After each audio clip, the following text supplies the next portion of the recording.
5 p.m. and announce, okay, okay, He'll give you the high sign. okay. All right. Call the meeting to order at 5 p.m.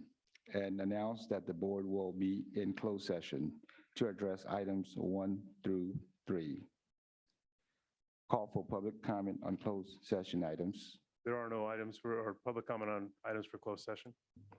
Okay, close the public comment. Recess into closed session.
Yeah. Okay, good.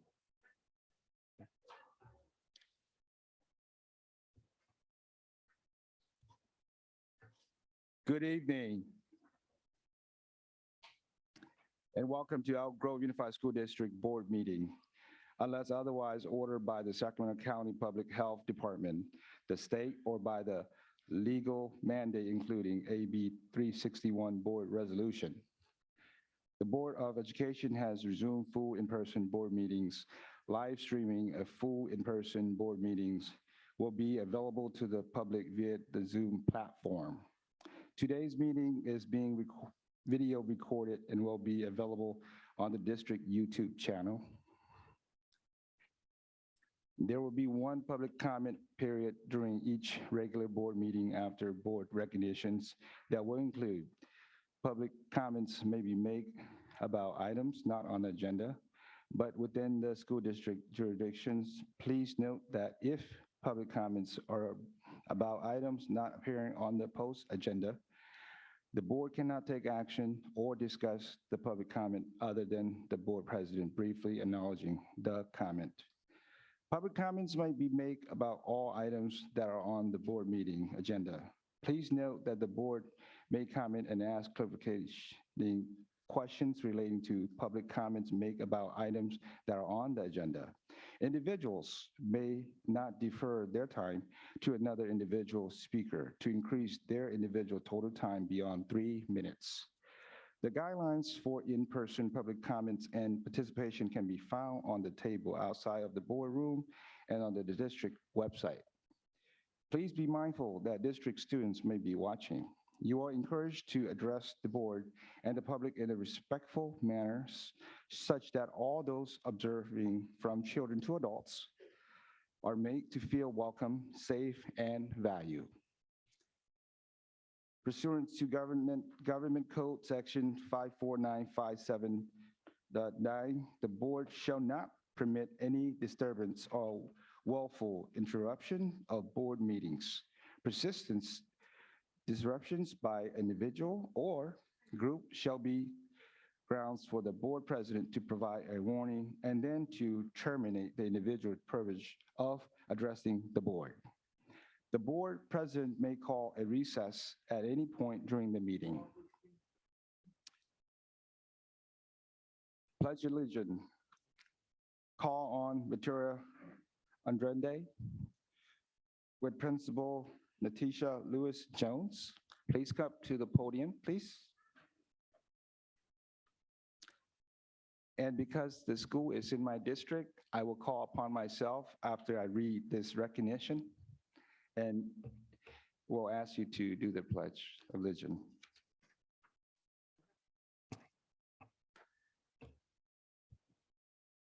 Flag salute recognition, December 13, 2022. Samuel Jackson Middle School is honored to recognize Miss Victoria Andrade as our education partner. Victoria was born in Salinas, California, and then moved to San Jose. Right after high school, she graduated from CSU Monterey Bay and moved to Sacramento in 2018. Victoria has 3 children, of all which attend EGUSD schools: Julian, Sophia, and Bella. Victoria began working for EGUSD in 2018 and at Jackman in 2021 as a substitute teacher. She is the kind of substitute teacher that every principal and teacher dream of having at their school and in the classroom. Victoria is not only in the classroom, she supports Jackman by building relationships with students, helping in the front office, recess room, student activities, and lunchtime supervision. Victoria has coached both girls, volleyball and basketball at Jackman. She also taught math and a volleyball clinic during summer learning. She is passionate about coaching and helping students succeed both on and off the court. We have been honored to have Victoria as part of the Jackman family for the past 2 years. I'm going to have you do the flag, right, Chris? Okay. Everybody, please rise.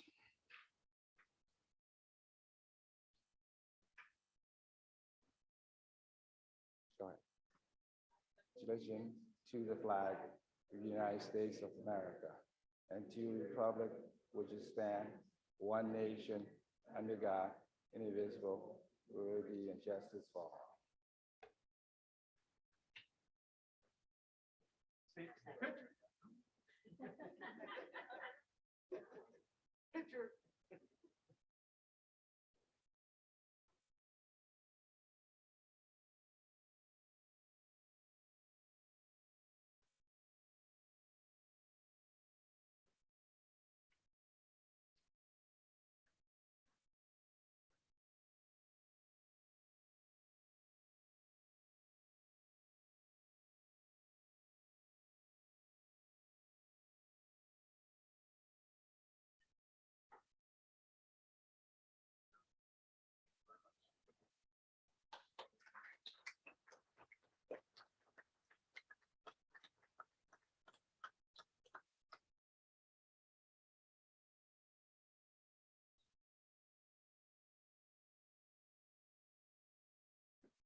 Oath of office. Call on Chris Hockman to present the certificate of election and minister the oath of office to Beth Albiani and Michael Berkles. Because Gina's not here, we're going to skip her, right, Chris? Yeah, we will take care of that one on the 10th. Yeah, so Michael and Beth, please. Are we going now? Okay.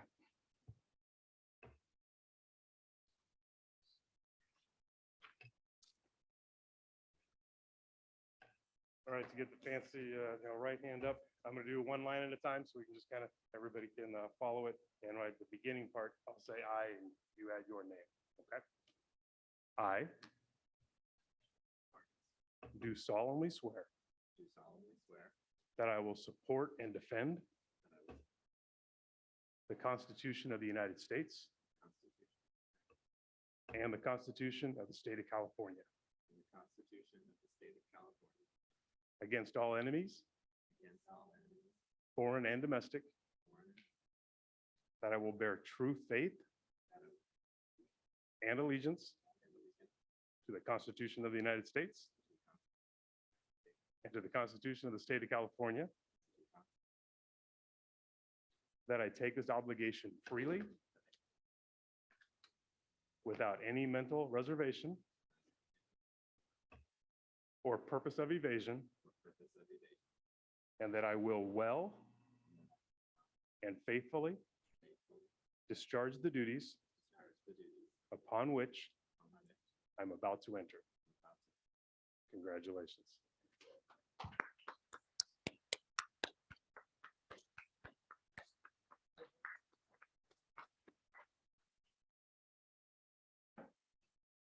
If anyone wants to take photos, come on up. Big deal.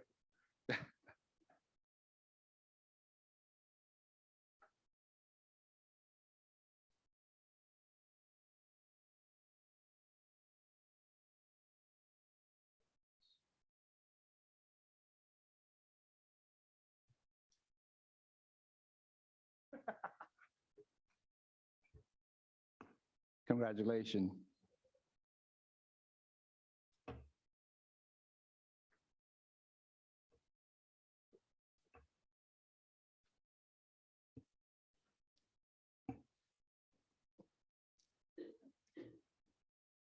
So election of officers is next.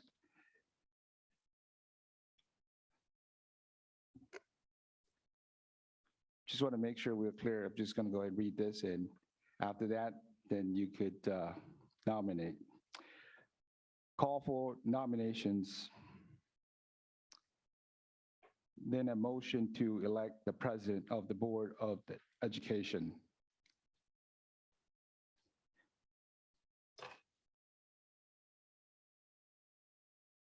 Calling on Carmine?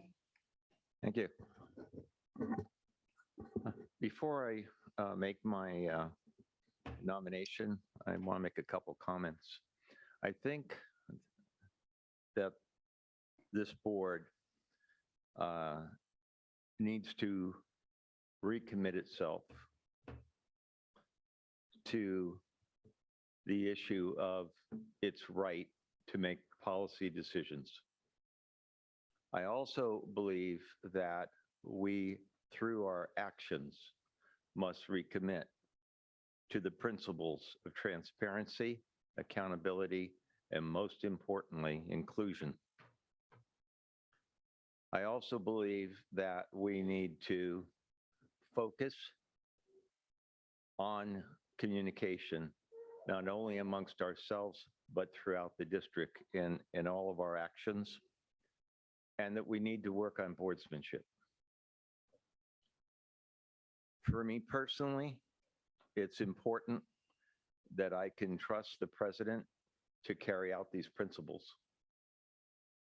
And based on discussion, I nominate Nancy Chires Espinosa for board president.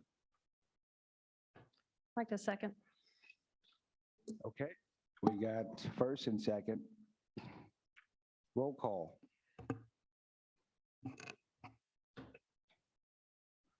Mr. Trent? Aye. Ms. Albiani? Aye. Ms. Chairs Espinoza? Aye. Mr. Fasina? Aye.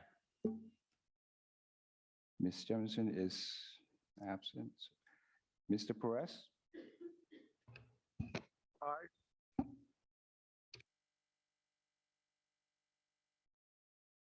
Mr. Vargas? Aye. And myself is an aye. Congratulations. Thank you.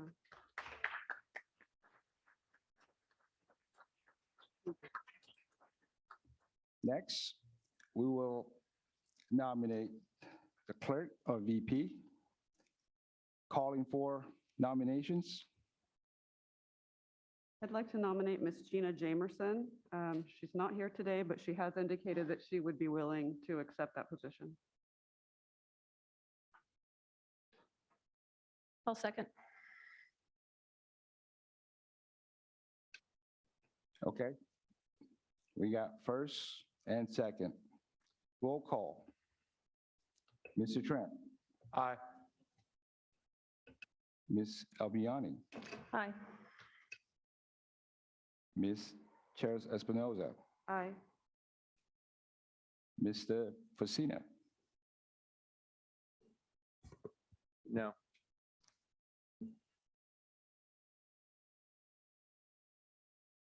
Ms. Jameson's not here.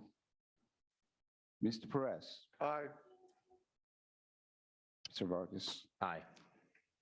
And aye for me. So that concludes our oath of office. So we'll make another motion, and then we will proceed to recess to change the seating. Hold on 1 second. So we still need to do the Sac County The SCOE rep. person. Should be on the next, Did I skip a step? just one more, flip the page over, it should be one more. Oh, okay. Election of officers. Nomination Board Representative of Sacramento County Yes, sir. Office of Education, calling for nomination. Beth? I'd like to nominate Mr. Yang. Calling for second. I second it. Okay, we got first and second. Let's conduct the roll call. Mr. Trent? Aye. Ms. Albiani? Aye. Ms. Chairs Espinoza? Aye. Mr. Fasina? Aye. Ms. Jamison's not here. Mr. Perez, Aye. Mr. Vargas, Aye. and I for myself. So, all right. That concludes our election of officers. Calling for motions for establishing the date, time, and place of meetings for the coming year's first and third Tuesdays of each month at 6 p.m. and in between 5 p.m. and 6 p.m. for closed sessions when necessary, with the place of the meetings being determined by the Secretary to the Board of Education. Mr. Carmine, I move for maintenance of our regularly scheduled meetings as they currently are. okay. Second. Okay, you got first and second. Roll call. Mr. Trent, Aye. Ms. Albiani, Aye. Ms. Chair Espinoza, Aye. Mr. Facina, Aye. Ms. Jemison, Mr. Perez, Aye. Mr. Vargas, Aye. Mr. Yang, it's an aye.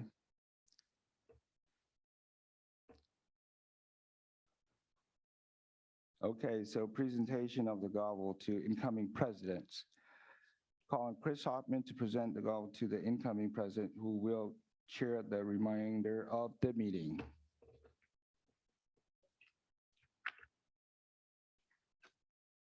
All right, so.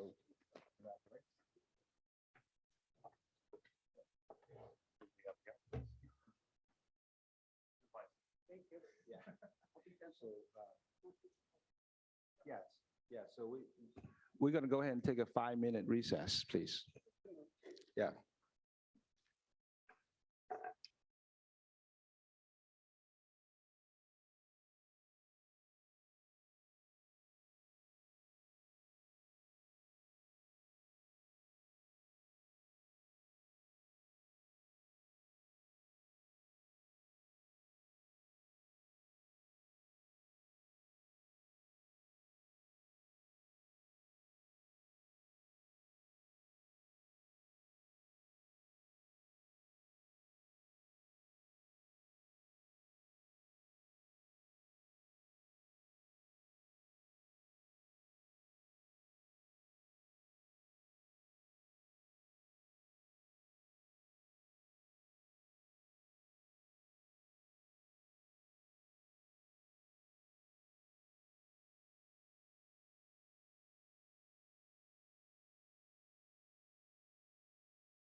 Folks, we're going to get started.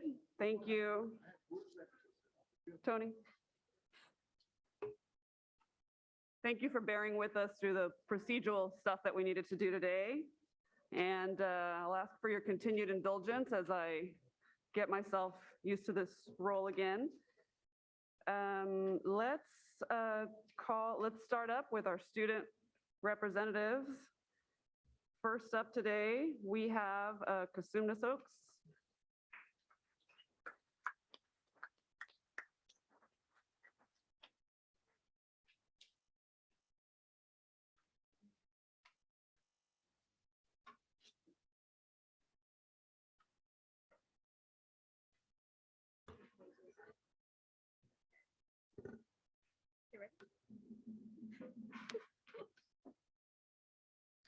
Good evening, Board President Charis Espinoza, members of the board, Superintendent Hoffman, and Ms. Avalos. My name is Tinsai Burhanu.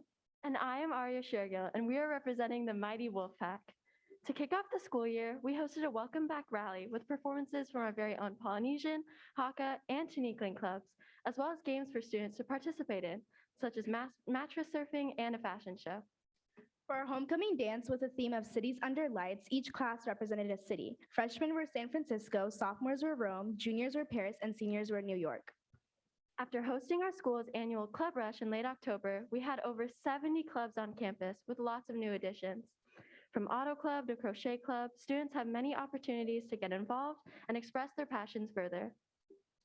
In regards to our PBIS initiatives, Cosumnes Oaks earned state gold recognition for the first time, and we are working hard on reducing tardies with a reward of donuts for the classes with the fewest late students. Our Tier 2 index status has also gone up significantly. This year, our Student Equity Council theme is that we hope to break through gender and racial biases, as well as facilitating mutual respect and accountability among staff, admin, and students.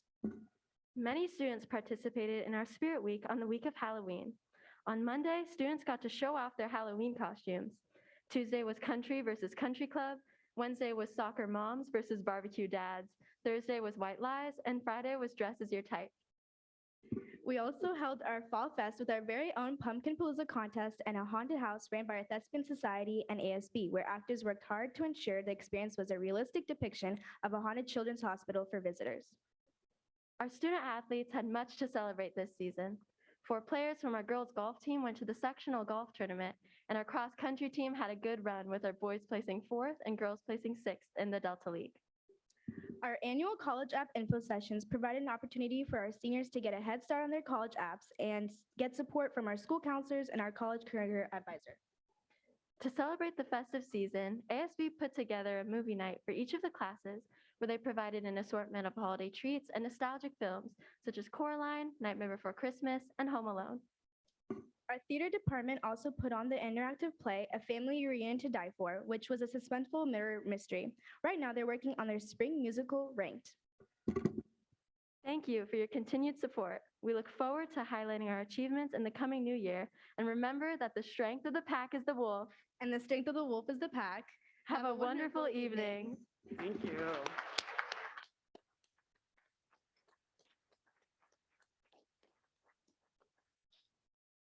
Thank you, CO. Can we have our representatives from Sheldon High School up next?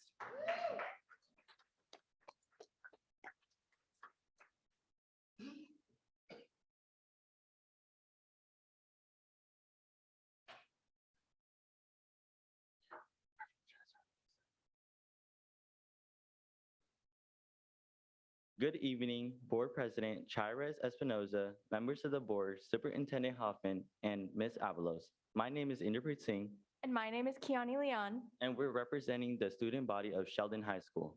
As the second year of in-class learning is halfway done, Sheldon is getting closer and closer to the tight community it once was before COVID. School academics, spirit, athletics, and events are up and running, and we're glad to share their successes today. Starting off with academics, in September, we recognize our students' outstanding academic success from quarters 3 to 4 of the 2021 to 2022 school year. 534 students earned a 3.75 GPA or higher and qualified for the awards.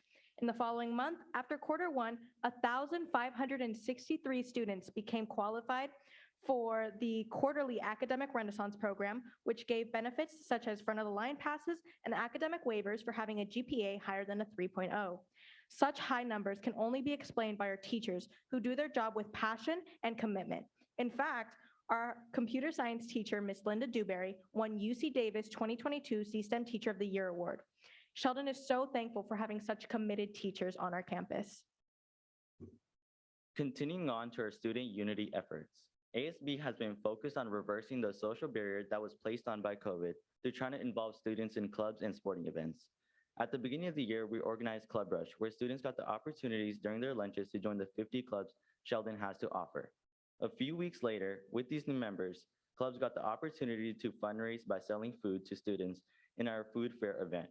Now clubs are preparing performances for our multicultural assembly that is going to happen in February.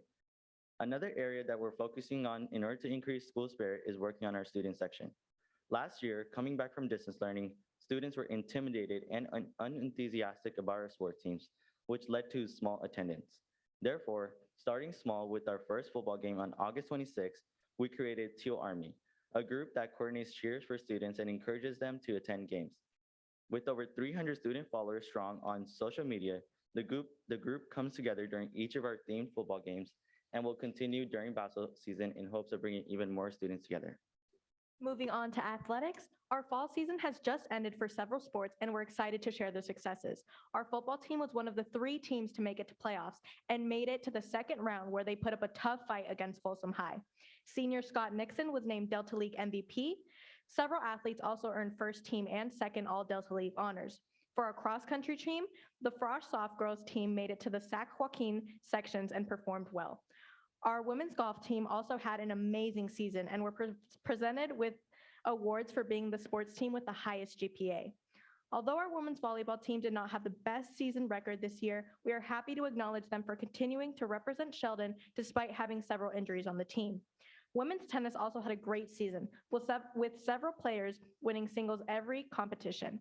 Finally, we would like to acknowledge our softball team as Coach Truesdale was inducted into the NFCA Hall of Fame, as well as Jaylee Ojo, Sakura Harville, and Jaylee Marshall, who signed national letters of intent. Going on to activities, the first event of the year was freshman orientation, where incoming freshmen got the opportunity to explore Sheldon's campus and learn about some of its programs. After the orientation, we hosted Hot August Days, where students took their yearbook photos, picked up their schedules, and bought class and spirit merchandise at discounted prices. When school began, ASB hosted Senior Sunrise to start the senior year strong. After a week, we coordinated the first rally of the year to welcome our students by introducing fall teams and dance performances. Then September came and homecoming festivities started. This is Sheldon's first homecoming in 3 years, so we made sure to bring back every event involved. To begin, staff revealed 8 students to be on the royalty court at the homecoming rally. Then ASB partnered with our PE department to host our annual Powder Puff event, in which a women's flag football game happened between the classes and a halftime performance happened from male cheerleaders.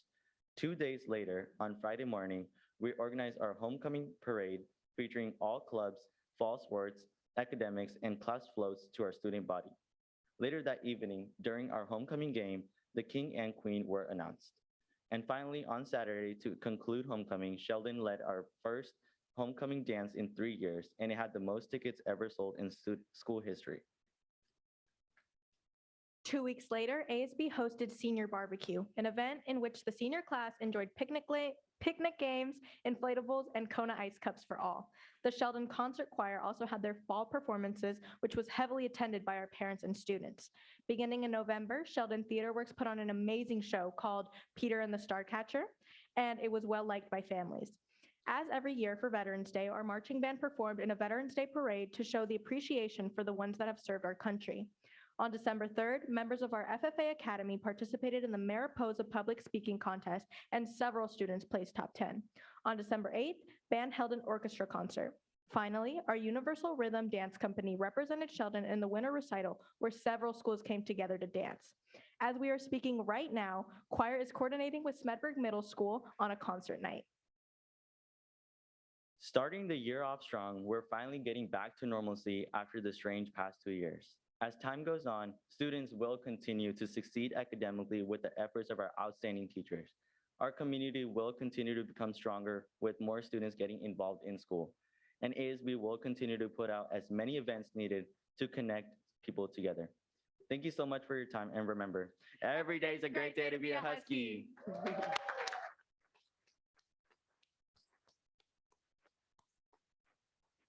Thank you, Sheldon. I'd like to recognize the principals of both of these schools. I think I see Mr. Howdigi from Cosumnes Oaks. And I'm not sure if we have Ms. Duncan from Sheldon High School here. I do not, but we recognize her as well. Thank you so much, students. Thank you for your updates, and you may be dismissed.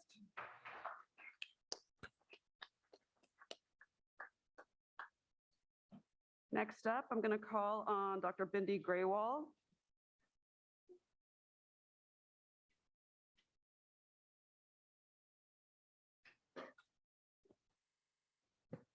Good evening, Board President, members of the board, Superintendent Hoffman and Ms. Avalos. I ask the board to reaffirm the annual Day of Remembrance resolution. Joining me are Mariel Tsukamoto of the Florin Japanese American Citizens League and Donna Kamure of the Northern California Time of Remembrance Committee. This year marks the 81st anniversary of the executive order signed by President Roosevelt on February 19th in 1942. The order proclaimed California, Oregon, and Washington military zones and led to the forced removal of 120,000 Japanese Americans to incarceration camps for the duration of World War II. After Japan surrendered in 1945, marking the end of World War II, the United States began to close the internment camps. Restructuring their lives after World War II was difficult for many Japanese Americans. Most lost their homes, farms, businesses, and properties. Their education was disrupted, and acts of discrimination and violence were commonplace. In 1988, President Reagan, recognizing that a grave injustice had occurred, signed H.R. 442 into law, authorizing payment and an apology letter to each surviving internee. Annually, Elk Grove fifth grade students visit the California Museum's longest running exhibit titled Uprooted Japanese Americans During World War II, which surveys a century of Japanese history through the personal stories of formerly interned Californians. This exhibit runs from the end of January through March 25th, and students learn about the Japanese internment and about the rights denied to U.S. citizens during World War II.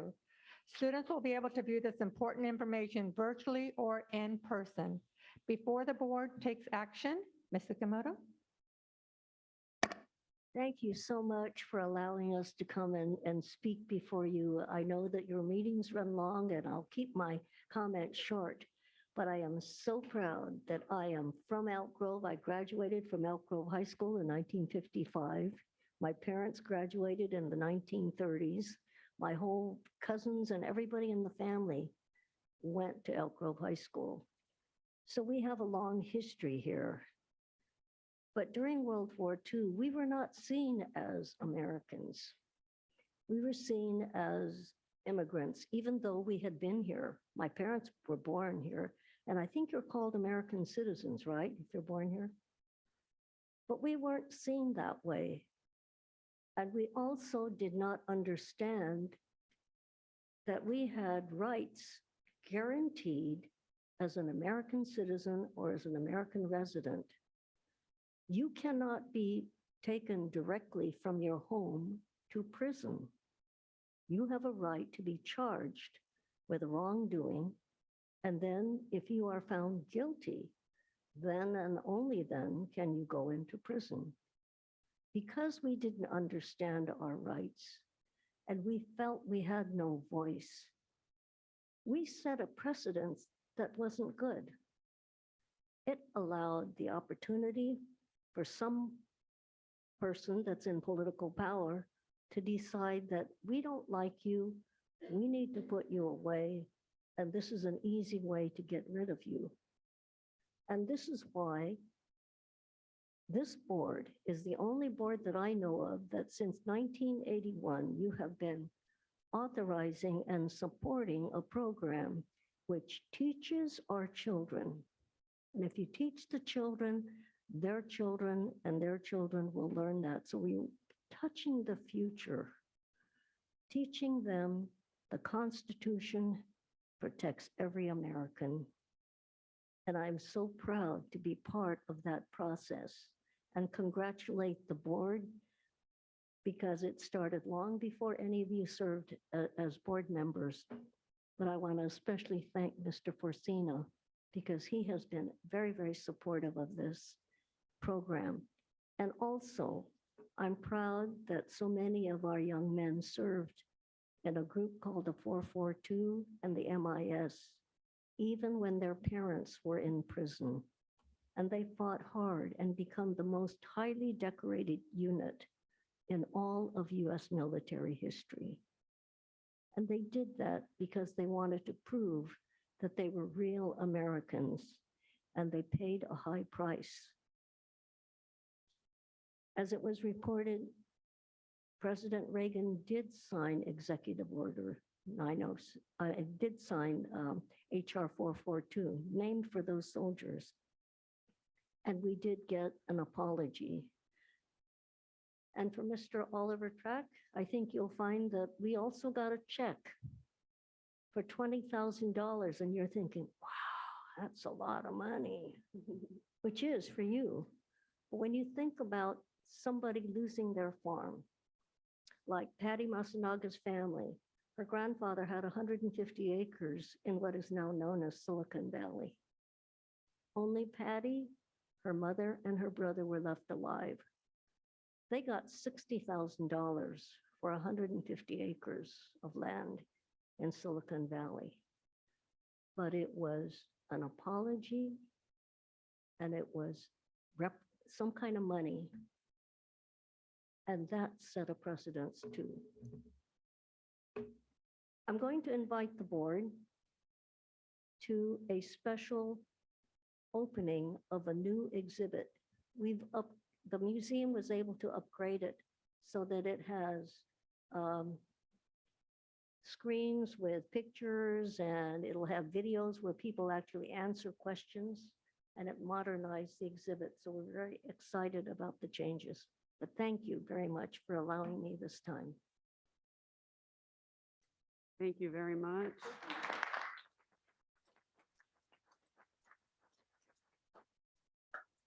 I'd like to call for a motion to adopt resolution number 40, reaffirming the Day of Remembrance Can I resolution. make a comment first? Let me get this out. Okay. Okay, sure. But yes, I will take comments. Day of Remembrance resolution originally introduced by the Elk Grove Unified School District. My notes say 1983, but Ms. Tsukamoto says 1981, so I will obviously defer. Declaring annually a Day of Remembrance across the Elk Grove Unified School District. Is there a motion? Hey, I got a point of information. Yeah, I'd like to make a motion. Okay, I've got a motion. A point of information. One second, sir, you're in the queue. And this needs a second, I believe. A second. Okay, thank you. And I'm going to go first to Mr. Yang, sir. Aye. For discussion or voting?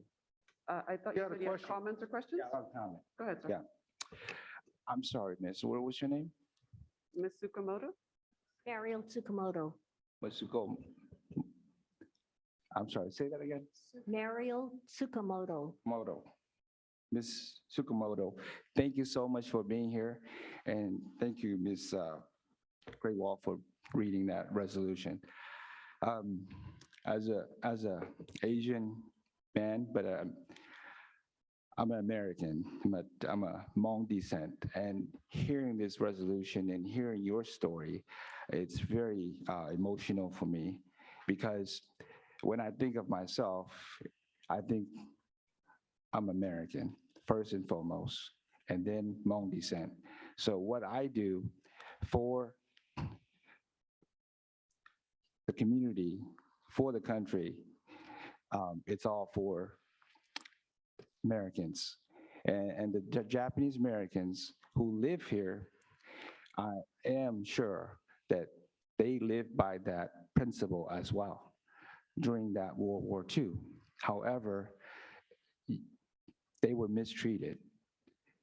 And I am very happy to hear the apology and whatever that the United States of America was able to tribute and pay whatever that kind of ease that pain.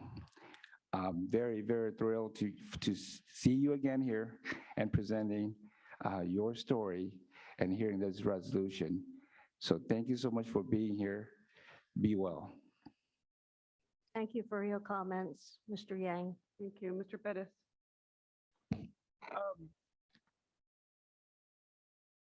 In our board package, we had the speaker, a recommendation, motion, the rationale, but you also included the financial impact. Would it be okay for us to amend the contract to include the fiscal amount, $1,100,000 to support this issue at this time? Board members? I believe this is money that has already been appropriated. Is that, It's already in the budget. yeah, it's already in the. So budget. it's, We don't need to take so action it's on it. already approved for the budget? Yes, sir. And, okay, so I was sure of that, make sure that, that's part of the budget. I support 100%. Thank you, sir. Any other Okay. questions or comments before we take a vote? Go ahead, Mr. Fortuna. Thank you.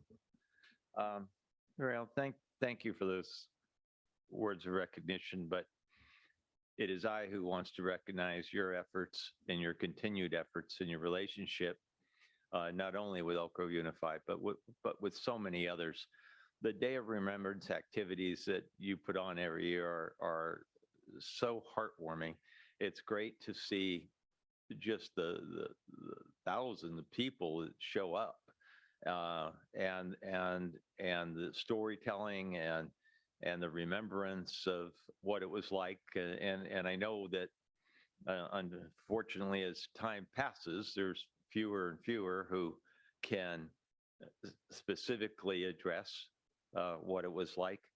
But keeping that memory alive is so critical. And I know that's the work you've been doing for so many years, especially with the recordings, so that we'll have those voices heard in the future. So thank you. Proud of you guys. Love you guys. And I'll be seeing you in February. Thank you. Thank you. Okay, seeing no other questions or comments, I'll take a moment myself. I just want to thank you again to the Japanese American Citizens League, the Time of Remembrance Project. Thank you for all of the work that you do, not just educating our students on history, but educating really the broader community about how those lessons apply to challenges that other groups continue to face today. So we very much appreciate your work. With that, I will take a roll call vote. Mr. Track? Aye. Ms. Albiani? Aye. Mr. Fortuna? Aye. Mr. Bettis? Aye. Mr. Vargas? Aye. Mr. Yang? Aye. Measure passes. Thank you.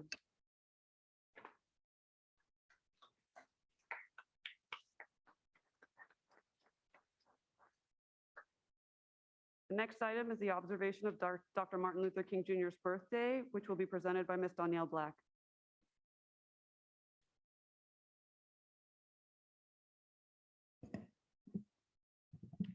Good evening, President Cheres Espinoza, Mr. Track, members of the board, and Superintendent Hoffman.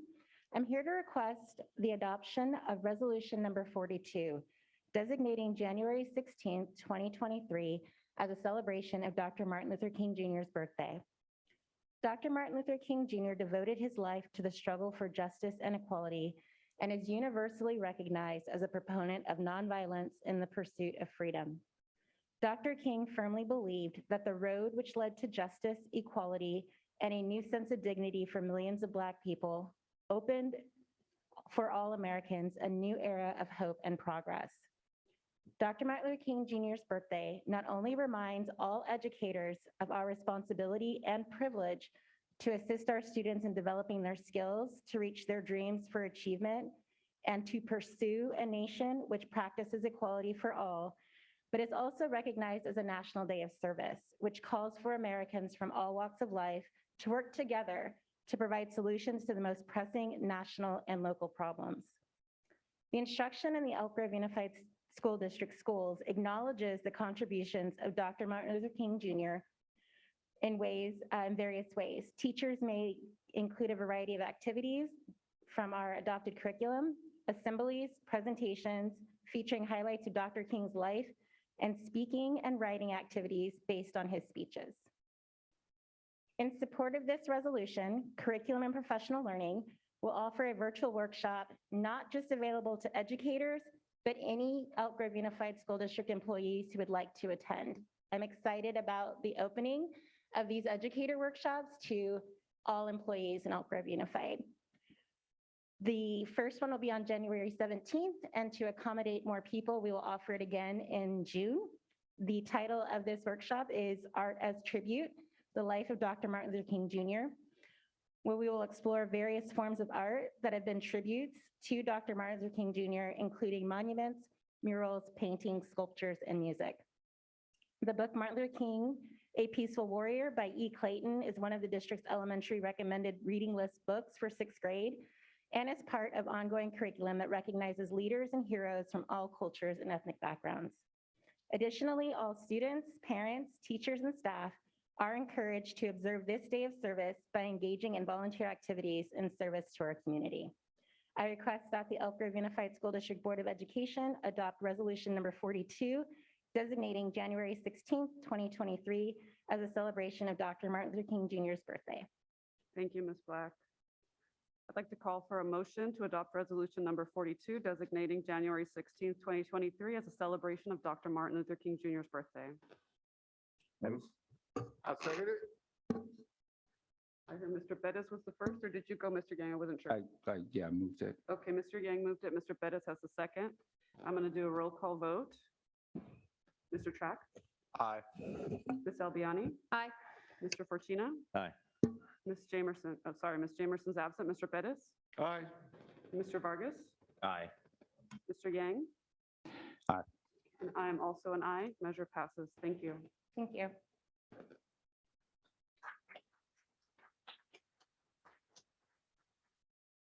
The next item is Can, public. can I make a comment? Sure, go ahead.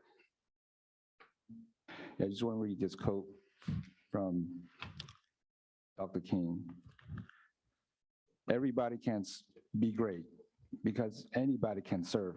You don't have to have a college degree to serve. You don't have to make your subject and verb agree to serve. You only need a heart full of grace, a soul generated by love. Very nice, thank you. The next item is public comment for items not on the agenda. Ms. Lavasser, are there any public comments via Zoom audio for items not on the agenda? Madam President, there are no comments via Zoom. Thank you. We will next have the board clerk call the names of the folks on the blue cards who are ready to speak to items not on the agenda. And just real quick, I'm going to ask the speakers to please say their names into the microphone before you comment. Okay, we have 5 blue card for not on the agenda. And this blue card has 2 names on it, and I believe they want to come together. So Lori Bach, Lindsay Townsend, come together, please.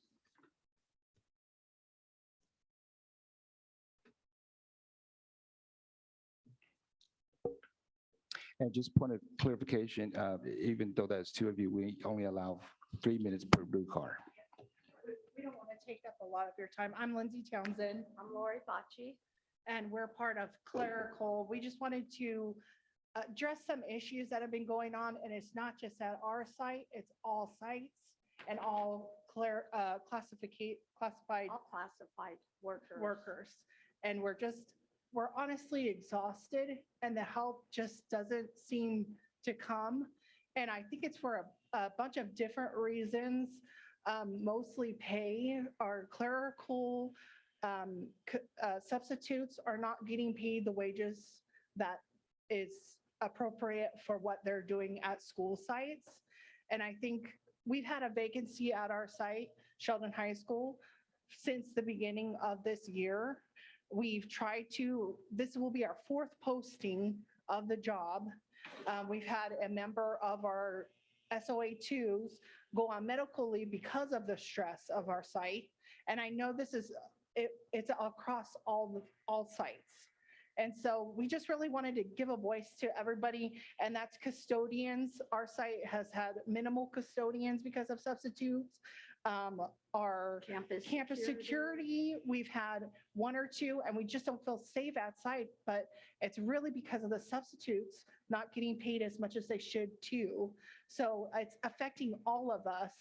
And we just wanted to be kind of heard and just have you understand that it's not just at one site, it's a lot of sites.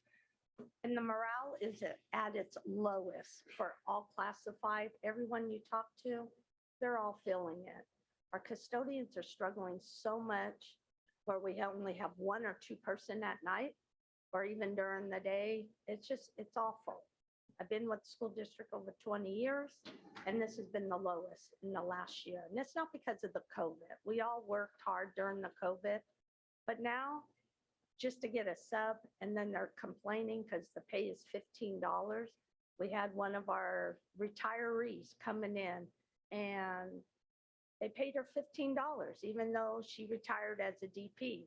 But your retirees don't even want to come and help sub because the pay is so low. Minimum, yeah. And then when the cost of Inflation. when they raised the minimum wage to $15, our steps 1, 2, and 3 went from 13 to 15, but nobody else from steps 3, 4, 5 up to 6, none of our hourly wage changed. And that needs to be adjusted. Yes, we got that 4%. It did nothing for our paychecks. As far as campus security, Yeah. who's getting paid minimally, it's really not helping them survive right now with inflation. So we just wanted to address this. And Your time's up. Please wrap up. Okay, thank you. Thank you for your time. Thank you. Thank you. Next up, co-strain. Nicole Strain.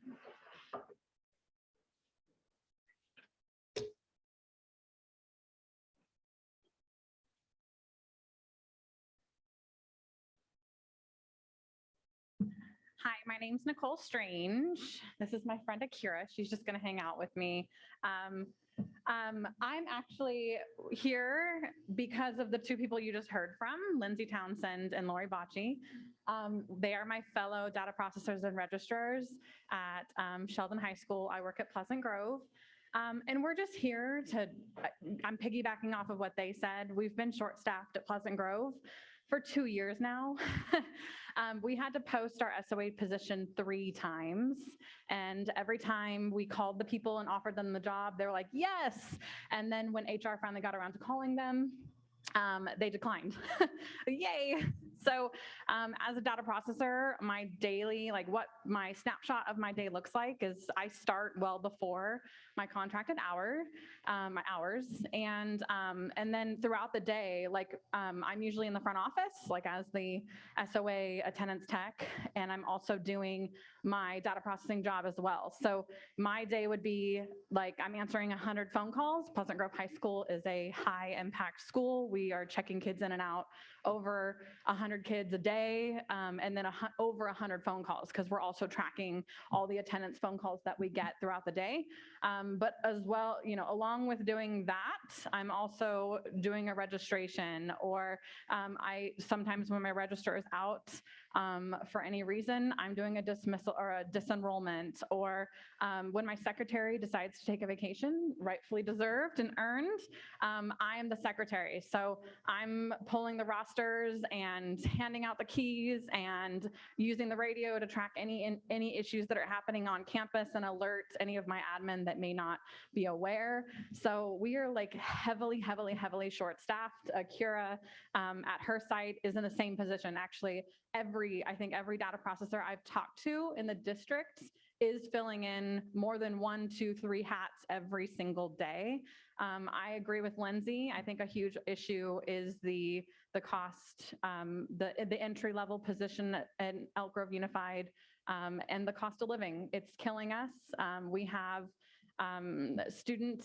kids that are making, our TAs that are in the offices helping us answer phones, that are currently, good for them, kudos for them.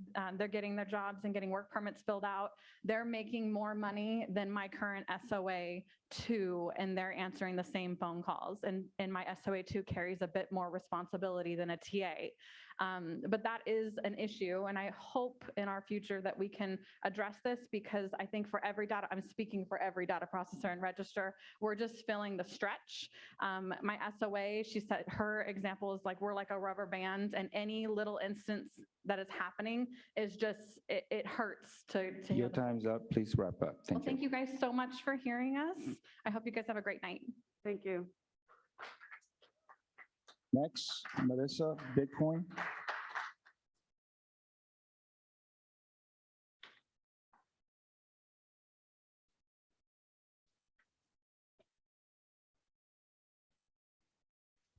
Good evening. My name is Marissa Bitcon. And first I want to say thank you, Mr. Yang, Ms. Jamerson, Mr. Forcina, and Mr. Vargas. Thank you for engaging with our community in events and privately as well. Thank you, Ms. Albiani, for meeting with me and your continued support. And I think it's time I take you on your offer. And thank you, Mr. Perez and Mr. Yang, Mr. Forcina, for your enthusiastic support in school board meetings. I really enjoy watching you make so many valid points and asking hard questions. Ms. Chairs Espinosa and Mr. Vargas, I hope to hear more from you in meetings or in person as well. And Mr. Track, thank you for being here to volunteer your time and be involved as a student representative. And again, shout out to Elk Grove Elementary, because the staff there rock. And I hope to meet more with you in upcoming months. I just wanted to share some personal news as a member in this community. I'm a parent and I'm an unemployed teacher. I'm a math teacher. I had intended on applying to this district for work, but after this year, I've lost interest. I plan on applying to nearby districts. I have friends who've quit teaching and are burnt out, so I really want to squash the myth that there's a teacher shortage. They are out there, but people aren't falling for the martyrship gig anymore. I recognize that issues in this district are a common problem. This doesn't mean that there aren't solutions. So even though I won't have a paid job in this district, I can promise that I will be working to advocate for my kids and more. And that's all I have to say for now, except I hope you have a great couple of weeks. Enjoy the season, and I'll see you next year. Thank you. Next to the podium, Lorraine Pryor.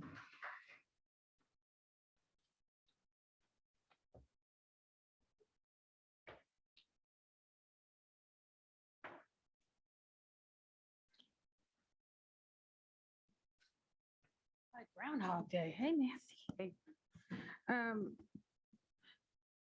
We were talking earlier, and well, we weren't talking, y'all were talking, or somebody was up here talking, and they were talking about updates. The students were talking about updates. So I have an update for you as well. We have had 6 new complaints, 3 of them belong to you. We have more complaints coming out of your SPED department with how your staff is engaging with parents of SPED students, how they are being told, we don't have the infrastructure, you need to take your kids back to Sac City Unified. That happened at one of your schools. The parent called me and I'm like, okay, well, I can look into it. What school are we talking about? And she told me it was Franklin. So I'm going to need somebody to make a call over to Franklin and figure out why they are handling our parents so harshly, why they are being dismissive of their concerns. I'm not sure what you expect frustrated parents to do at this point. Everybody is not as poised as I am. Everybody cannot take the constant rejection or the gaslighting or the descriptions that constantly attack your character instead of listening to your heart when you say you're done with the games. We want our children to be respected in this district, period. If you don't have the right people in place, you need to get them in place. If there are people on these campuses that don't want to deal with all families, they should not deal with any families. We have to change the way we are allowing people to engage and dismiss concerns of parents who are coming to you, who are sending their kids to your campuses for them to be treated with respect and for them to remain safe. I cannot have my kids remain safe when you are not listening to me and what I am telling you. If there is a problem with a SPED student and you have put him or her in the wrong class, or you have diverted them into something else because you don't have the right personnel, it's on you to get that. That means if you have to trim from the top, let's do that. But to keep these kids on these campuses and not serve them appropriately or equitably is criminal. If a parent did what I see this district doing, we would have CPS called on them. Who do we call on you? I'm really, really tired. I'm exhausted. I'm exhausted with carrying the burden of burnt out parents, frustrated parents, pissed off parents, parents who have no other option because they've tried to work through your staff that they have to come through me.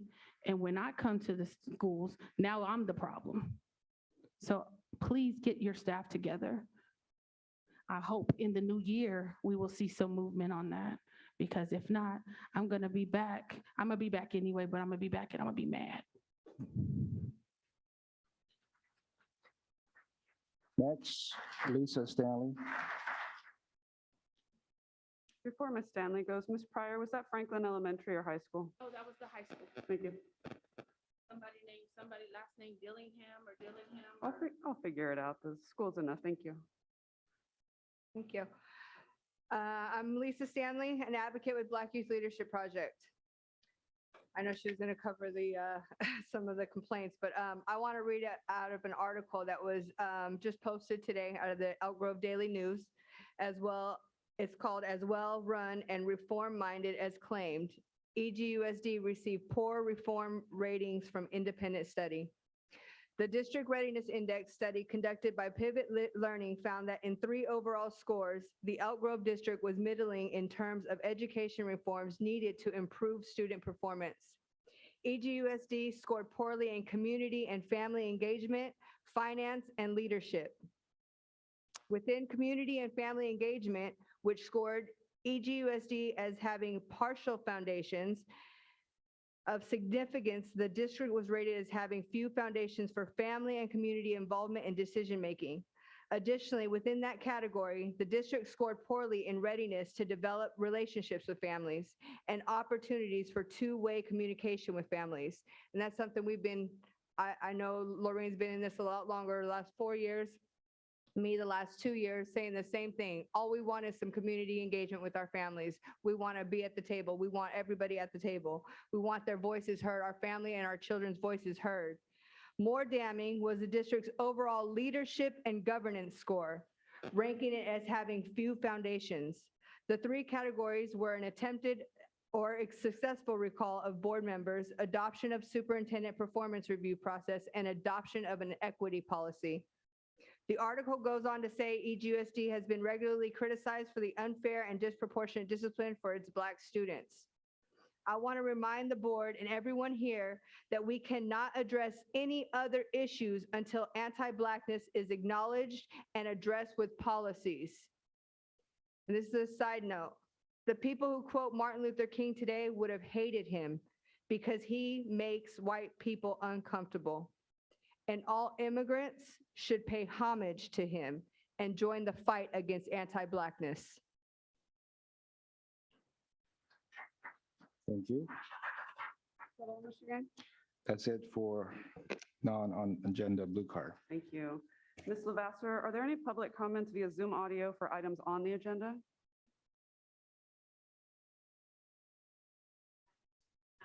There you go. Madam President, there are no public comments via Zoom. Okay, thank you. Mr. Yang, do we have blue cards for items on the agenda? Yeah, Madam Chair, we have 9 blue card Okay, thank on you. the agenda. Can I go ahead and call them? Yeah, sure. Wesley Reiner.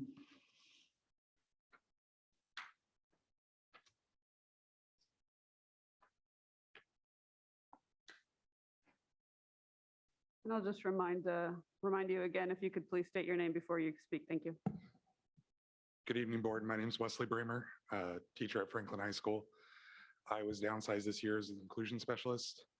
A week ago, we met and we talked about the various things that we wanted to see coming from this report and the things that will be addressed. One of the comments that was made was that we can't pull money out of a hat, that there's a certain level of money that we have for a budget that was promised to us from the state or the federal government. And as a government teacher, with 4 of my students sitting in the audience to participate in government tonight, I'm curious if we have written any letters to Dianne Feinstein or Alex Padilla or Ami Bera or any of our state, Gavin Newsom, any of our state or federal representatives to see if we could get any of that money, that if staffing is an issue and that paying teachers who want to work but won't come to work because, as we heard earlier, it's a toxic environment or they don't want to be punished for their actions or having difficulty working, what are we doing in order to get that money so that we could pay our teachers more or that we could staff our school sites with paraeducators or the certificate or the classified staff that was speaking earlier. If that was the issue, retention, hiring new staff, if getting them isn't a teacher shortage, but rather a fair compensation, have we asked for any of that money? Have we, as Elk Grove Unified, as I am a teacher, I'm not about to write about that, but we, as the governing board of the school or the district superintendent or anybody, have we done anything to push that action forward? Have we asked for that money? And I'm curious. Thank you. Thank you. Next, Marcus Meaner. Marcus? I think he's not here. Melissa Bitcoin?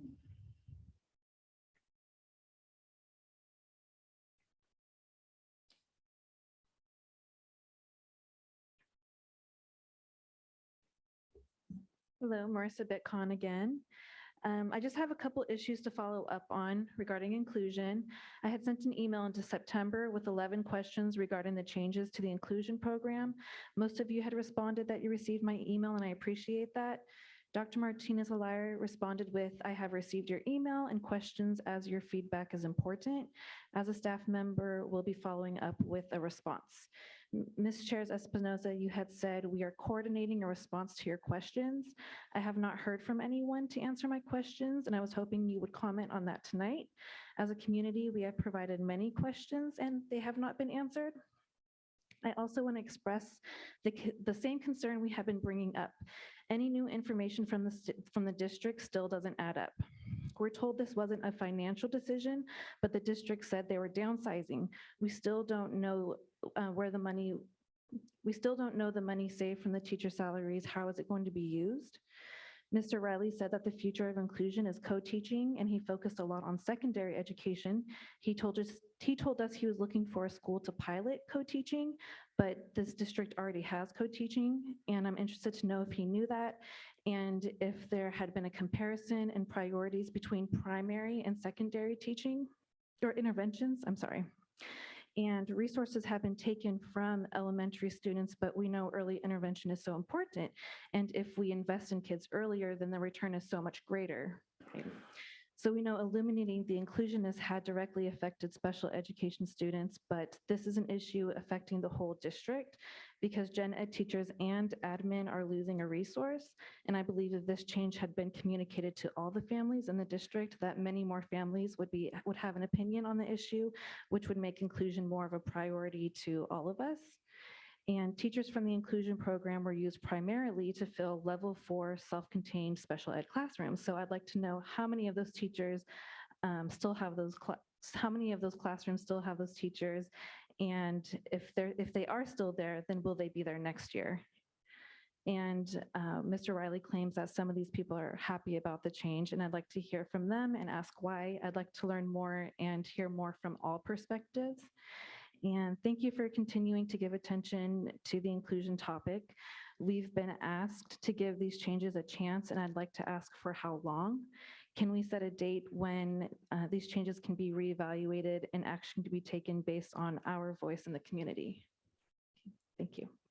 Thank you. Next, Andrew.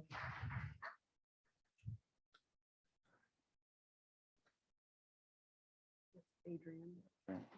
Yeah, I can't read the whole name. It's, yeah, So, Andrea? Coming up.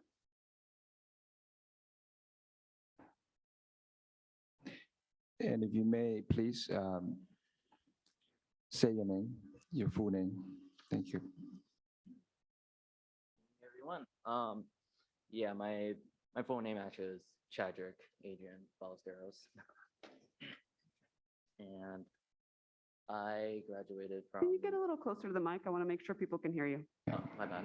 Thank you. Sorry, it's actually my first time here, but I was a graduate of the inclusion activity from Elk Grove Elementary. I am now a Elk Grove high schooler. I'm just going to be honest, like I'm just going to go like put out my thoughts here that like and my experiences too, that like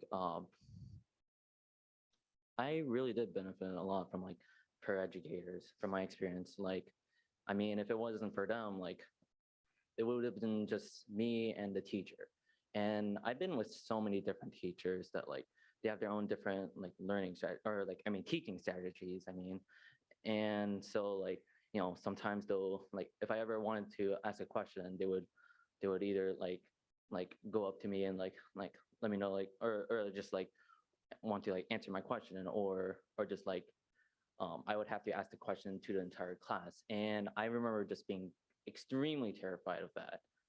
And you know, and that's why that kind of just like discouraged me from wanting to like ask questions because like having to ask like in front of like whole class. I mean, yeah, like other students would be like you know just want to ask it like or something. But with me, like and probably like a lot of other people out there too, I was just terrified like oh what would the teacher think of me like oh would they like think I'm like stupid for this or oh like the other like what would my friends think of me or what would like other students would like think of me. And that's why like I was like really like I really like benefited a lot from having to paraeducators because you know they were there for me. And you know if I had a question then I could just ask them and they would like come up to me and just like it's just like a safe and like comfortable like space of just being able to let them know like what I'm like asking about or something. And you know they would like let me know the answer.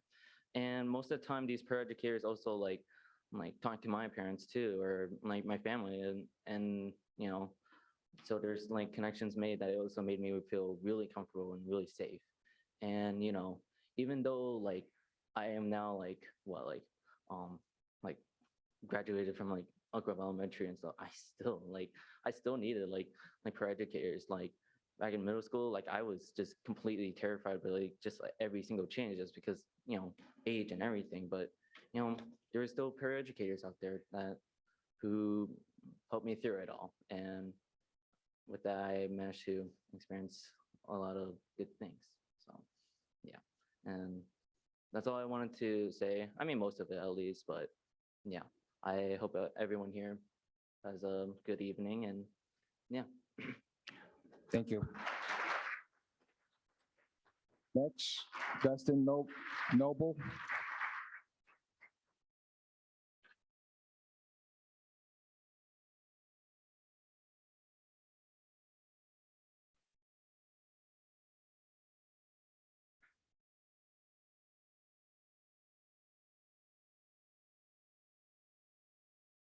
All right, good evening. Dustin Noble with EG Speaks on Facebook. So in a little bit, you're going to get a presentation from Mr. Riley regarding inclusion services and get that report. There's just one thing I want to call out is the lack of actual numbers and data in that report, something that this board has been requesting for months now. So just wanted to throw that out there. While I do appreciate the survey that was sent out last month, that was the beginning part of acquiring the data that was requested, I still ask why it took so long to get out there. And I appreciate that it's been extended because they definitely need a higher participation rate. But again, it took so long to get that survey out in the first place. And we've been requesting data since the September 6th board meeting. It's December 13th. We were told that community involvement would help shape these surveys and key metrics that we, the stakeholders, would like to see. Only very recently is that happening. As the report will show, as most of this information is coming from the November 28th meeting of inclusion. It really doesn't have anything to do that's survey-based or metric-based. Some of our group was invited recently last month to a Zoom meeting with Mr. Riley and Ms. Regali. It was kind of put forth that it was to discuss the survey and to provide input and help shape it in a way. So certain data points were collected for this report. Only when we came to that meeting, we had come to understand that not only did the survey, was it already completed, it was in the translation phase without any input from us or the community. We also asked if additional surveys were going to be going out, and as I understand they are. One's specific to educators, staff members, asking other well-rounded questions on inclusion, like how we got here. What we were told is that those surveys would be rolling out once every 8 to 10 weeks. And I question that because we're almost halfway done with the school year. And how are we going to get an actual data-driven report with surveys going out that infrequently?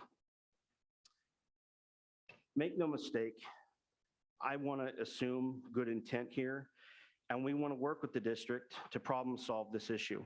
This is why we show up here. This is why we show up to the CAC meetings. We show up to one-on-one meetings with district administration and board members and provide this feedback. Feedback is only valuable if it's actionable, and I feel strongly that our feedback has been actionable. We're still providing this feedback on inclusion. Where is the action? I strongly encourage this board to keep the topic of inclusion alive going forward. Thank you. Thank you. Brandon Morgan.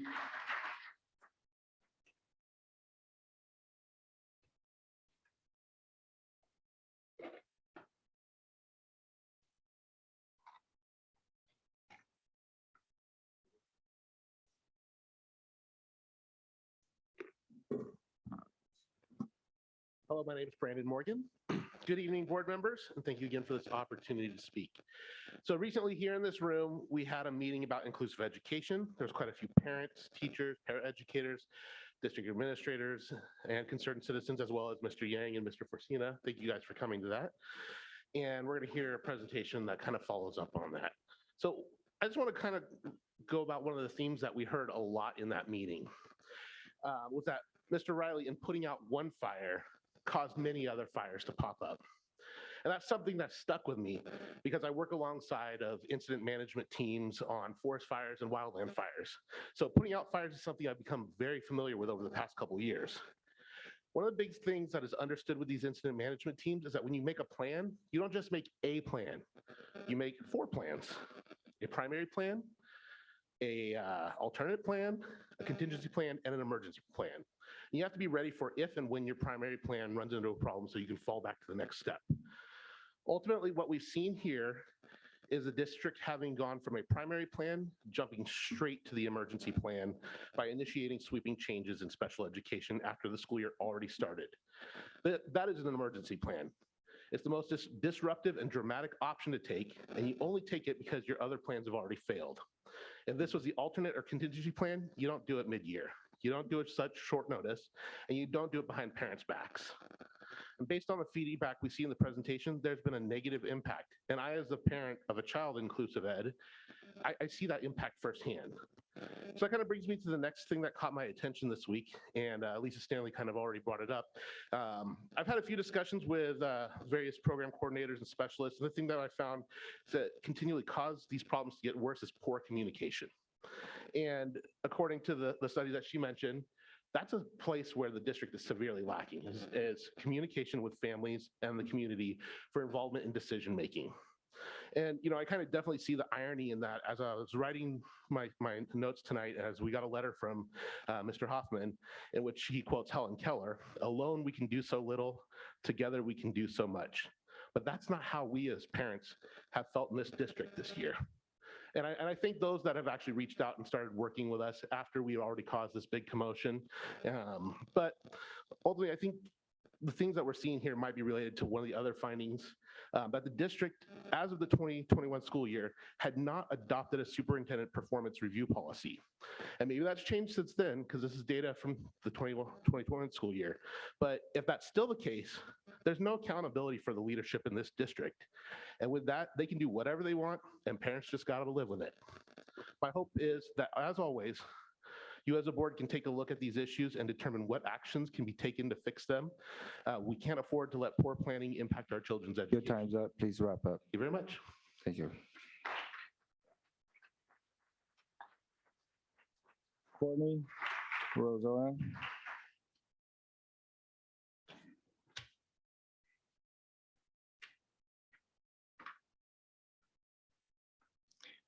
Please say your name fully before you speak.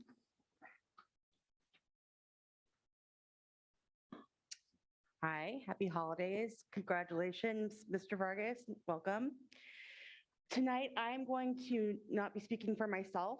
I'm reading a statement that was submitted to Elk Grove Speaks by a parent named David P. He was unable to attend. Mr. Riley will present tonight. I want to remind everyone what is missing in his report. As you listen to him tonight, keep this in the back of your mind. Funding, approximately $3.2 million, was removed from inclusive education by terminating 32 inclusion specialist positions. More recently, $260,000 was reallocated from gen ed teachers with inclusive students to site level SPED. Thus far, about $3.7 million has been gutted from inclusive education.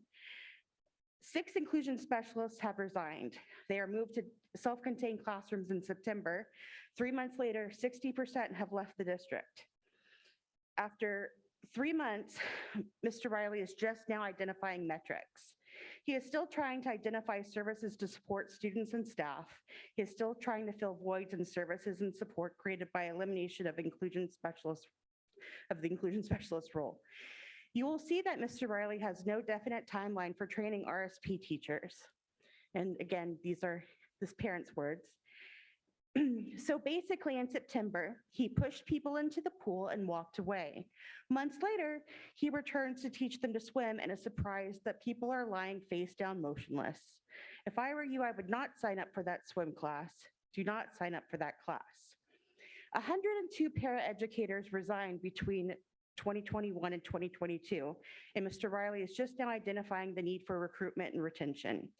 239 paraeducators positions are vacant, 167 and 72 positions in 2021, 2022 respectively.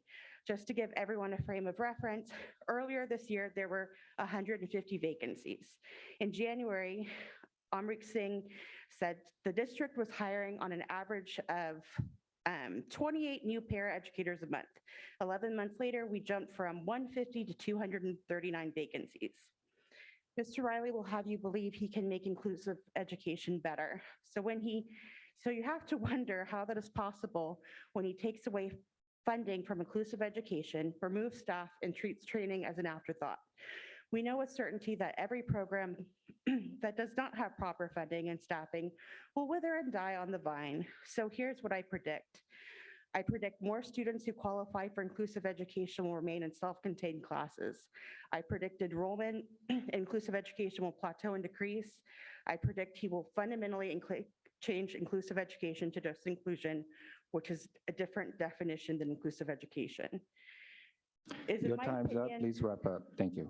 Lastly, is captured on pages 7 and 8 of his presentation, is in my opinion that Mr. Riley lacks in-depth knowledge and understanding of inclusive education. His mindset and methodology are fundamentally flawed, and because of that, things will get worse, not better. Thank you. Next, Candace Mills.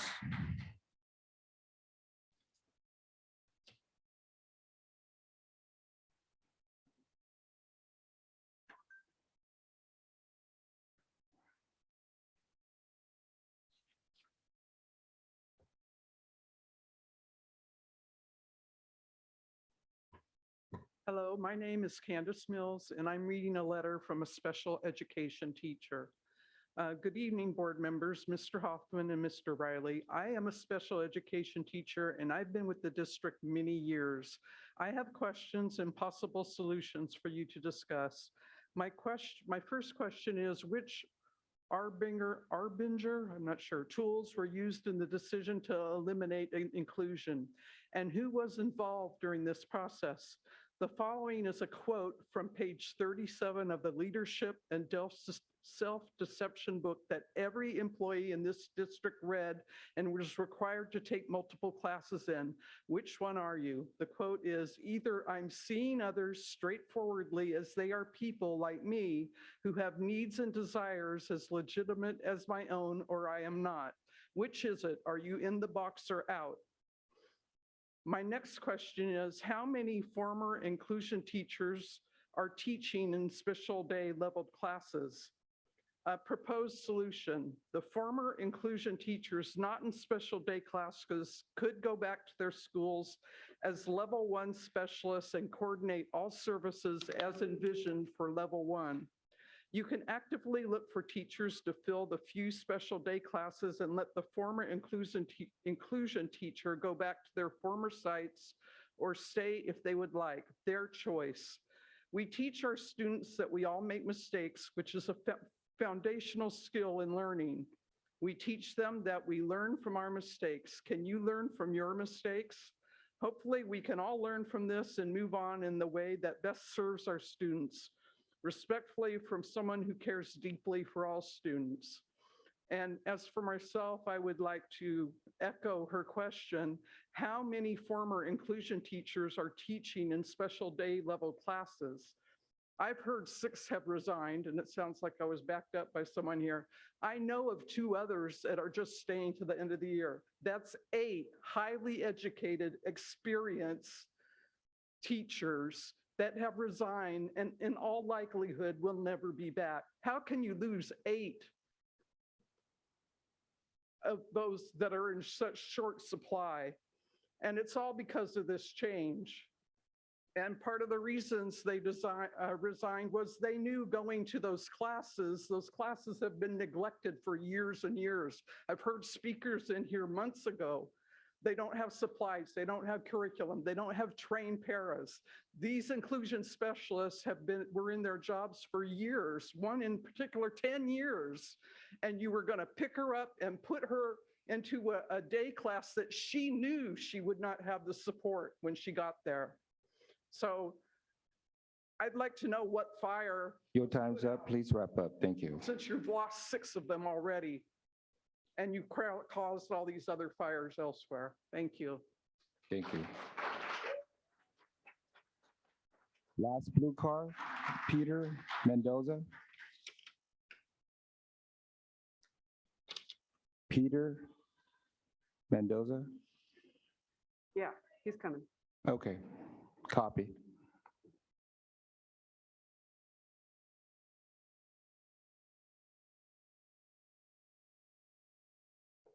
Can we get a wireless mic for Mr. Mendoza, please?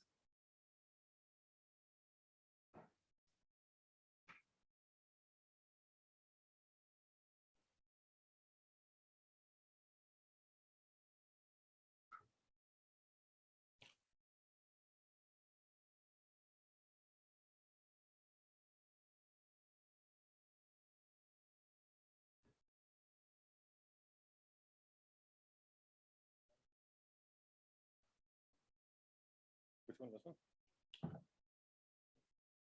Thank you.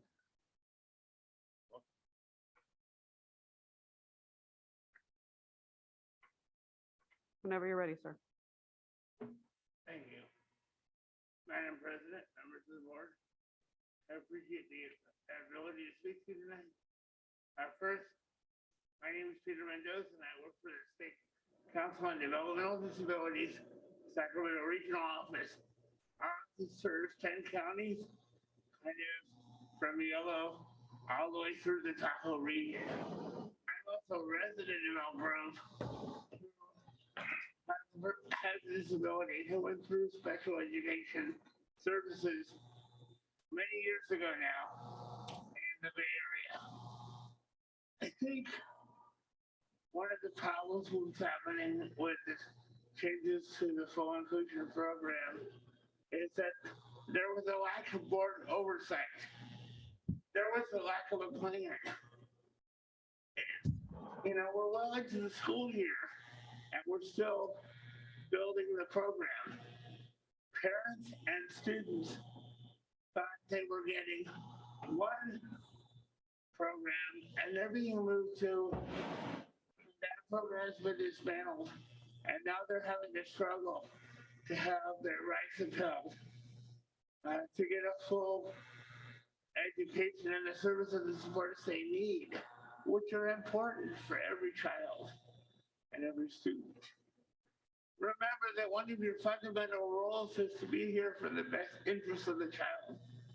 And if they don't have a good quality education, they're not able to succeed. One of the reasons why I have a full, independent, and happy life in Oak Grove is because I had supports throughout my educational experience. We have heard from many parents and students the difficulties they're facing accessing services that are required by law. The answers from the district, while they may be well-intentioned,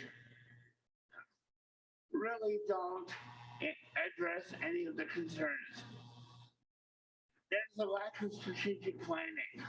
There's a lack of listening and a lack of empathy and a major misstep that this was allowed to occur without better planning and no input from the community or very little. We're also a civil rights organization and I also want to bring up that the concerns we've heard from students and families, Black students and families and other communities are really difficult to hear. And there needs to be more done to address those concerns as well. No one should undergo lack of services or discrimination in this district. Your time's up. Please wrap up. Thank you. Thank you very much. Welcome to the new members as well. Thank you, sir. Madam Chair, that ends our blue card. Thank you, Mr. Yang. Next item up is our consent agenda. I'd like to call for a motion to approve items 1 through 29 on the consent agenda. I move articles or agenda items 1 to 29. I'd like to pull some items. What's that, Mr. Pettis? Go ahead, which ones?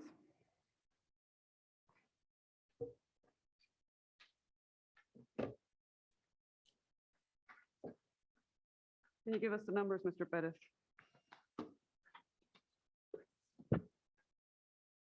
Number 1, number 10, 24, and 25. Okay, do I have an amended motion? Yes, I approve, I make a motion to approve consent agendas, items 1 through 29 minus item 1, item 10, 24, and 25. Second. Item has been moved and seconded. I'm going to do a roll call vote. Ms. Albiani? Aye. Mr. Fortino? Aye. Mr. Pettis? Aye. Mr. Vargas? Aye. Mr. Yang? Aye. I am also an aye. Those items have been approved. Mr. Pettis, can you address item number 1, please?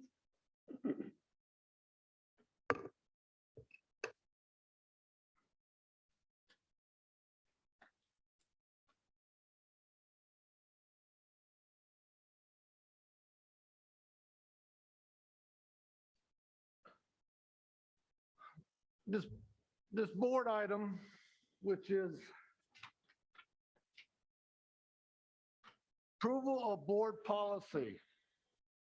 Policy 5030, student wellness. As you know, I'm a big supporter of student wellness, and this is the beginning of an era in which we are going to blend health services. We're going to blend a variety of other services with the whole child. We're going to deal with the child, and that's the trend that that California is going to take. They knows, the legislative body knows when students come to school, they have health issues. And they bring these issues from their community. And as a result of these health issues, they come with, achievement gap because of health issues. And now, as you all seen, the pandemic brought another. Excuse me, Madam President, what is the question? We can go on with narratives Hey, all night long. Yes. What is the question? What is the specific well, there's objection no question to the policy? That is what you should be addressing now, so. The question? Yeah, what is Okay. your objection to approving this The board question, policy? okay, you want me to phrase it as a question? The question is, how much is this board going to put budget into this type of item in the near future? We, as a board, we represent different communities throughout our thing. And I'm very, like I said, I'm very supportive of this type of program because not only academically support we need to give to our students, but to make sure that they come to school 100% healthy. And we're here to support the health and safety of these students. And the question is, how much are we going to dedicate funds for this particular policy? I know. Mr. Bettis, I appreciate those comments. This is a board policy, right? We adopt the policy, and then in a separate action at the appropriate time, we align resources. So the resource question is not on the agenda. I would like to know, how much is this district going to spend on this issue? How much is they going to engage in these health education, physical education? I move approval of item number 1. Nutritional services. Thank you for your comments, Mr. Bettis. I would like to see an actual dollar amount on these 8 items and get an analysis of what we spend presently and possibly what we're going to spend next fiscal year. Noted, That's the Mr. Bettis. question. Thank you. I've heard a first. That's number 1. Hold on. We take these one at a time.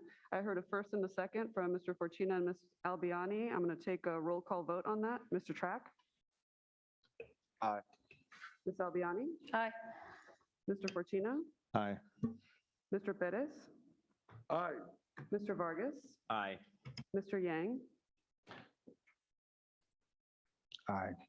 I'm also an aye vote, so item 1 on consent passes. Mr. Bettis, can you address number 10 and what your objection is? My question? Well, no, objection. Why should we not vote for this? I'm not voting. I'm supporting a particular item on this, and I want to make an announcement that on this item, ratification contract item number page 2, 230327, which is a contract with the Regents of University of California, UC Davis Mesa K-12 School Center. Yes, sir. This program is an excellent program that we are going to start at Monterey Trails High School. If anybody knows anything about this program, they are very successful within school districts throughout California through the UC systems. And what I would like to see this board fund other high schools such as Valley High School, Florin High School, doing the same project because the outcomes of students that participate go on to college, junior college, get vocational training, et cetera, et cetera. So that's what I want to say. Thank you, And Mr. Bettis. $4,000 is nothing compared what we have in our total budget. So I feel that we could afford to fund other. I move approval of That's what I'm. board item number 10230327. And the question is, why aren't we funding other programs? High schools. Mr. Bettis, we've heard your comments. Thank Valley you. High School or Florin High School. Thank you, That's the Mr. question. Bettis. There's a first and a second. I'm going to do a roll call vote on item number 10 under the consent agenda. Mr. Track? Aye. Ms. Albiani? Aye. Mr. Fortuna? Aye. Mr. Bettis? Aye. Mr. Vargas, Aye. Mr. Yang. Aye. Thank you. I am also an aye. Mr. Bettis, your next item is item number 24 on consent. Can you speak to that, please? I'm gonna deal with 24, 25. Well, It's the same issue that I had. The question is, Mr. we're Bettis, we have to vote on them individually, though. okay, let's go with 24 then. And that particular issue, they are monies that left over that you want to use, the administration wants to use it for another issue. And these are monies that are like for full-time positions, et cetera, et cetera. And we're losing out. If you look at the Head Start numbers, we don't max out on that program. And now we're using this money for other things besides direct services to Head Start students in a variety of different schools. So that's what I oppose. We should be using those services and funding for direct services for those students who are Head Start qualified. And that's for fiscal year 2021. Okay, so Mr. Bettis, I'm hearing you have the same objection then to 22 and 20, 24 and 25? No, let's vote on that, like you said. Okay, number 24 then. I move approval of item number 24. Second. Moved and seconded. I'm going to do a roll call vote on item 24 under consent. Mr. Track? Aye. Ms. Albiani? Aye. Mr. Fortuna? Aye. Mr. Bettis? No, I don't vote for changing this. I want direct services. So, Head Start. so let the record show No. Mr. Bettis is a no. Mr. Vargas? Aye. Mr. Yang? Aye. I'm also an aye. All right, Mr. Bettis, number 25. This is another thing. The program is requested to move $35,000 from administration personnel, $9,000 from administration fringe benefits, $55,000 from program personnel, a total $100,000. This is ridiculous. And this is very similar to what happened the other fiscal year. We need this money to go to direct service to our Head Start students. And we need, and I'm not sure this is in compliance. So maybe that's the question. Is this doing this type of budget change is in compliance with the Head Start program? That's the question. Okay, I'm sure Mr. Superintendent can address that with you. And another issue, the committee that meets on this, I didn't see them write off, approved by the governing body. Is that the committee that monitors this? You're the governing body. Okay. That's what we're doing now. It should be stated approved by the governing board body, not the committee for. I move approval of budget item number 25 on the consent agenda. Okay, thank you for your comment, Mr. Bettis. The item has been moved and seconded. We're going to do a roll call vote on item 25 on the consent agenda. Mr. Track? Aye. Ms. Albiani? Aye. Mr. Fortuna? Aye. Mr. Bettis? No. Mr. Vargas? Aye. Mr. Yang? Aye. I am also an aye. Measure passes. We have completed the consent agenda. Next item is the opportunity for bargaining units. Are there any bargaining units who wish to address the board?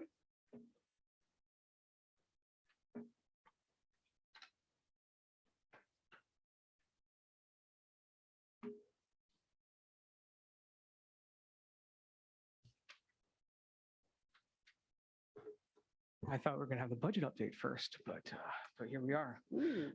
Good evening, school board. Thank you for your time. Hey, thank you for your time today.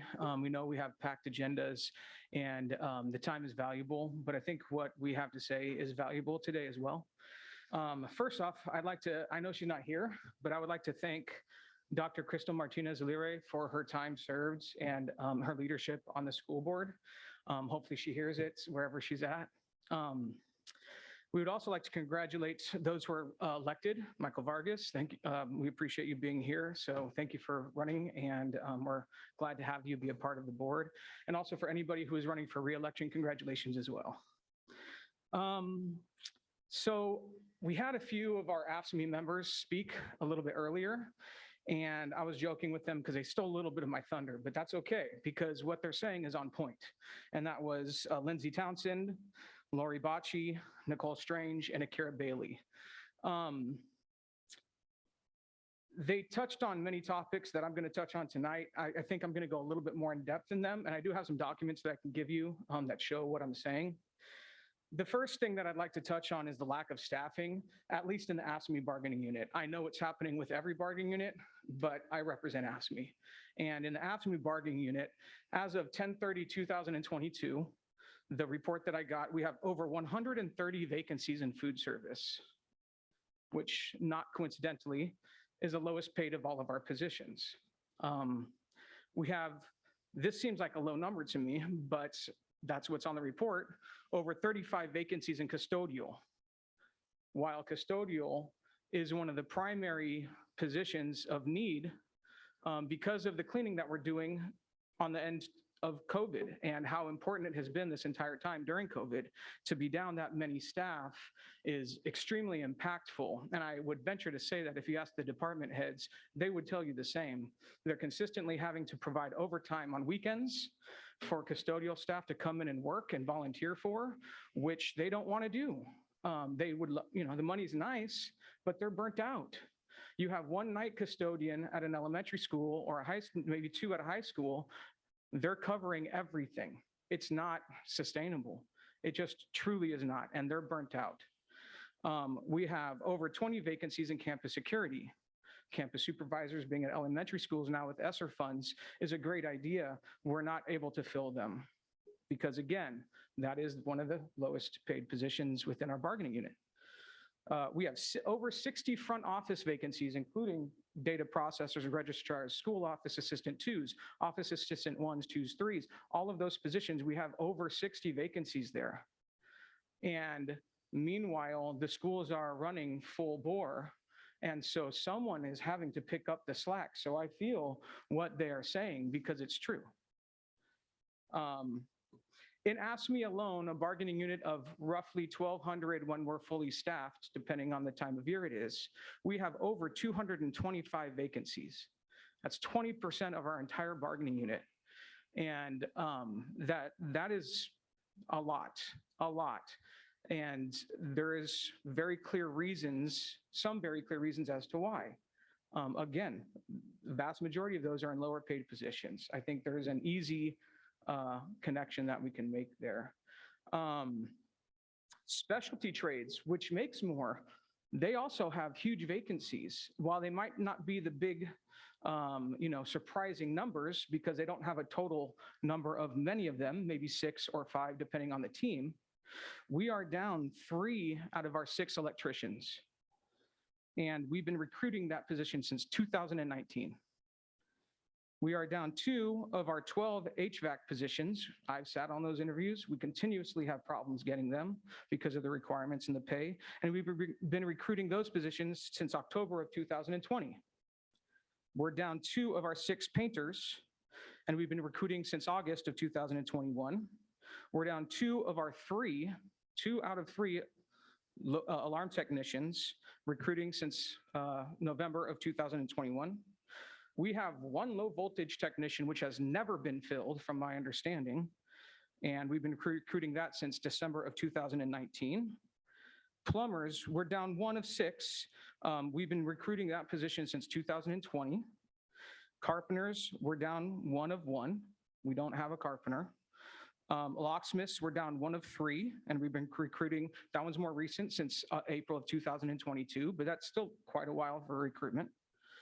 And one of the situations with this is we, as a district, are asking journey level tradesmen and women to come into the district making approximately half of what they would make in the trades.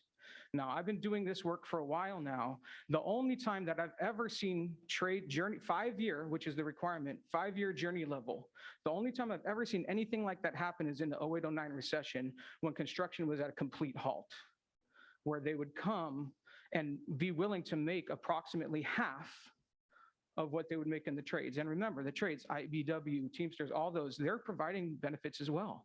So when we say the benefits are going to attract, in some situations, it's not. And those are vital positions. HVAC technicians have been vital during this time with all the filter changes. I mean, we have overtime crews going nonstop trying to make sure the filters get changed in the HVAC units because we switched to the medical grade filters, which was right, but they require more maintenance. So we have all these positions down. Grounds, the compaction there is no career ladder in grounds, whether you hold special driver's licenses, special certificates as an irrigation technician, special licenses like a heavy equipment operator, they all get paid the same. There's no career ladder. And then even when you jump to the lead position in that department, that's only, I think, 60 cents to like, it's 40 cents more an hour to take on the responsibility of being a lead and leading a crew. So we don't have a career ladder there.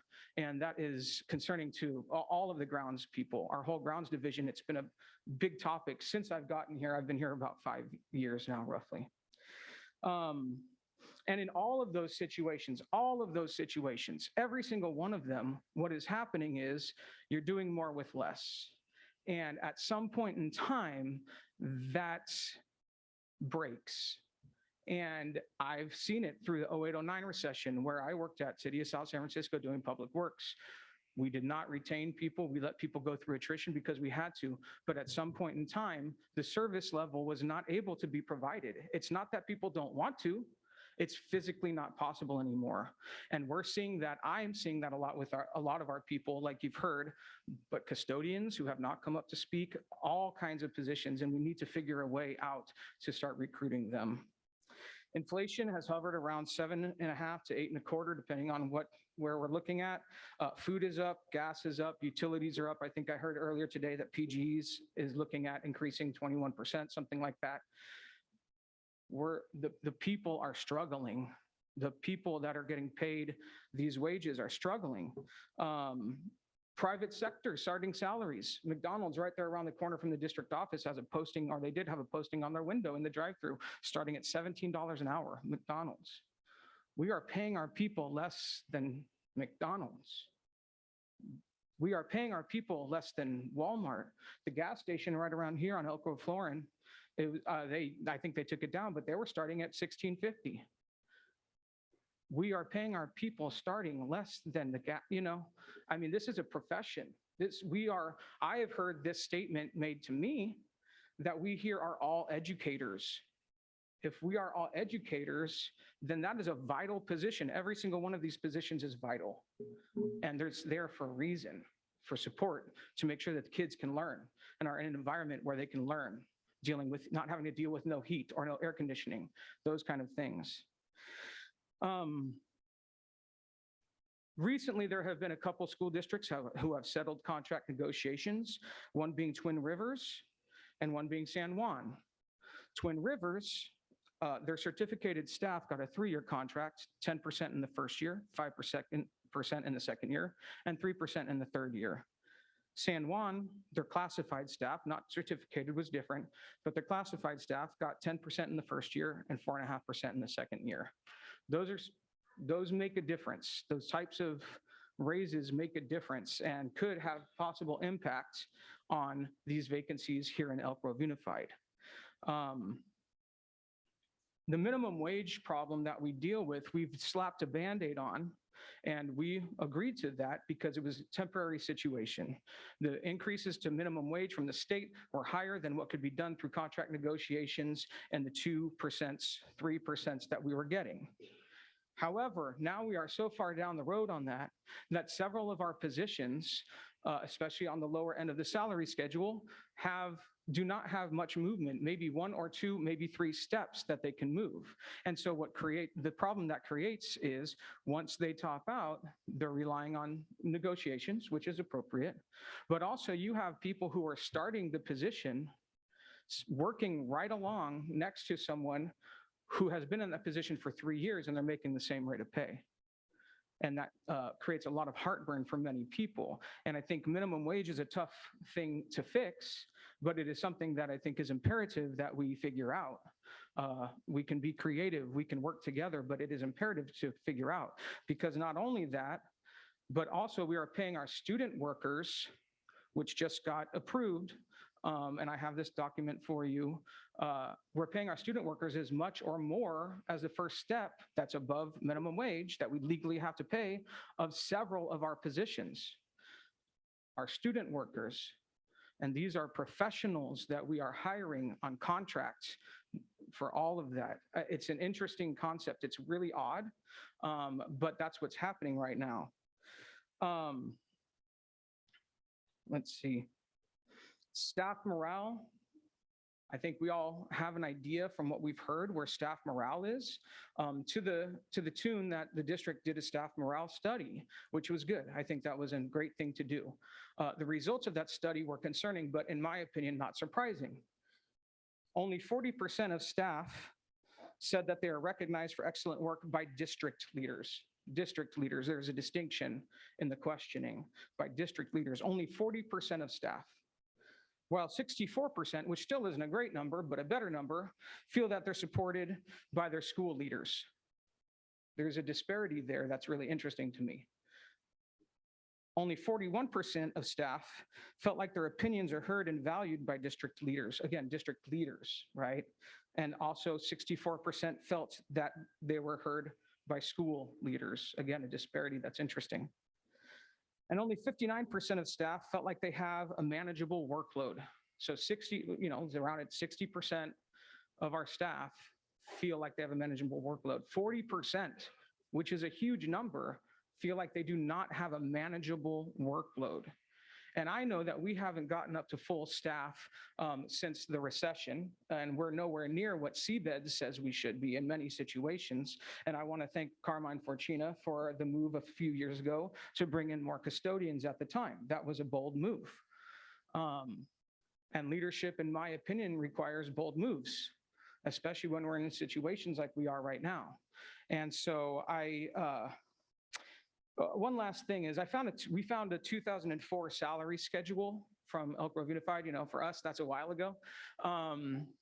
And step one of the lowest paid position, which was a food and nutrition services assistant one, different title at the time, was $2 above minimum wage. Fast forward to the current salary schedule that we have, and that same step for the same position is now $2, once 1550 comes into play, is now $2.50 below minimum wage. That's quite a swing. And I know that the district isn't responsible for what the state does, but we also have to move in conjunction with the changes that are happening. And we need to not have a Band-Aid on that anymore. We need to come up with a fix. And so I just wanted to provide this information to you because we are going into negotiations and it's an important time. And I think this is pivotal for where the future of this school district goes. Especially when it comes to classified staff and support staff. We're seeing it. I know CSEA is feeling it with their paraeducators. They're down hundreds, I'm sure. So just wanted to give you guys some numbers. I do have documents that I'll share with you guys, with all of you, and I shouldn't say guys, with everybody. And I appreciate your time tonight. So thank you very much. Thank you for that update. Anita? Sorry? No, I think we're good. Thank you. Next up, Mr. David Riley, Inclusive Education Services Update.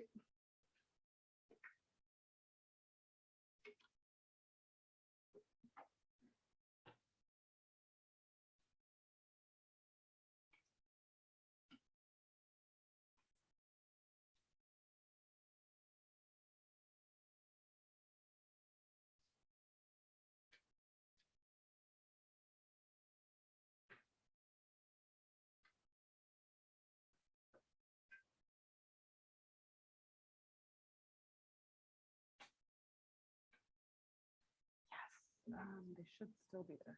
Yeah, help yourself.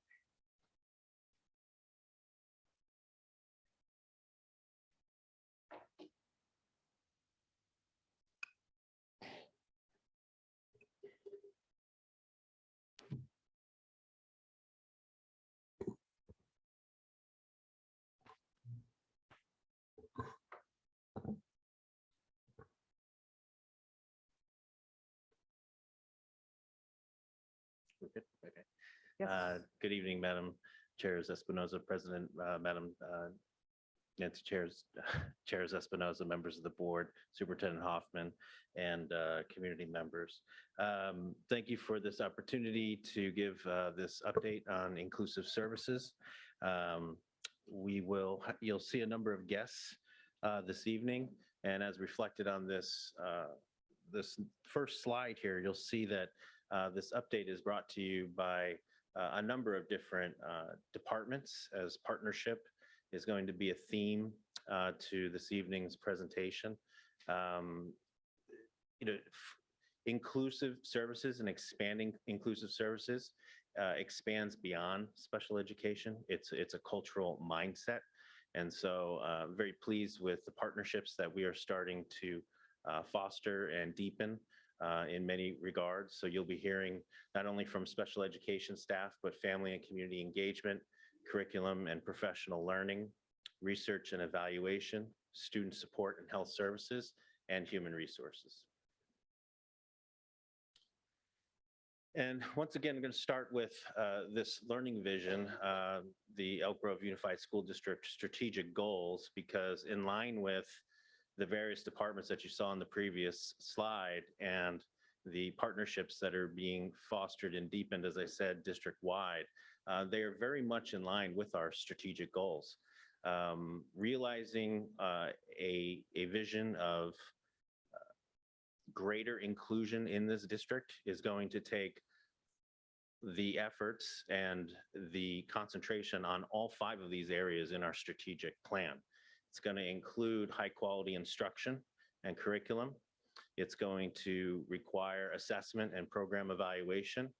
It addresses student wellness and all the different factors that comprise that.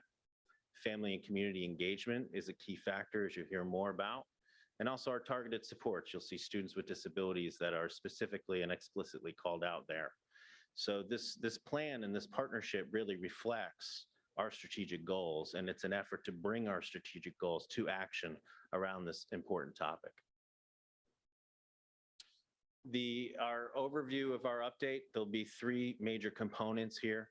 We do want to review the outreach and feedback and input efforts that we've had since September, and what we have heard from the community, specifically our parents and guardians and staff, and our response, our action, and our partnership that we're doing as a result. So I'll start with a couple of our first outreach efforts here, and then some colleagues will come up and speak more in depth about others. But the first one is a survey that you heard referenced in our public comment and that you're aware of. The survey was sent on November 18th prior to the Thanksgiving break. It was sent to parents and guardians of students receiving inclusive services. And the survey was developed and facilitated in partnership with the Research and Evaluation Department. At the time at the end of last week, we were looking at about a 30% response rate. To date, I think we're closer to 35 or 36% response rate. And since we saw with efforts reaching out to parents, encouraging parents and guardians to complete the survey, we continue to see progress and increase in that response rate. So we made the decision to extend that window through this Friday, December 16th. We also held a community forum on November 28th, and we had 60 participants in this room, comprised of, we had 2 board members, we had 4 community members at large, 5 paraeducators, 5 staff, largely from FACE and pre-K. We had 6 teachers, 14 special education administrators, and we had 24 parent guardians representing 19 families. The forum provided opportunities to share experiences with the transition of services, to ask questions and share ideas for metrics to be used to evaluate the program. At this time, I'm going to introduce and bring up Director Ann Regali, Director of Special Education and our SELPA Director, and also Janelle Jones, a Program Specialist in Special Education. And also, I'll ask Erica Wynn and Sandra Sandoval to come forward as well, both Program Specialists who have helped conduct some trainings and workshops. Good evening. Congratulations, Chairperson Chavez Espinosa, and welcome to the board, members of the board, and congratulations, and Superintendent Hoffman. Continuing on, excuse me, with our outreach efforts, sorry about that, just a sec. We have had meetings and we have ongoing meetings with parents, site administration, district administration, including our coordinators, program specialists, and we are prioritizing challenging situations with different families so that we can address those on an ongoing basis. We have been meeting, thanks. Nope. 'Tis the season.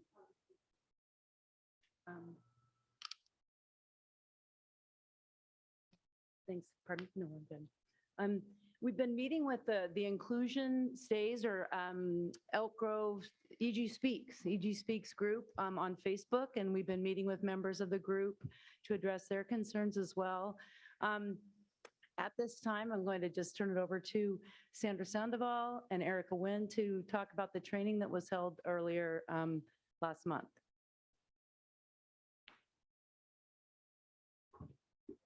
Good evening, everyone. I'm Sandra Sandoval. I'm one of the program specialists in the Elk Grove region, along with my partner, Erica Nguyen. And together we worked with one of a former inclusion education specialist who is now an instructional coach, and we developed the training for our RSP teachers. We had approximately 75 learning center staff, or teachers with an ABS teacher that also came in, and administrators. And we presented for 2 hours. So the training actually encompassed many different aspects of what it takes to be an inclusive educator or provide inclusive ed supports. So some of those topics, if you were interested in knowing, include better understanding the paraeducator job duties, because some people were new to having to work with inclusive ed paras, running social skills groups, collecting data, different types of data collection, how to do assessments on students, scheduling their services and determining what types of services. We also were given the opportunity to hear their feedback. Many of the teachers, we were grateful to hear what was on their mind and answer their questions they had. Ms. Regali was in the room and answered their questions to the best of our ability with what we have available. And we are ongoing in developing more trainings and more information. We took in the questions that were being asked of us, and we're still working on creating a Google document to answer those questions as a PS team. And once we have that, we will be sending that out to all the teachers. We have already sent our presentation from that day on to our teams. And we are developing a Google folder with, well, actually, we've already sent out the Google folder link to the Learning Center teams to give them resources that were developed by the inclusive educators for use with the students or any other students on things like executive functioning, the social skills needs, the communication needs, on providing training to their own paraeducators at the site level. So there's ample resources available to them within that Google Drive. We also had completed a survey, which is open for teachers right now. We've sent out through a Google form in asking what training they're desiring. So we get direct input from them on knowing exactly where they want us to focus on providing the information and resources to them.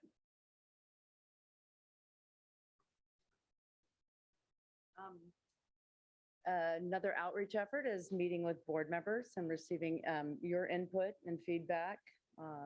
And then in the Community Advisory Committee meeting in October, we were able to establish an ad hoc committee to support inclusion and inclusion services. We had our first meeting last night, actually yesterday, and I would like to thank the program specialists and administrators who are participating. I'd also like to thank a few parents. Brandon Morgan has volunteered and stepped up and is serving on this ad hoc committee. Dustin Noble is also offering to serve on the committee and has participated last evening, and Rebecca Armstrong. So all three parents of students with in the inclusive setting, and they are working to support the progress and next steps for our students in inclusion. And I'd like to introduce a former inclusion teacher who is currently a program specialist and can share a little bit about the outcome of our inclusion ad hoc committee meeting, Janelle Jones. Hello, I'm Janelle Jones, and I'm program specialist for the Pleasant Grove region.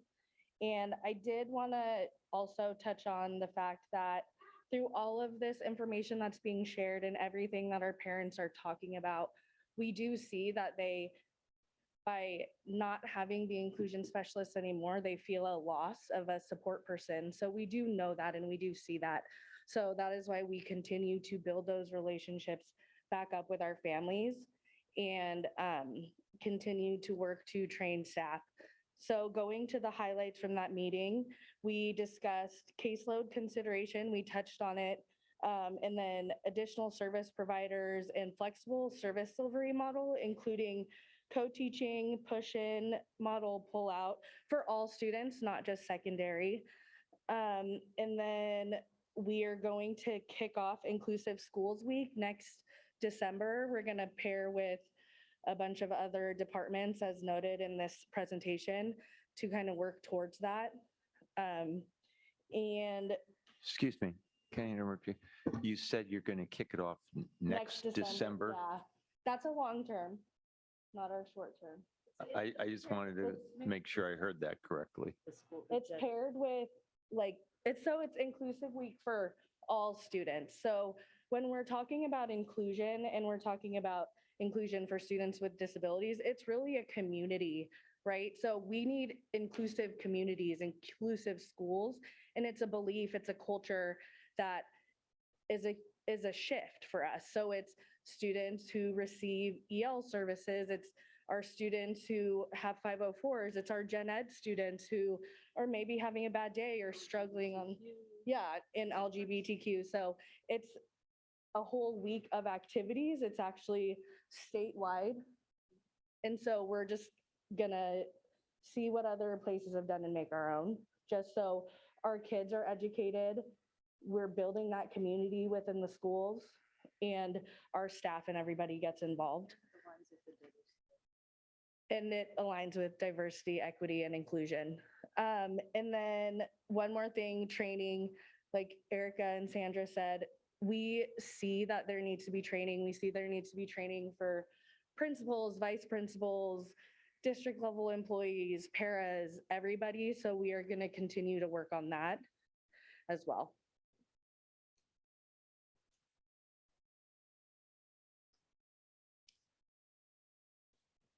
Okay, so as a result of all of these outreach efforts, the survey, the community forum, our workshops and training with teachers that we've done thus far, we wanted to delineate the feedback that we have heard from people and recognize the fact that this change was disruptive to parent, guardian, and student experiences. We do acknowledge that, we do recognize that. We also recognize that some relationships were severed and lost amongst staff and students and families. The levels of communication and updates have decreased. We've heard the ability of staff to respond to immediate needs of students and staff have been diminished. The coordination of related services, such as speech and language, physical therapy, occupational therapy, has been reduced, and training and support to paraeducators is needed. We've heard that learning center and secondary resource teachers feel overwhelmed. We've also heard that we're at risk of losing staff and not attracting new staff due to working conditions and expectations. We've heard about a lack of trust in district leadership, a fear of district leadership, a feeling that district leadership is not listening, that the district did not make a data-based decision to change the inclusion program. In solving one problem, the district has created another, and that the district did not engage or communicate with parents, guardians, or staff prior to the decision. So through a variety of different forums, public comment, all the things that we reviewed, these are our takeaways and what we have heard from our parents, guardians, students, and staff. So what do we do in response to this? We have response, action, and partnership. So based on this input and feedback, our department, special education, in collaboration with other departments, we'll be developing specific action plans. And one of the primary goals is to increase opportunities for parents and guardians and staff to engage in programmatic and service considerations. And it's going to delineate the four major aspects of this response. So the four major aspects, and I've heard this come up quite a bit from some of our public comment, and it's always something we can improve upon, beginning with communication. Recruitment and retention, and that's a primary focus for everybody in the district and specifically in special education.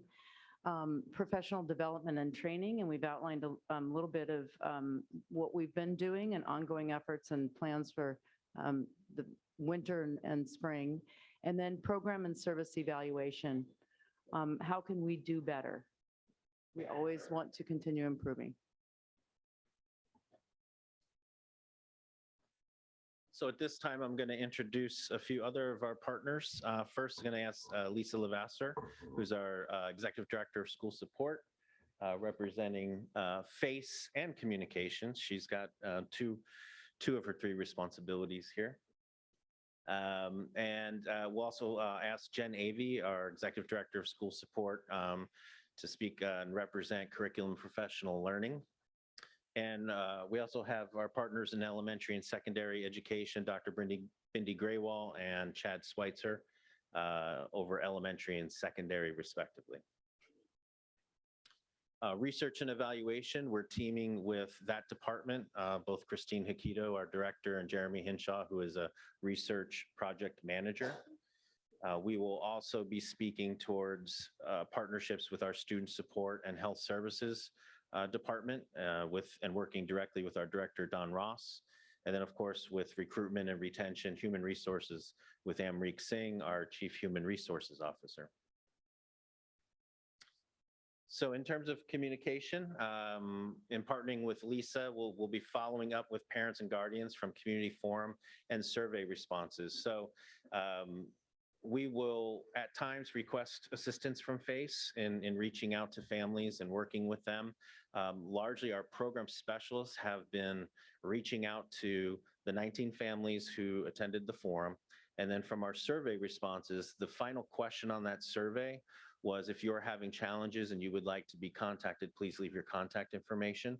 So we have about 25, 26 families of the close to 260 respondents that we have thus far who have requested communication.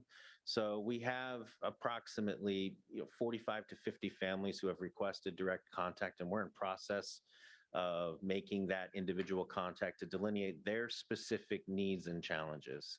Because again, special education is based on individualized educational plans. So we really want to have contact with those families and understand where specifically are we falling short, and what immediate assistance can we provide given our existing resources. And so we're in progress with that. We do have a Google Doc that we're sharing in terms of tracking those contacts, what specifically those families need, and we're looking at the trends. And that's going to inform our planning moving forward. Where are we falling short, and what additional resources do we need long-term to ensure that we shore this up? We want to reevaluate our policy and practice related to parent-guardian communication with paraeducators. What we heard loud and clear at the forum was a frustration about a policy of paraeducators not talking directly to parents and guardians. There's some nuances to that, and we need to look at that. But I think with training and providing some guidelines, we do see the value in direct communication in terms of daily updates and daily exchanges with the paraeducators who, in most cases, are providing that direct service to the students. So that kind of two-way communication, we can see that essential. So we're going to be reviewing that policy. And we also want to address breakdowns, communication breakdowns with related service providers. I'll have Lisa come up and speak a little bit more towards how we're going to partner with FACE to these next aims.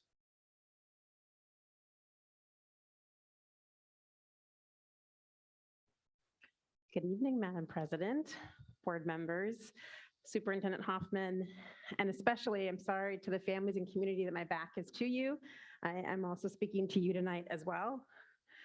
So members of the FACE Department, Family and Community Engagement, FACE for short, attended the November 28th community meeting, and our families that were there, we wanted you to know that we see you, we hear you, and we appreciate your input and feedback. Your voice matters. So tonight, we're honored to speak about some of the collaboration between the special ed department, communications, and family and community engagement. So the FACE department is going to directly support some of this outreach. We have some incredible human beings in our department that work directly in our schools and work with our families. And they're going to help with some of the community feedback and survey responses. We have a multilingual department who is willing to reach out to families in multiple languages to make sure that we hear from all families.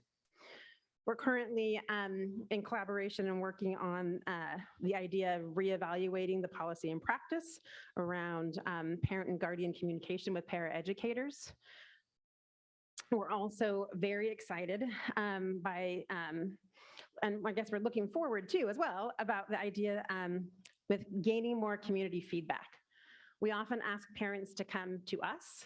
And so we are looking at going out into the community where our families are and meeting in schools, meeting in community centers, meeting in apartment complexes, and making sure that we seek two-way communication and feedback and that we provide translation at all meetings. We also are excited by the idea of exploring different technology platforms. We know families get information in various ways, and so our department is going to collaborate with the special ed department to make sure that our families are receiving information on the various platforms in the various ways. And then finally, I'm really excited by this last bullet. We're going to look at, we currently have a position, we have 9 of them actually in our district that are family school community liaisons. And we're going to re-examine that position and make sure that that role has a special ed liaison component to it, if not an actual position. And that role could be an empathetic ear for our families that have children with special needs, support our families with IEP and 504, the 504 process, help connect families to the various resources in our community, and help families better understand just the education and the language that are in our IEPs and 504s. Thank you. Thank you, Lisa.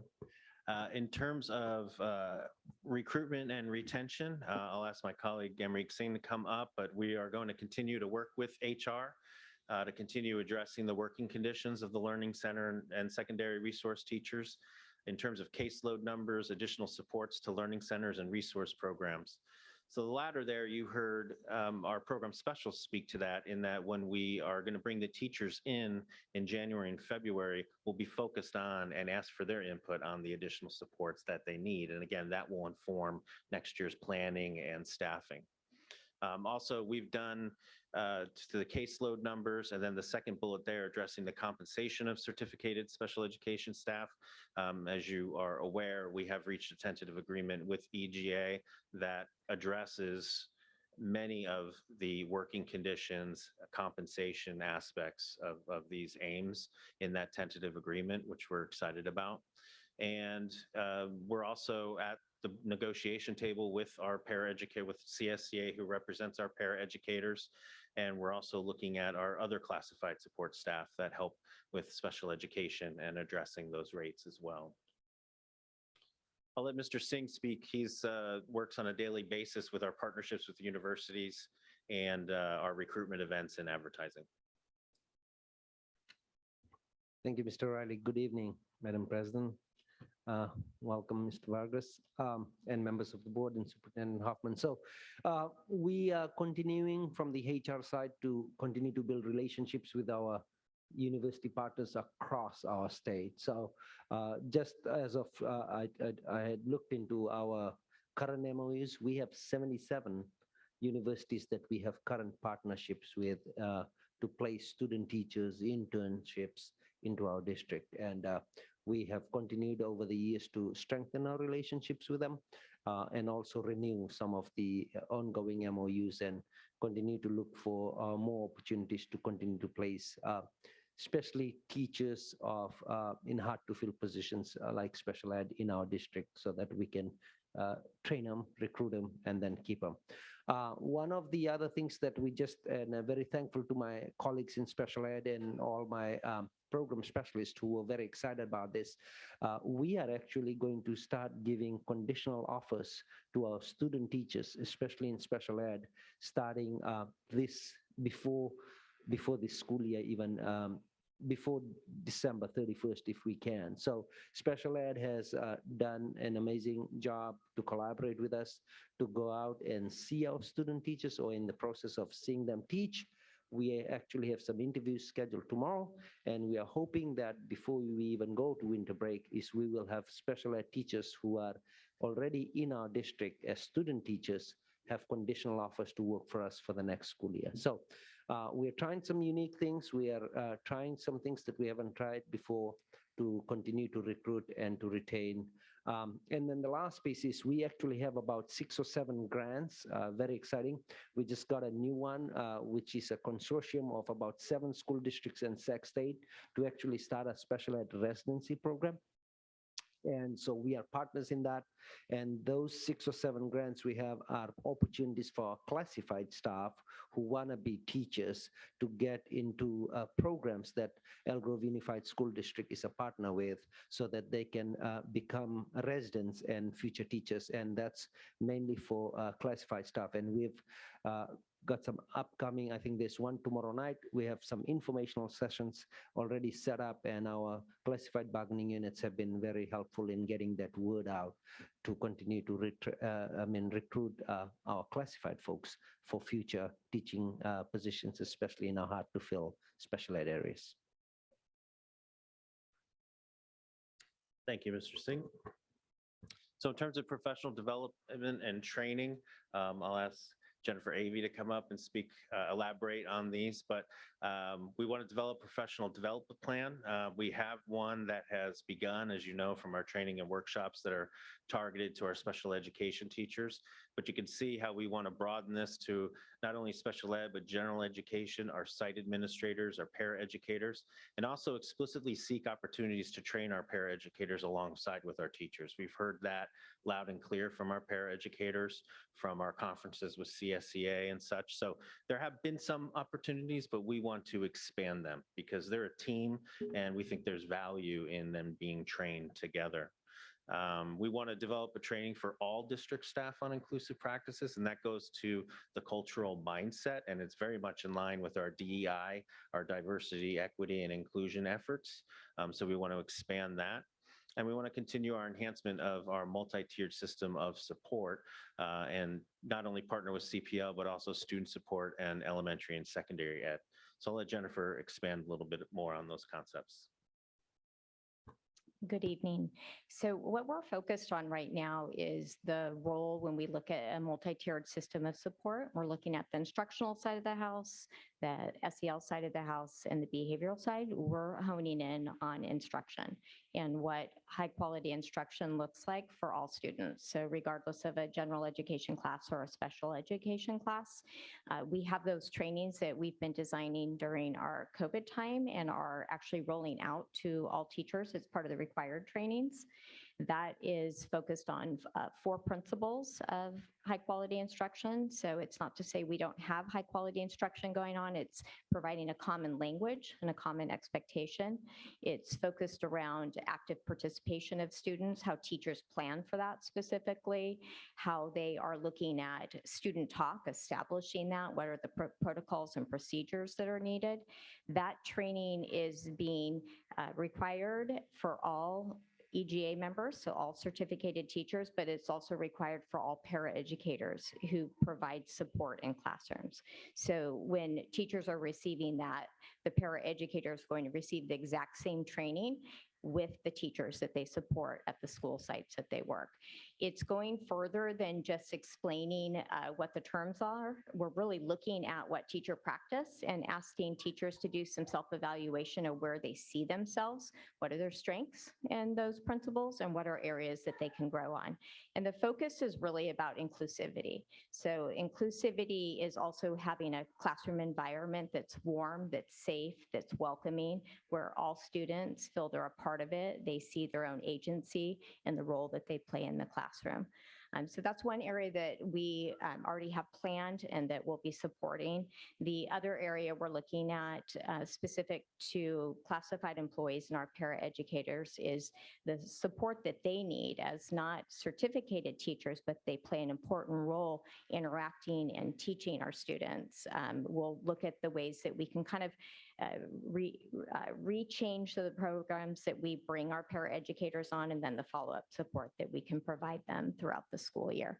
The other piece that I want to talk a little bit about is we're looking at when we walk into classrooms, we're currently working with all of our principals on a tool that's called the Font.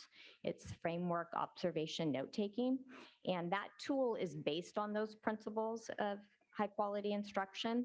And what we want to make sure that we're doing is not just using that tool for our general ed classes, that is also a tool that's being used when we're walking our special ed classes, so that we're looking at what all students are receiving, regardless of their placement and what teacher they have, so that we can provide and collect that data to be able to enhance the work that we'll continue to do.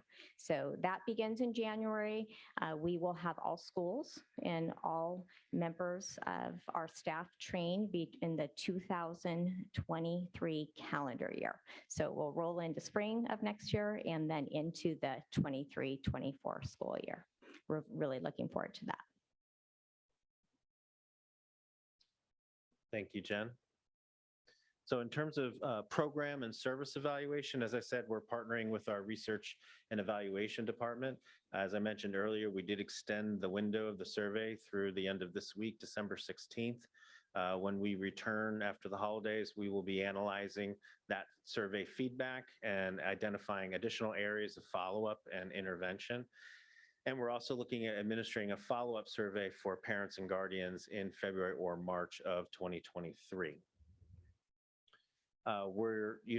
You heard reference to surveying staff at the conclusion of our workshop and additional supports that teachers need. We want to continue those efforts, and also looking at surveying not only special education teachers, but general education teachers, because the inclusive services are about students accessing the general education classroom. So we want to be surveying our general education teachers as well and the supports that they need. And also, this came out of the forum from one of the ideas generated from a parent, which was developing and facilitating student surveys. So that will take some partnership, as we'll have to differentiate those questions and such, given the age of the child and such. But we are interested in that student feedback, and we do administer student wellness surveys already. So we might be able to link efforts with that initiative as well. And then we want to continue to gather data on identified metrics and have continued parent, guardian, and staff input with those metrics that we want to collect and review and analyze. So that'll be a partnership with not only research and evaluation, but also FACE. More on the consideration of the metrics, we continue to seek input as to the desired metrics used for evaluation of service. At the forum on November 28th, we did put a list of metrics that you'll see again, just for your review, of some suggested metrics, and welcomed additional feedback and got additional feedback from the forum participants. And we've added some of those suggestions to that list, and we're going to be seeking more input and solicit more input in future events. But the potential metrics that we've identified that we want to see the changes before and after, but also moving forward, and it's in line of expanding our inclusivity in this district.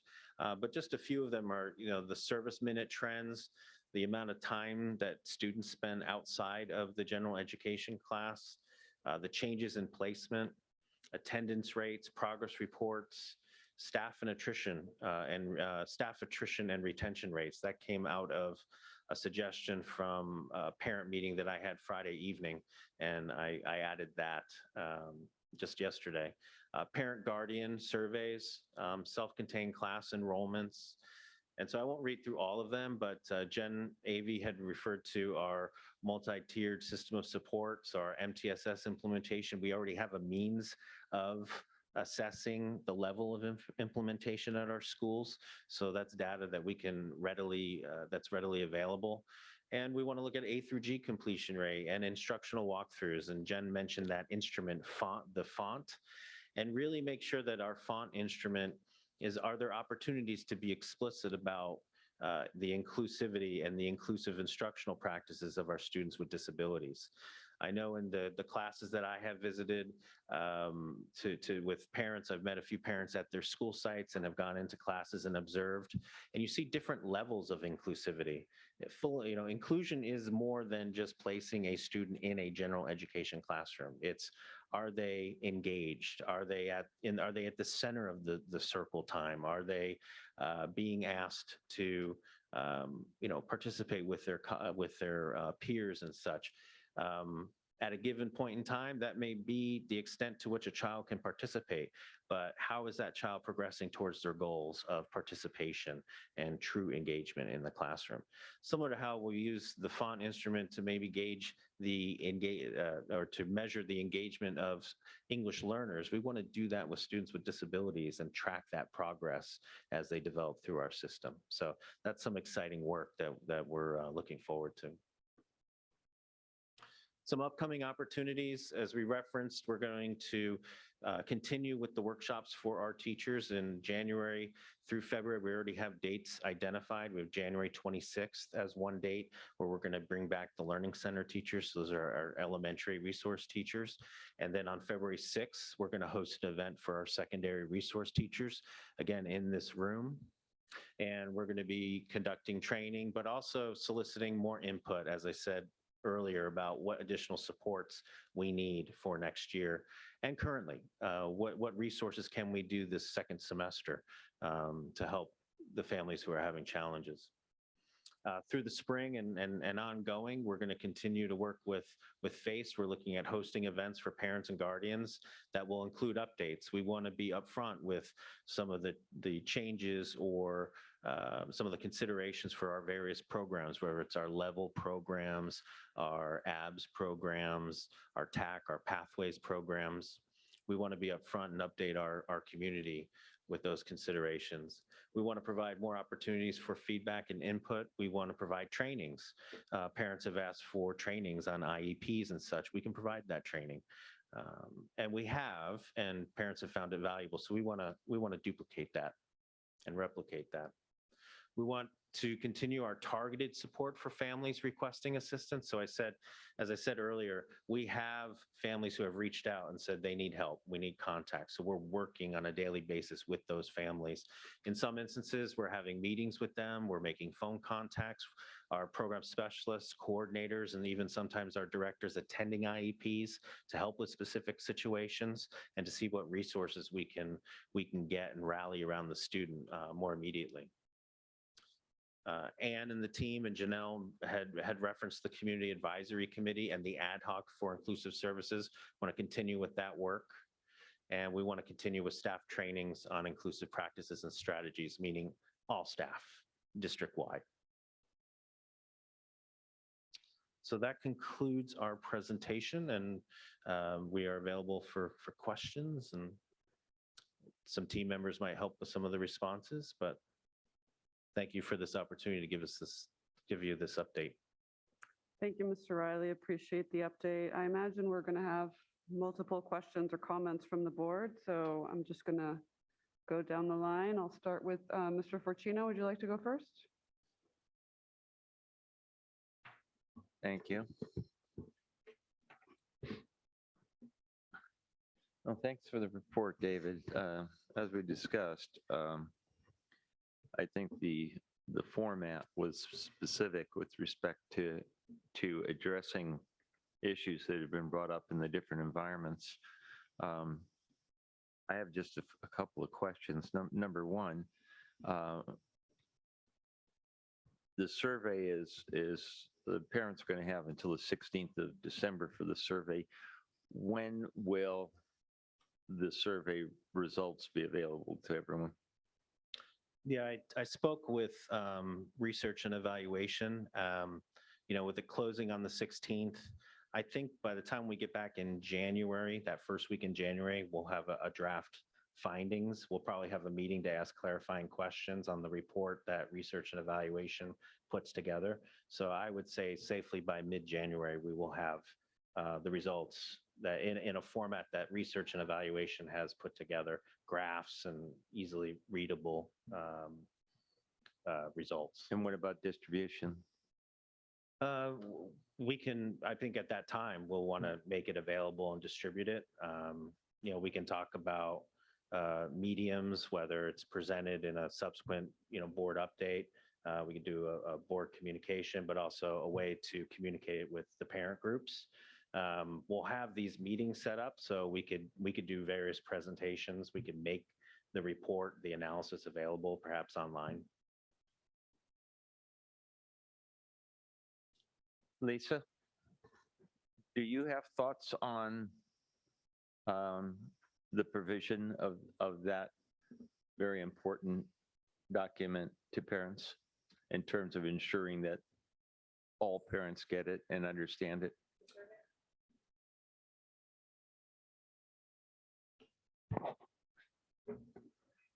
So in regards to the survey that's closing on December 16th, I know that the FACE department is more than willing to make some phone calls to see if parents have filled it out or look at the ones that haven't and create some direct outreach around that. We're more than willing to do that. I know I have several people on the team that would like to do that. I also know that the FACE department plans to help with the one in, is it March, February, March, the next survey.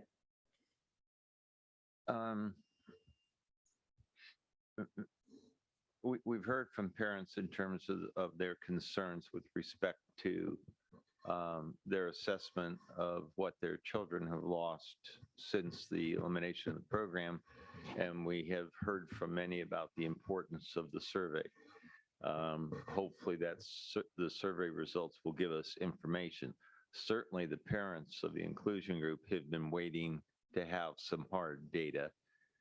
What is going to be, from your perspective, the best way to ensure all special ed parents receive and understand the survey results? And I suppose in particular, the parents of the inclusion committee. There's a couple of ways that we know work best. One, when teachers who have relationships with families reach out and encourage the families to fill out the survey, direct phone calls, actual human being calling, building a relationship and asking. We know that this works because back when we were in distance learning, we made lots of phone calls that just checked in with families on how they were doing and if the setup was, everything they needed for distance learning. So we know this works. Continuing pushing it out in various platforms also helps. Okay. And we will encourage that and support, of course, to do that. Yeah. So I think, Mr. Forte, you're asking about once the survey is completed, how do we distribute it so everyone has access to it? Let me just, because there are some concerns in that, we understand FACE had offered assistance in getting people to respond to the surveys. We're having our program specialists make those phone calls to people who haven't responded because of some, IDEA confidentiality. You get a call because your student receives a certain service from someone who is not their service provider, not their teacher of record. There's some concerns there could be some concerns from parents like, why do you know what my child receives and such? So we're doing the individual outreach from our program specialists, and it's been successful because in many times they have that personal relationship. And we've seen through the pushing, we went from, for the first week of the survey, we went from just over 100 respondents, and now we're getting close to 300. So we're seeing success with that. I think once the survey is completed and Red puts together the report, then I think we can work with FACE about pushing out emails with a link to the survey results. I think that will probably be the most effective way. And then perhaps having community events or meetings or parent meetings to discuss and have conversations about the results. Yeah, and specific to the comment you just made, we have communication processes in place for all parents, email blasts, so on. Is there consideration for setting up a system specific for parents of special education students? Yeah, right now, that's how we have pushed out the survey. We have the 500, 550, 590 families that received the survey. And we have, through their student ID numbers, we're pushing it out to those families. We can also identify any group of parents and send out a targeted communication as well. Okay.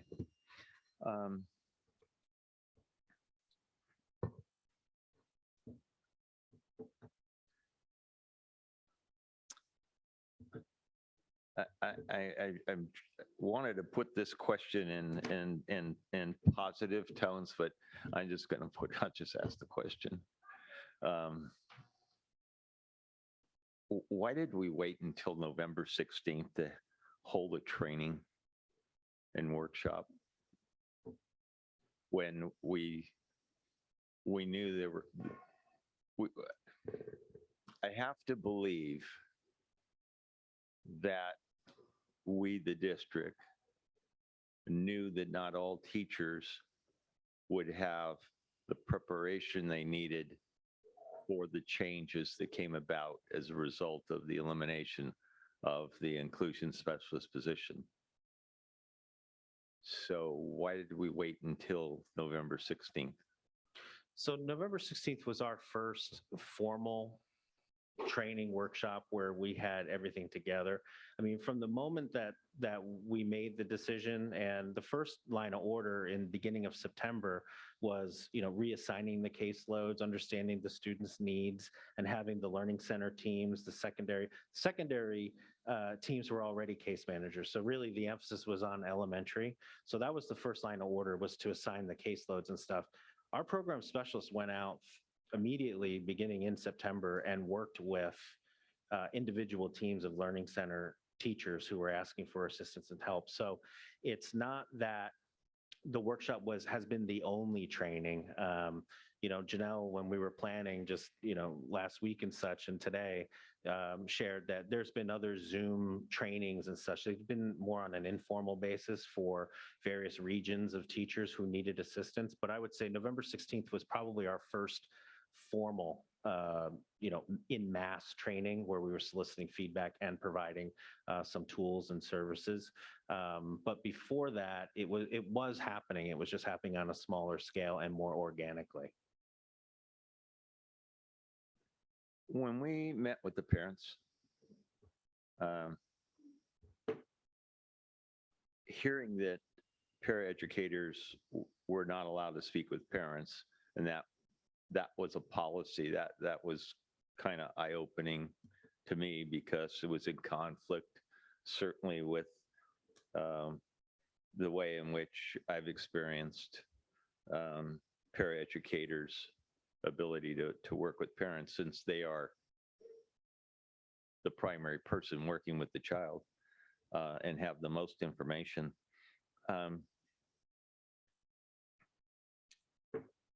What does a timeline look like for making whatever changes we need to make to the policy? And is that policy just an operational policy within the special education department? Yeah, it's not, it is an operational. My understanding is that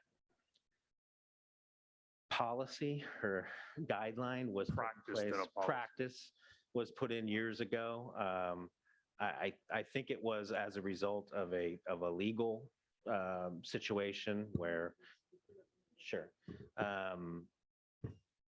But it is, I think with training, with our paraeducators and providing guidelines on types of communication that is helpful and useful. And then, we have to be careful not to have IEP meetings outside of the IEP meeting and not to say that, we think this service is in order or such. All staff need that kind of training and guideline because those should be team decisions.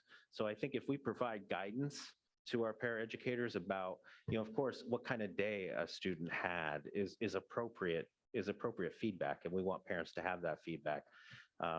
And that's the other reason why we want to explore. You saw one of the bullets up there was about developing, working with tech services to maybe develop a median that the district can host where parents can get feedback on a child's progress. Maybe it's a kind of app, or maybe it's, where a paraeducator, a general education teacher, and the case manager can communicate more readily with a parent, and everyone can see that communication. So everybody's in the know. We want to explore that as well.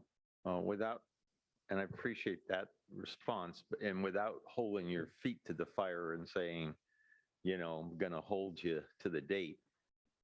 When might we look at that? January, February, March, next January. September? I think as soon as January, we can look at that. I mean, we've already had conversations with our legal team about, can we work together to address some guidelines so that we can get the communication going as soon as possible. And then it'll just be about, having the training and talking to our paraeducators and offering that guidance. But it is something that needs to be revisited. I just wanted to reiterate, I remember you mentioned that the issue with the paras and the policy was concerning. There is no policy. The concern is they don't have the proper training, and there's a confidentiality with that IEP. We really value our paras, and you had said that too as a teacher and as a para, and I've served as a teacher and a para. That relationship is critical, and I think, as Mr. Riley said, with the proper training, we can really do some really positive things for kids in terms of the communication. Yeah, I agree with that. I guess what is really troubling with the whole situation, and it's like water under the bridge, because I guess we've been doing that. But if we're talking about the need for training and the need to provide an understanding on the part of the para, that's our responsibility. And so, what I heard that night and what I've heard since is that the way in which we resolve the problem is just tell the parents you can't talk to parents, rather than assuming our rightful responsibility to provide the training, which we are now going to provide. Correct? Yeah. Okay. Correct. That's all, Nancy. Thank you, Mr. Fortuna. Ms. Albiani? Thank you, Mr. Fortuna. I think some difficult decisions have been made. I appreciate staff's acceptance to the ownership of and the seriousness of our parents' concerns. They're very grounded in real concerns, and I appreciate the way you've taken that. And I don't feel like you tried to sugarcoat that in this presentation. I feel like you shared what was shared at the meeting, so I appreciate that. I'm happy to see the plans, the addition of departments. I think the idea of a fully more inclusive school system is very positive. And I just want to recognize for parents, it's their child going to school every day. And so it's hard.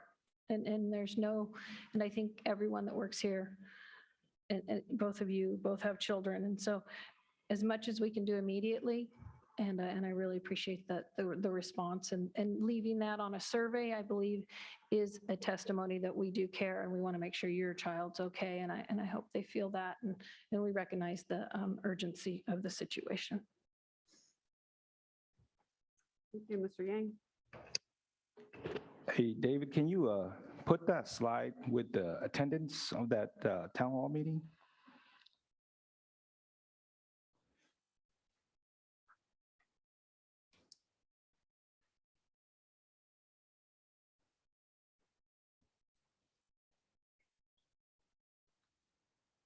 Yeah, thank you for the presentation. I think the attention to detail of demonstrating that the staff actually paying attention to the parents. I think that's important. So kudos to you guys on that part.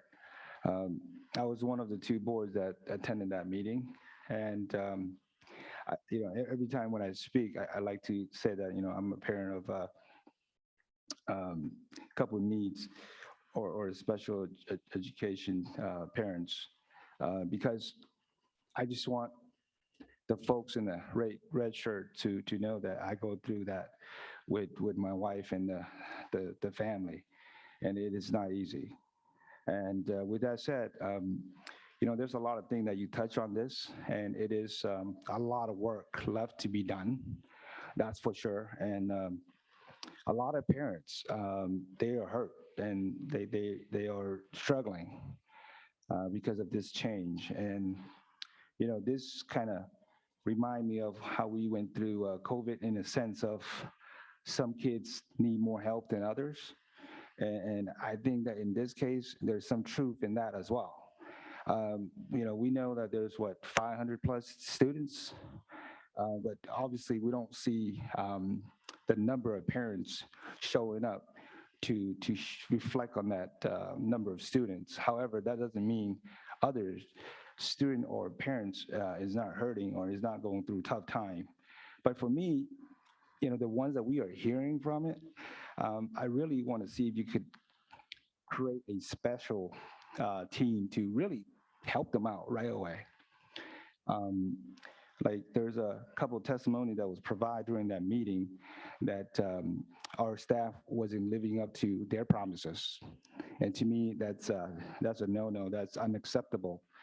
And, with the hardship and difficulty that they are facing, we have to deliver what we said we're gonna do. And then, whether it works or not, that's something that we're gonna have to hear from the parents and the students perhaps, but we cannot just bail out and not deliver our promises. And those are the things that I heard, some of the things that I heard during that board meeting. And again, there's a lot of things that we continue to do and improve, but I would like to see the quick response and the parents that already cry out loud to us, help them out, see what they need help with most. There's so many cry out loud students here, parents, the last couple of months, and I just would like to see some sort of action right away instead of waiting for the data to come out, because to me, we already failing as far as we're not delivering what we already promised as far as the number. So we already delaying that, right? So every week we delay, kids are struggling, parents are struggling, me and my wife are struggling. And that's the truth, that's the reality. So I would like to have you guys to really consider building a team to respond. If you guys already did, that's great, okay? I just want to be clear, all the parents who came to the forum and who requested a contact from the forum, from the survey, they're being contacted right now by their program specialist teams, their regional teams. So I just want to be clear, we're not waiting for anything to close. We're making calls. I think some of the families that, the voicemails are full or they haven't responded or not responding to the phone calls or the emails, we're going to continue to push. But like I said, we're tracking all of the contact and we're going to ensure that all of those families are getting direct support. We're not waiting for that. Okay. And I would also like to thank you, Mr. Yang and Mr. Fortuna, for participating in that community forum, and also you personally for allowing us to partner in your children's education, because you have advocated over many times, and I appreciate that. Thank you. Yeah, so when you said you guys have already responded to those folks that cry out loud, you respond to the fact that you find out exactly what they need and then you help them out? The program specialists teams are having conversations with those families.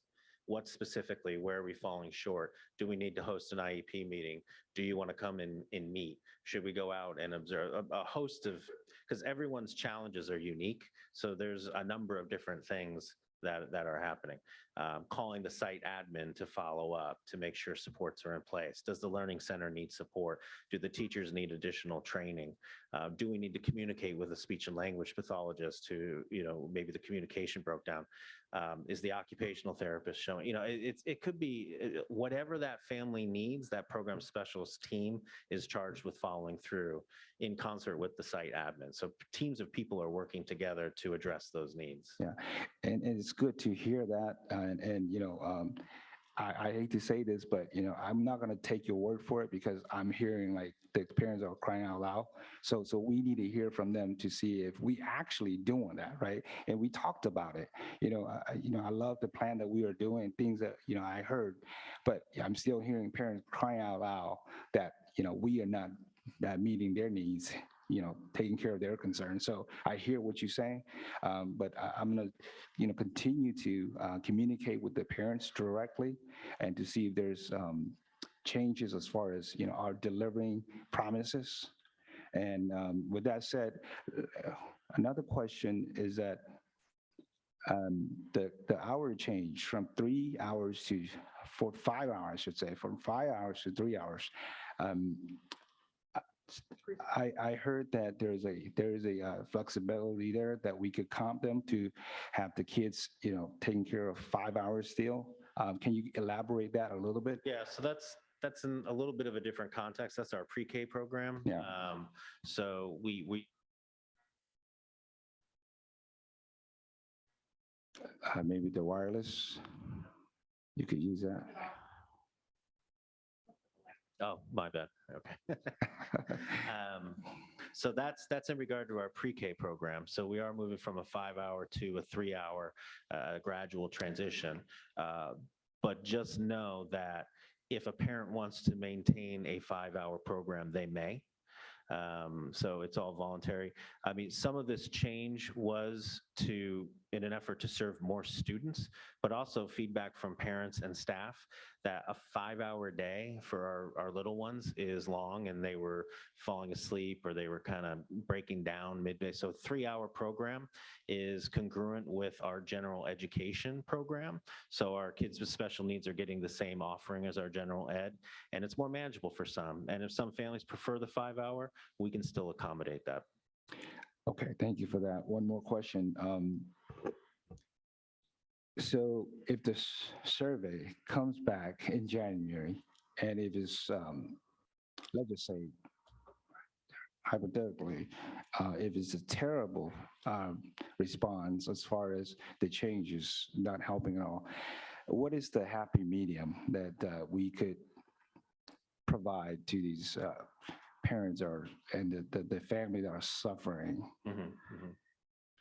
Well, I mean, we'll have to analyze it. We'll have to see, the percentage of number of people who are having challenges. We'll want to dig deeper on those challenges, and then that's going to inform our planning for next year. Where are we falling short? So far we have about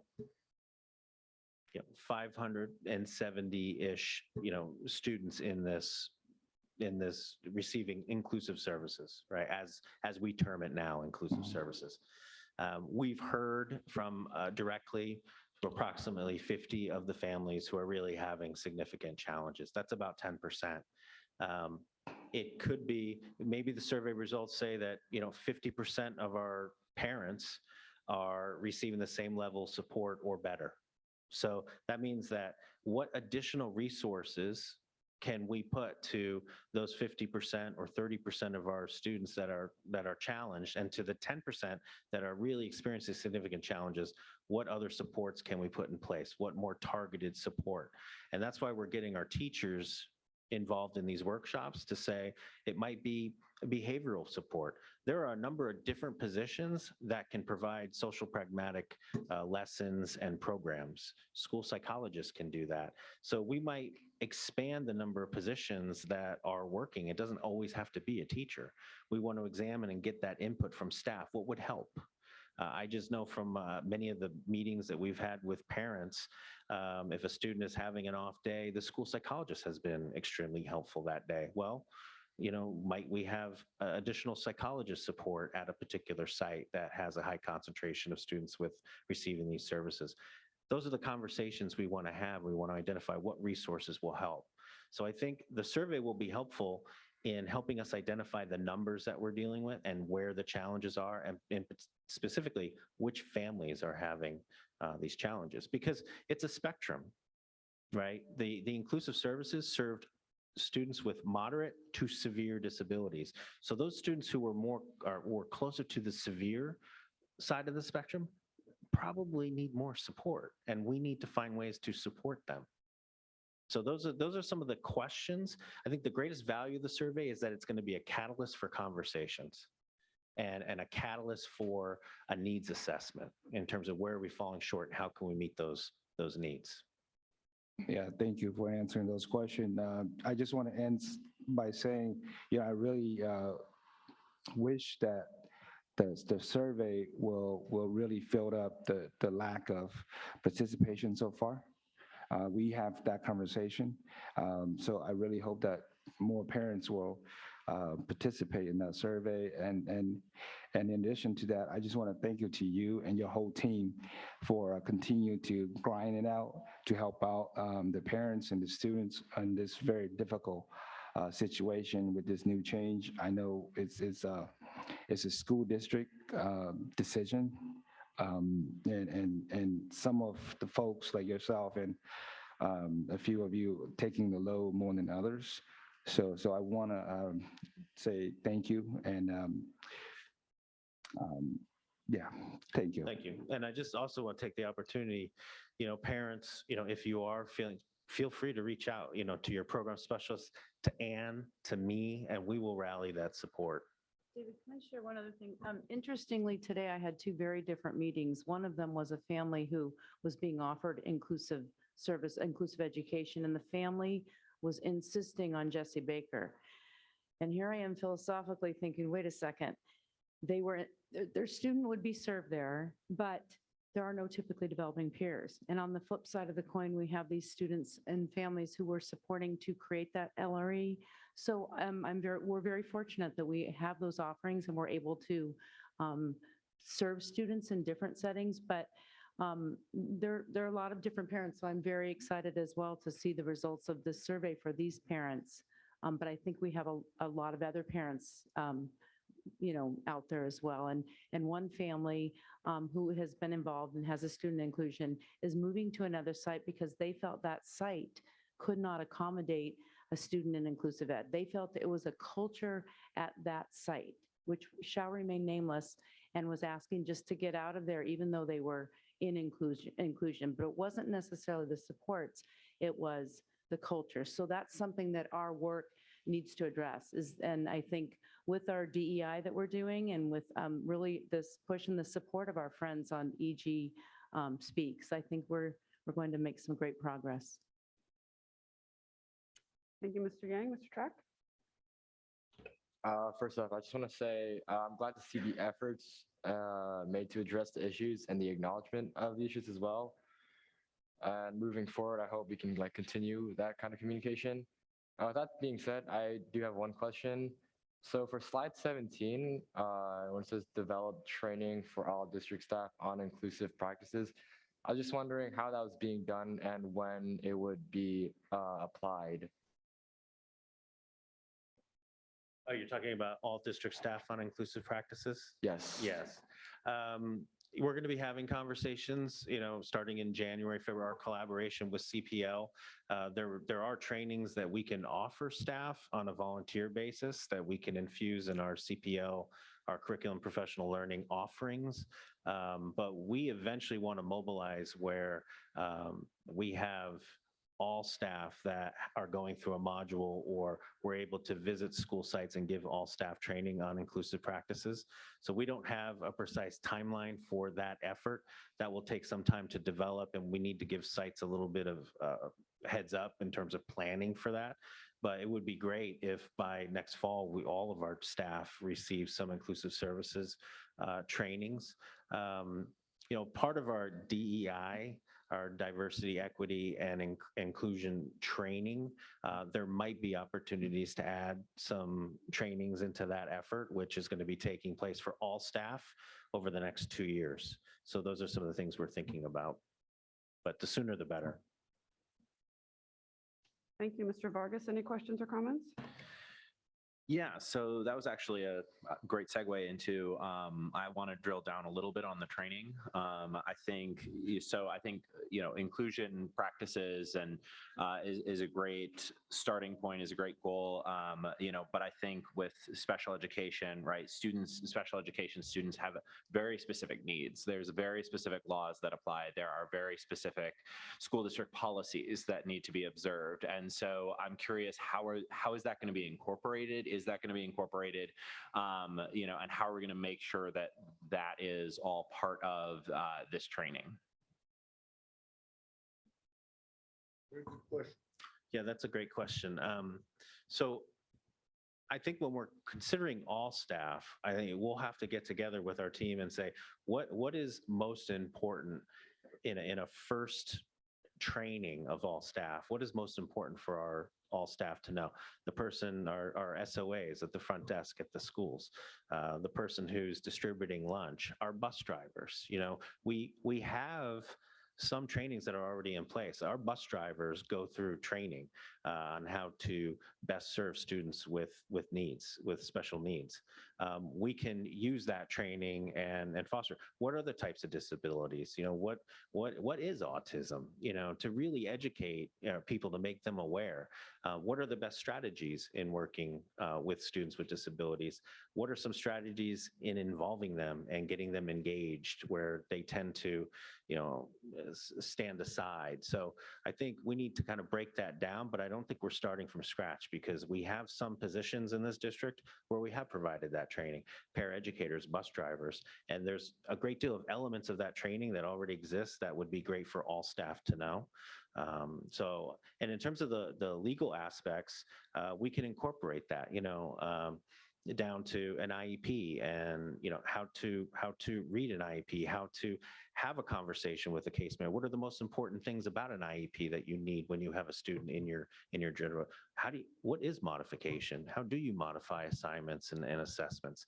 All that is good discourse, and that is also I know people have referenced like co-teaching and such.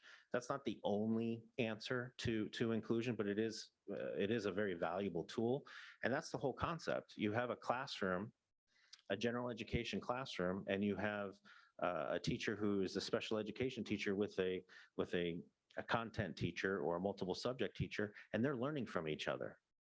The general education teacher is learning how to modify students and how to understand a certain student's disabilities and how best to adapt their instructional strategies, but also their curriculum and the way they deliver it. So all of that is good conversation we'll be taking into account when we train staff.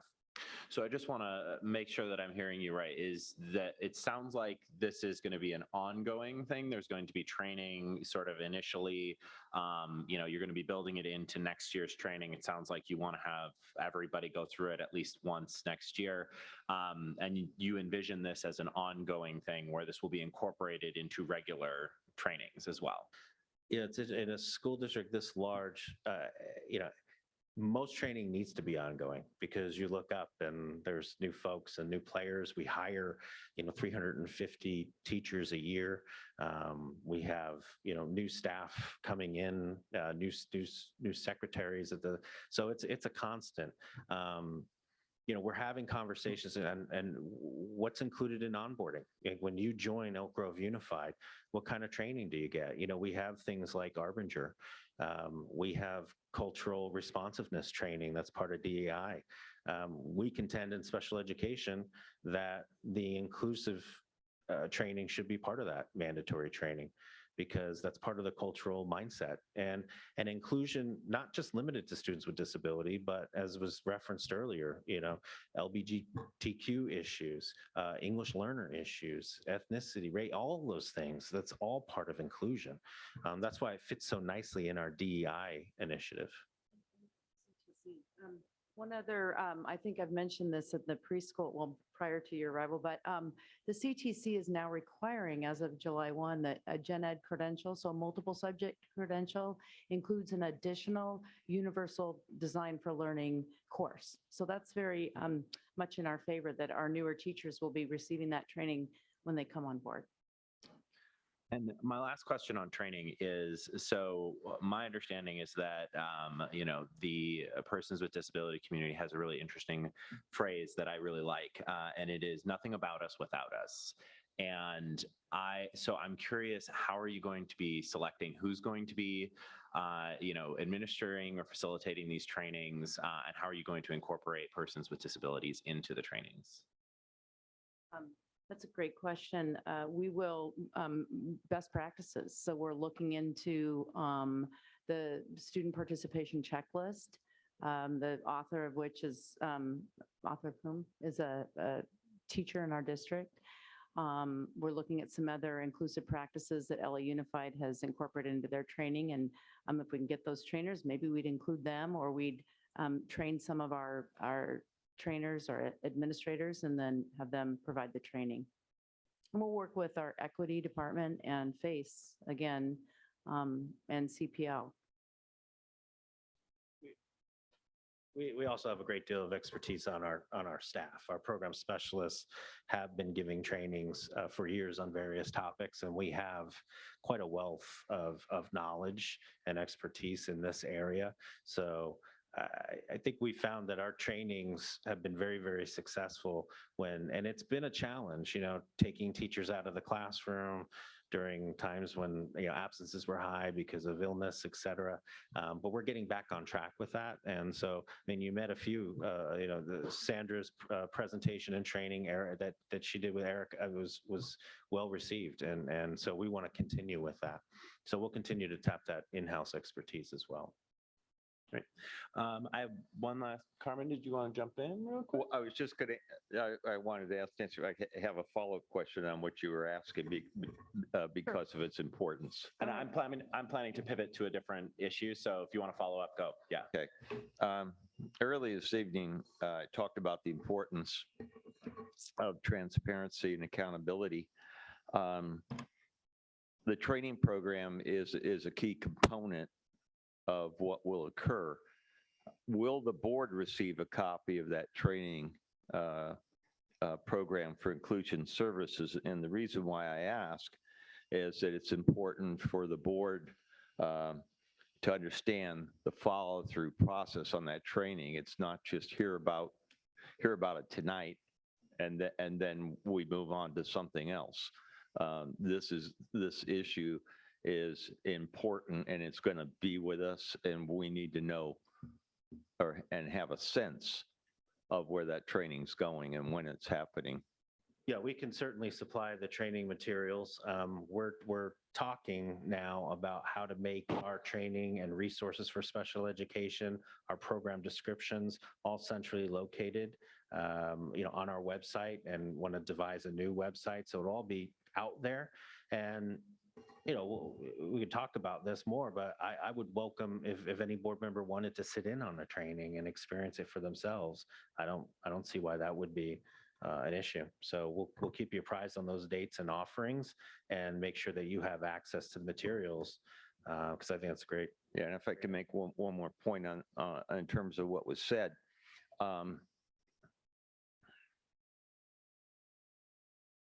For us to responsibly address the training issues, one thing that was said, which is diametrically opposed to where I believe we need to be, and I've said it before, and the quote was that training on a volunteer basis. What we need is training. Right. And we need to provide that training any way we have to do it. That means we got to pay more money. We pay people.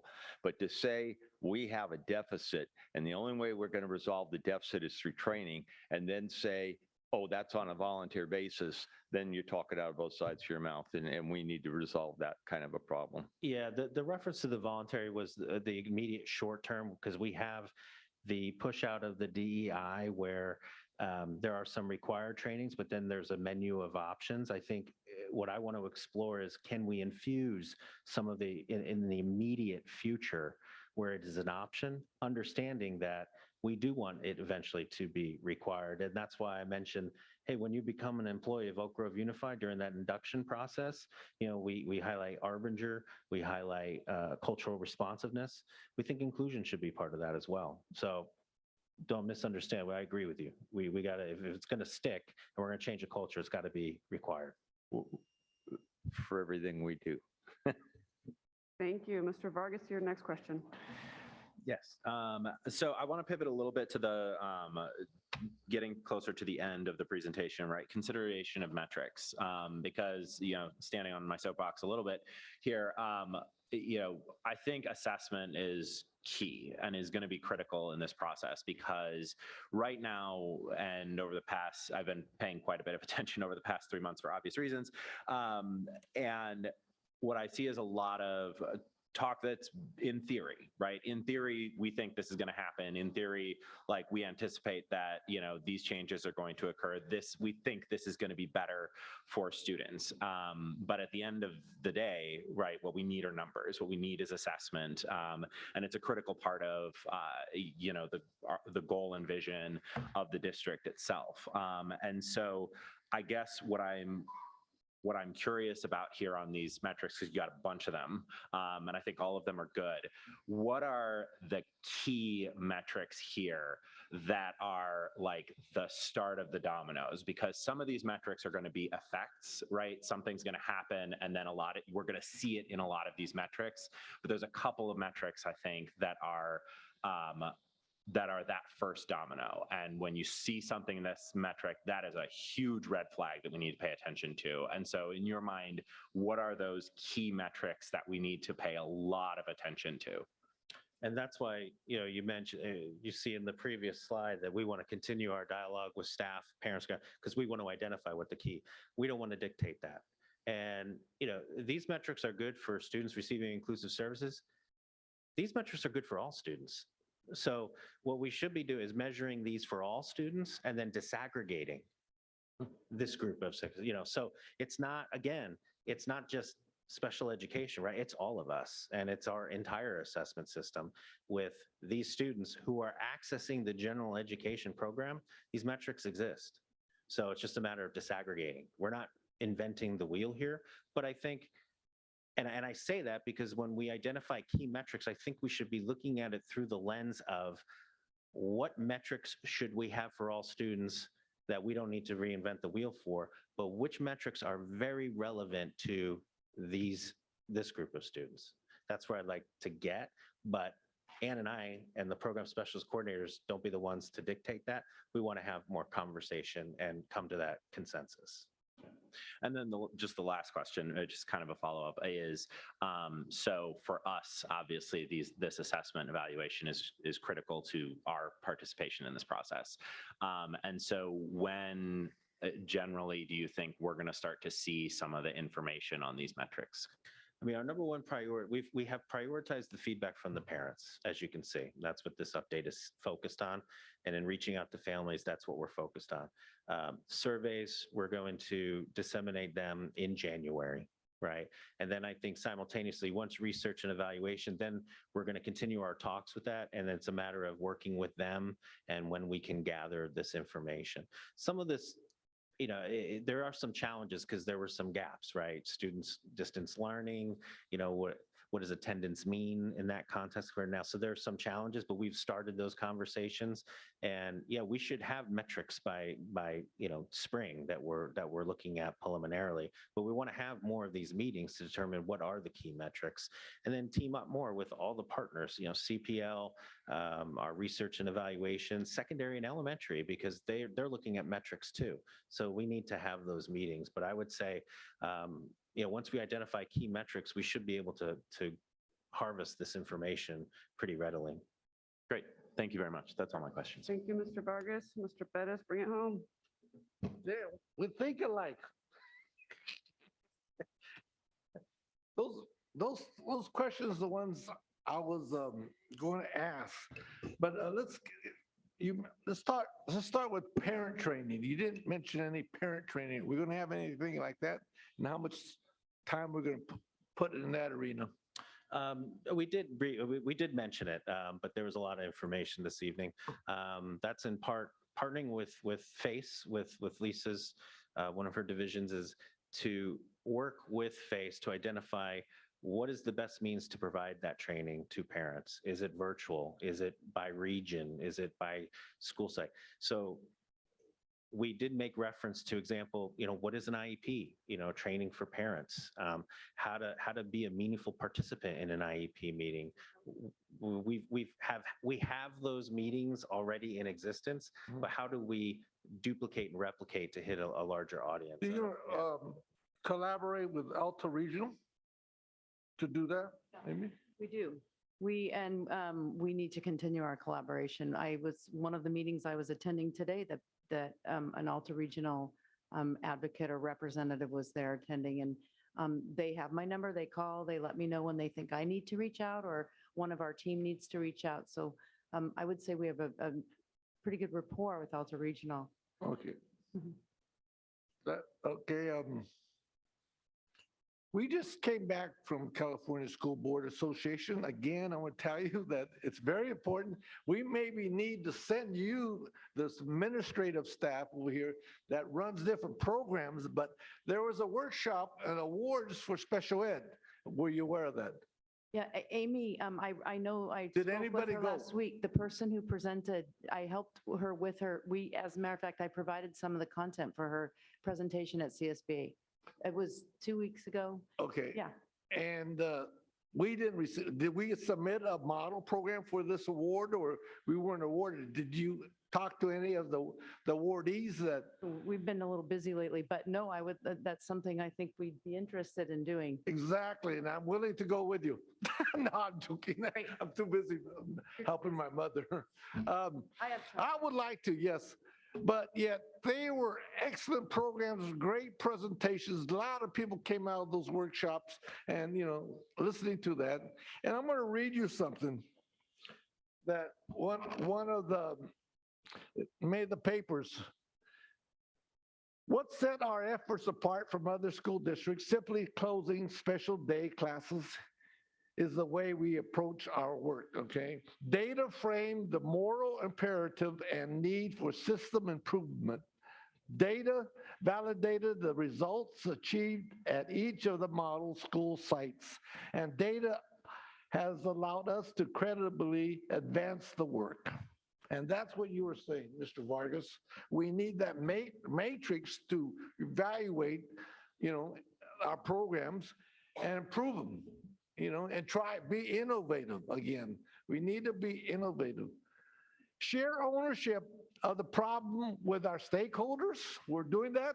Was also a key. Rather than issuing a top-down directive, we engage our school administration and slot to identify strategic partners, which I just asked you, Alta Regional, genuinely interested in leading the efforts. So again, that's what's happening in a lot of our programs. We want community engagement, parent engagement, all the stakeholders that are there in the community and give us direction, support, and input. Those experts that are out there that, and everybody knows that we are committed to system capacity support, the necessary instructions and training required for inclusion. So that's the message, right? That's the bottom line. Okay. And it says, and more than 100 professional development workshops dedicated to this effort over the next 3 years. And you said that we're going that route, but yet we need to have done last year, the year before. And like you said, continuously have a training model in place to support all this year round. Because like you said, the turnover. One thing I was wondering, how many vacancies do we have in special ed right now? In terms of teacher vacancies? At every level for this program that we're doing right now. And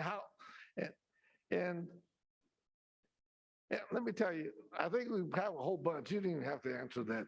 But what I see today on Channel 31, we did a recruitment drive, but they didn't say recruitment for special ed personnel. Maybe we need to do that and then say we pay well.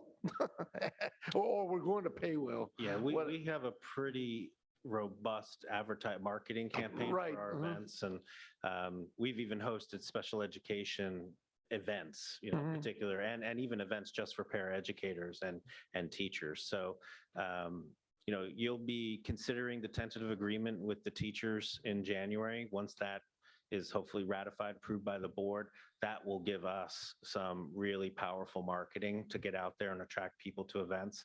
As Mr. Singh mentioned, we're talking to our current student teachers. We're observing them pretty carefully, and we're going to be offering contracts very early to those student teachers who we think are going to make an excellent addition to Elk Grove. So, And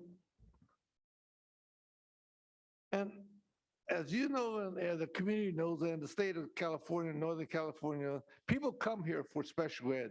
We need to either put more dollars in this program, or lobby for more dollars. And what's the latest on that issue? yeah, I mean, lobbying for more dollars for special education is I think is always going to be a battle. But the good news is, inclusion is now a major focus, and although definitely regret the disrupt and the challenges that this has caused for some of our families, the fact that inclusion is at the forefront right now, we can turn this into a positive. I mean, it's very positive, and our need for special education is out in the forefront. That can be very positive for us. So, through this collaboration, partnering with parents, staff, and such, we can get stronger through this. I truly believe that. We are committed to the data and the metrics, but we started this evening with the most important data point, which was the feedback from the parents. Right. And Bottom I down, think, on bottom up. just to, I got an input from a parent that I met with last Friday who suggested that, we reprise these slides at the end of the evening of what we heard. And I hope as people read through them after tonight and after the presentation, they can see how we are addressing each of these bullets through this collaboration of 6 departments, reaching out to a whole community of parents, agencies to the outside. I mean, we can really make a significant change on the culture of inclusion in this district if we continue with these efforts. Right. The only issue I have, the partnerships internally, is that how much time of their work day, like what percentage of their job duty, would it be 10%, 20%, 30%? Like, like research and evaluation, student support and health services. Is that the model way to go, or do we need to develop an actual special ed component of those type of people? Honestly, I prefer not to take that approach. I think special education should be part of the DNA of every department here. So I don't want a separate communication department for special ed. We should be part of communication. We should be an integral part of CPL planning and professional development and training. We need to train general education teachers on special education. So I've said this before, the special in special education is sometimes a hurdle to overcome because we're education and this is inclusion, and we should be included in all trainings and in the central network, not something separate. So, FACE, CPL, all these streams have to come together. We need eventually special education teachers and general education teachers being trained together on inclusive practices. Would your metrics evaluate that? Well, part of the metrics could be the number of trainings we did, the participants, the number of trainings where we have blended trainings with classified staff. No, I mean the actual people working in that. You said that all these 6 partners internally within our district, how would you evaluate they're doing a good job towards special ed if they're only doing 10% versus if you had a person doing a 100%? Well, I think we establish the metrics. We assess all students in the district. No, I'm talking about our staff. No, I know. But then, based on where we're falling short, then we do a needs assessment. What are the root causes as to why we're doing? Now, that may lead us to insufficient staffing. It may lead us to additional resources in the classroom. It may lead us to, new types of services. We don't know, but we have to kind of establish the metrics and then kind of go backwards, do a needs assessment, and see where we're falling short. And then that'll tell us if it's a staffing issue or a training issue. Okay, and so the last question, has the state of California come here, do an on-site district evaluation of special ed? When was the last time they came here? And We're currently under significant disproportionality review, so we're responding to the state for disproportionality with students who are Black, who are identified as having emotional disturbance, but we have a plan. We're working with 15% of our IDA funds to address that issue. As far as on-site audit, it was before my time. We had the same SIGDIS review in 2012, and then every year since we've had a targeted review, but they request files. They have not come in actually and opened up our files, so we want to avoid that.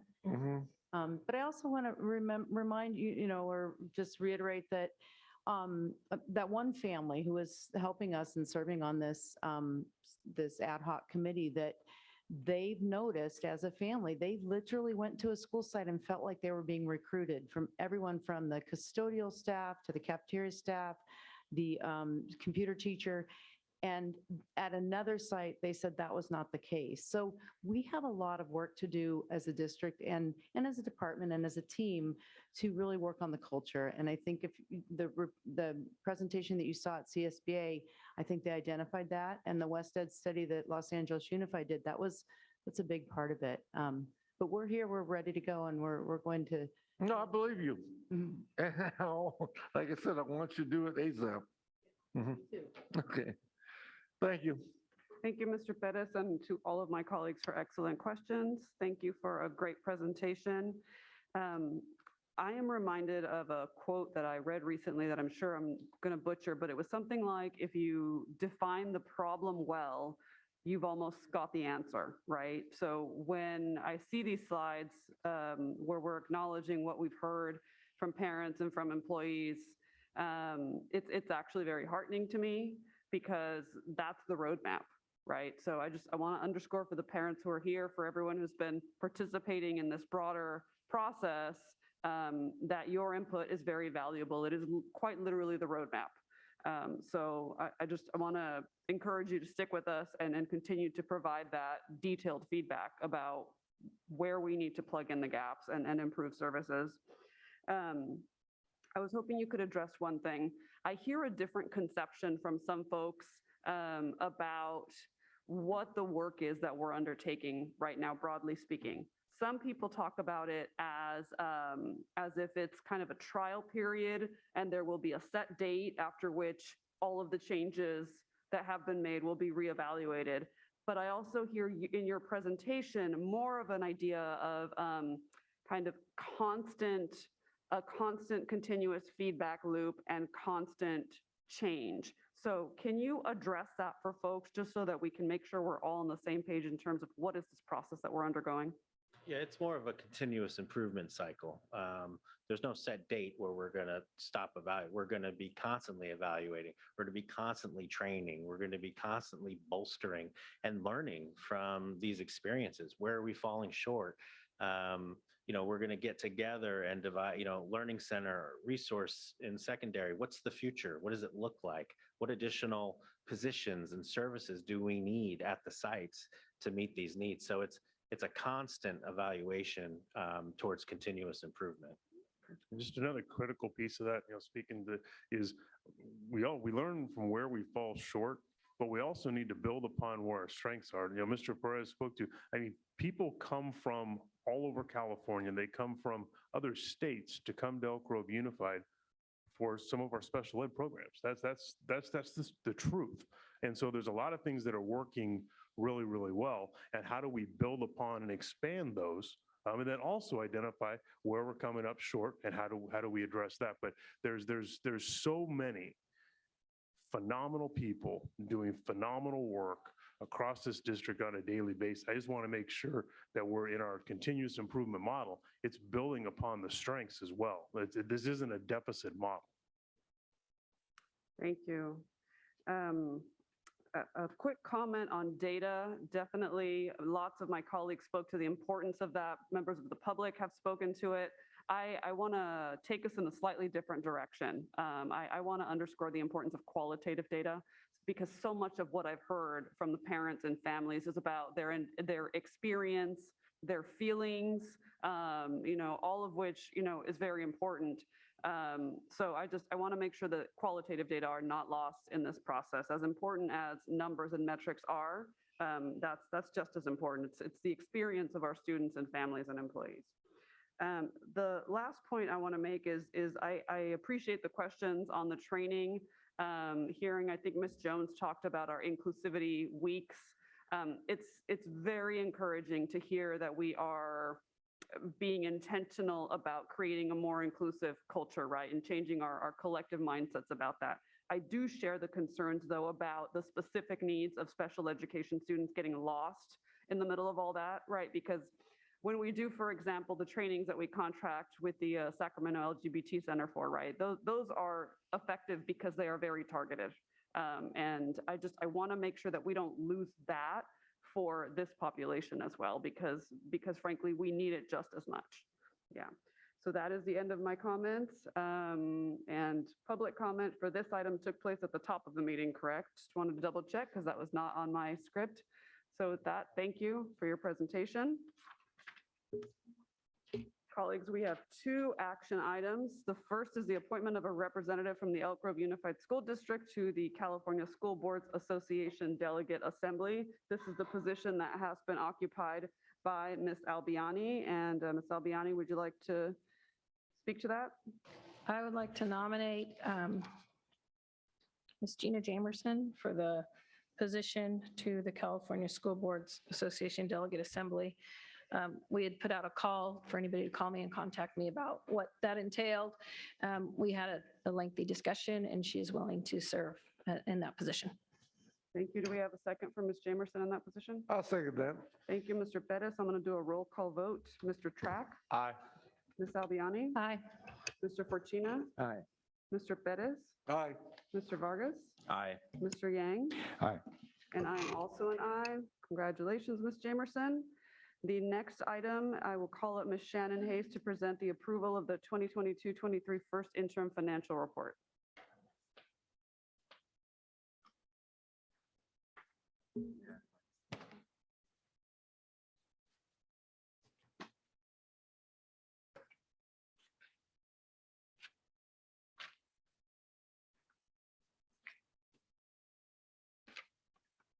Put it down too far.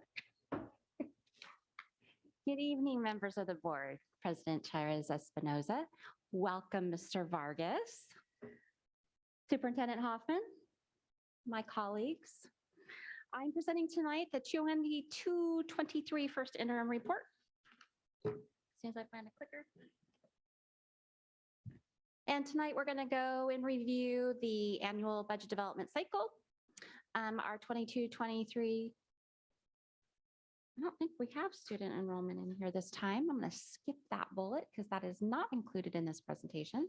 And then our first interim unrestricted general fund changes, our components of our multi-year projections, the actual multi-year projections themselves, and then what our next steps are going forward. So looking at the annual budget development cycle, we don't align necessarily with all of the actions that need to happen for the district, but we adopt our budget usually before the state adopts their budget, which we did that in June. The state adopted their budget shortly thereafter. And then August 15th, we actually did do a 45-day revise, which is simply to budget any changes from the state's adopted budget into our own. Then September 15th, the district, we prepared the prior year unaudited actuals. And that is a report that is done and then provided to our auditors to be audited. And it actually goes to our County Office of Education. And then December 15th, we are to submit our 22-23 first interim budget, which are expenditures and information known as of October 31st. And then in January, we get to hear the governor's proposal for the 23-24 school year. Then March 15th, we have our second interim report, which is information that is known as of January 31st. And then there's the May revision that happens, and then we start all over again. And I joke with my staff all the time because we're never in one fiscal year at any point in time. We're always in three. We're always a year behind, a year in the middle, and a year in the future.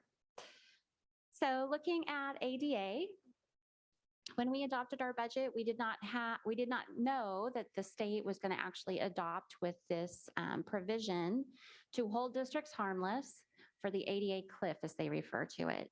So when we were in the COVID 2 years, there was a drop in enrollment, and there was also a drop in ADA. So two different calculations for Elk Grove. Enrollment generates supplemental concentration funding, and ADA generates total district funding. So there's two components that are very important to us. In looking at our actual ADA in the first column, you can see for 1920 and for 2021, they are identical. And that is because schools closed in school year 2021. And so the state funded all districts across the state at their 1920 ADA levels. In 21-22, our actual ADA dropped to 56,000 students. That is attendance, meaning how many times a child attends class. So it does not reflect what our actual enrollment is. So for 56,000 students attending school, that wasn't 100% of the time.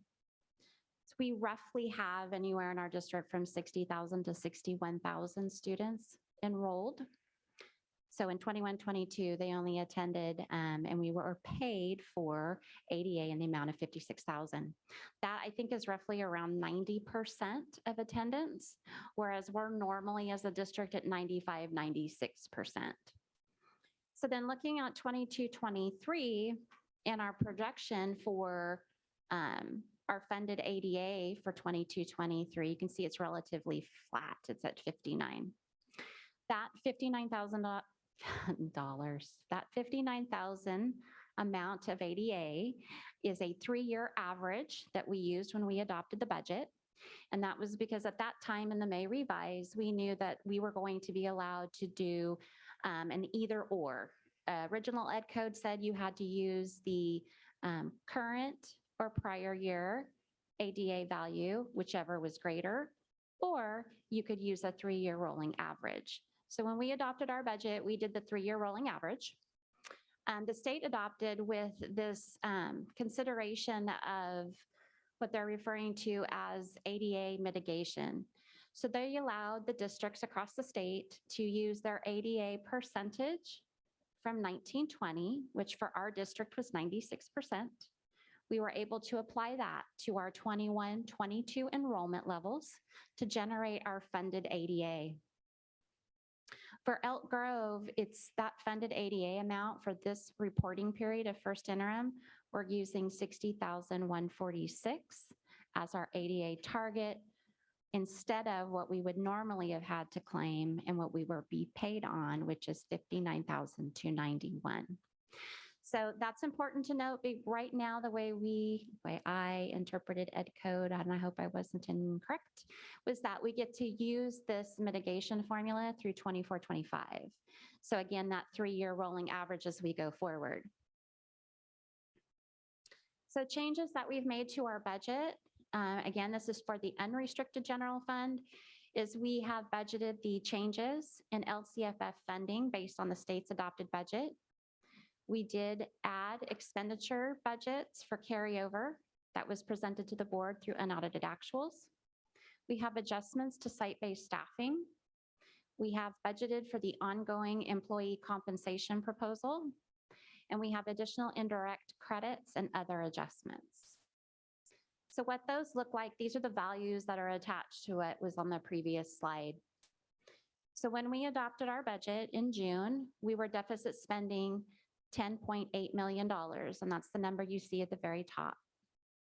The revenue changes using the ADA mitigation formula generated $16.8 million in new ongoing revenue to Elk Grove. The expenditures that we have budgeted as of first interim, we have the ongoing employee compensation package. So the board, thank you very much, has provided direction on parameters for us to take to the bargaining table. That value is 71.7 million. Looking at certificated substitutes, we did bolster our rate in order to fill vacant classrooms with substitute teachers when needed. That value is an estimate at this point in time and will be adjusted accordingly when we have better trend data. Right now, we're budgeting an additional $2.7 million for those efforts. Transitional kindergarten, brand new for our school district in the form of a lower class size ratio. So operating at 12-1, so 12 students for every one adult. We have hired additional paraeducator support to be in the classroom with our certificated teachers. The value of that transaction for this period is $900,000. Technology utility, through the unaudited actuals, we did want to carry over, and the board approved carryover of 7.2 million directly for refreshing technology for both in the classroom with teachers and with students. This is in addition to the efforts that are funded through the ESSER funds right now. Then looking at purchase order expenditures. So what those are is when schools put through purchase orders and we've actually placed an order with a vendor, and if we don't receive those goods and services by June 30th, those purchase orders then roll over into the new fiscal year. What we don't want to do is start departments and school sites off in a deficit. So what we've done here is if they had balances left from where those POs came from, then we have carried over the funds to go with them. This is a very, very large number for us. Traditionally, we see about $200,000 to $300,000 in purchase order carryover, and this is a direct result of all of the people trying to get all of the same stuff in the state of California when ESSER happened or when the COVID happened. And we just are still seeing that backlog in trying to get our merchandise. So $1.8 million one time. We have the 21-22 balances of our supplemental LCAP actions and services. So our district has in the past maintained the integrity of those programs that started in the prior year that may or may not have finished. So that balance of $7 million has been evaluated by administration, and there will be an adjustment to the budget to not fully use that $7 million, but a portion of it to continue to fund the activities that are necessary. The balance will go back into the reserve, what we currently have right now that we're calling the mitigation of our unduplicated pupil percentage counts. So as our percentage continues to be under the 55%, we are still wanting to hold those funds aside for those populations that are the most high needs. And then we have an adjustment for site staffing. We actually have a saving. So the negative means we spent more and the positive number means we had savings. So we were actually able to reduce the budget to reflect actual site staffing. And then indirect and other adjustments. So that's those are actually additional dollars for the district. So as we have categorical programs, there's an indirect cost in which the administration incurs more costs to run categorical programs. And with that, that is an additional source of revenue of 1.5 million. So in total, we increased our expenditures 84.8 million, and that's leaving us with a deficit in 22-23 of 34.8 million. Then looking at our multi-year projections, for the LCFF, we are still looking at a cost of living adjustment for the 23-24 school year and 24-25 school years of 5.38 and 4.02% respectively. Our student enrollment is based on a 3-year rolling average, and that is different for us as far as budgeting for that. Our expenditures include continuing the 22-23 staffing levels. It includes an additional $4 million for special education growth. We have also adjusted in our multi-year projection the healthcare recommendations by the JHCC and how the district funds the district's portion of the healthcare premium versus the 20% that the employees pay for, and then changes in both CalSTRS and CalPERS employer contributions. So looking at our multi-year projection, this is how we adopted our budget. So in the first year, deficit spending, 10.8 million, surplus in 22-23, and a surplus in 24-25. For this particular, when we adopted, there was two components that were missing from the state adopted budget. So we did not have the ADA mitigation, but we did have the 3-year ADA averaging. And we were able to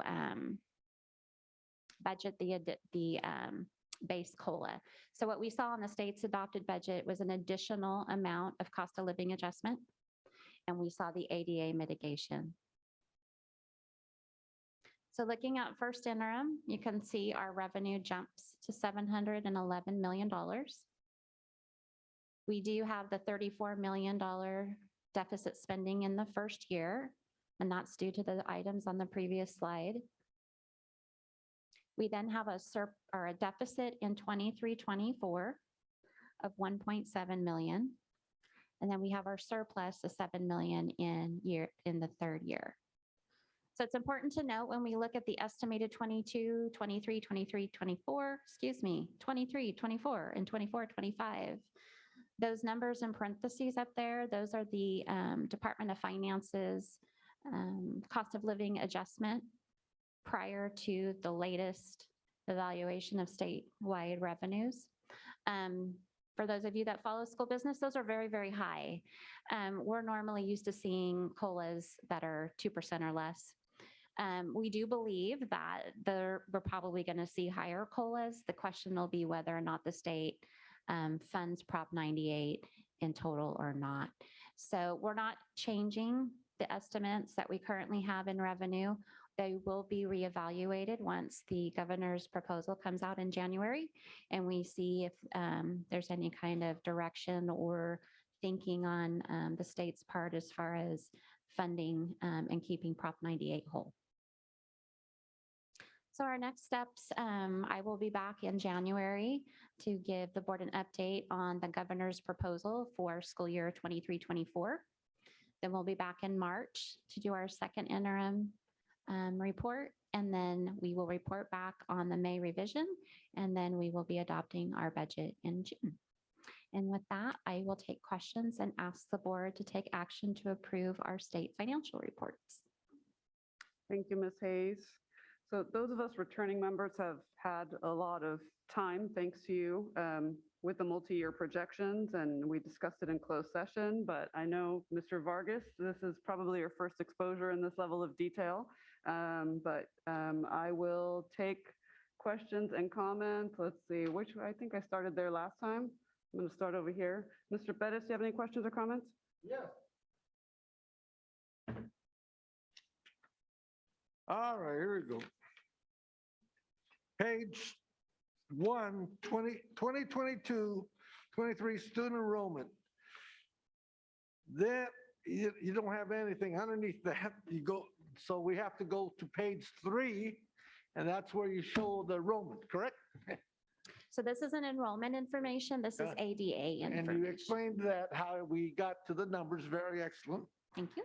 And then the most important thing to me, because we're negotiating, the ongoing employee compensation, as we discussed, or what you showed us, because ADA drives the budget. That's correct. Right? That's bottom line. The more ADA, the more we could pay and compensate our employees. So that reflects the 71.7 that we have to deal with, right? And plus all the other certificates, rates, substitutes, kindergarten, blah, blah, blah, right? But that is the most important thing in order to keep everybody happy. I would say it a little bit differently. I would say that the state has granted us an opportunity to take care of our employees where we haven't been able to in the past. Well, that's part of retention, right? And good, healthy staff and training. So anyway, so that's what that's about. That's what I liked about your report. It's very simple, straightforward. And this has been an issue with me since LCFF was initiated, is that the students that generate that money, that I always said that that should go back 100% back to the schools that they are attending. Now, and prior to today, I was told that it goes district-wide. Is that the same thing that's going on? There are portions in our LCAP, actions and services, that go directly to the students based on the school sites that have That high generate, need students. right? Yes. But the students. What percent though? I was wondering. Mr. Perez, the thing we talk about it is the funds are generated by district-wide averages, not by numbers of kids and percentages of kids at individual schools. So we talked about this.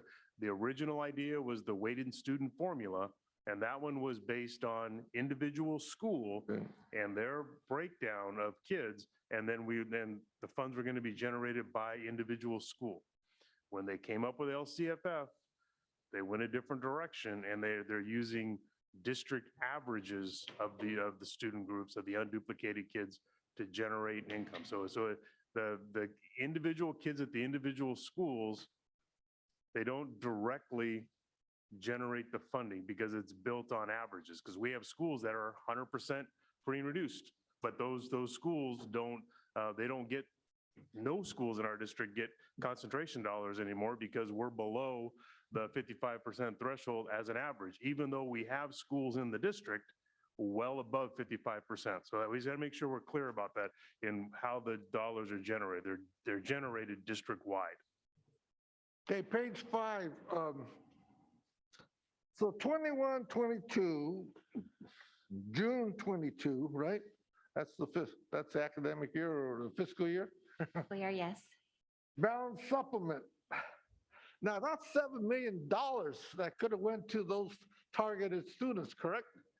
So we didn't, and it goes, and you mentioned that it goes to reserves.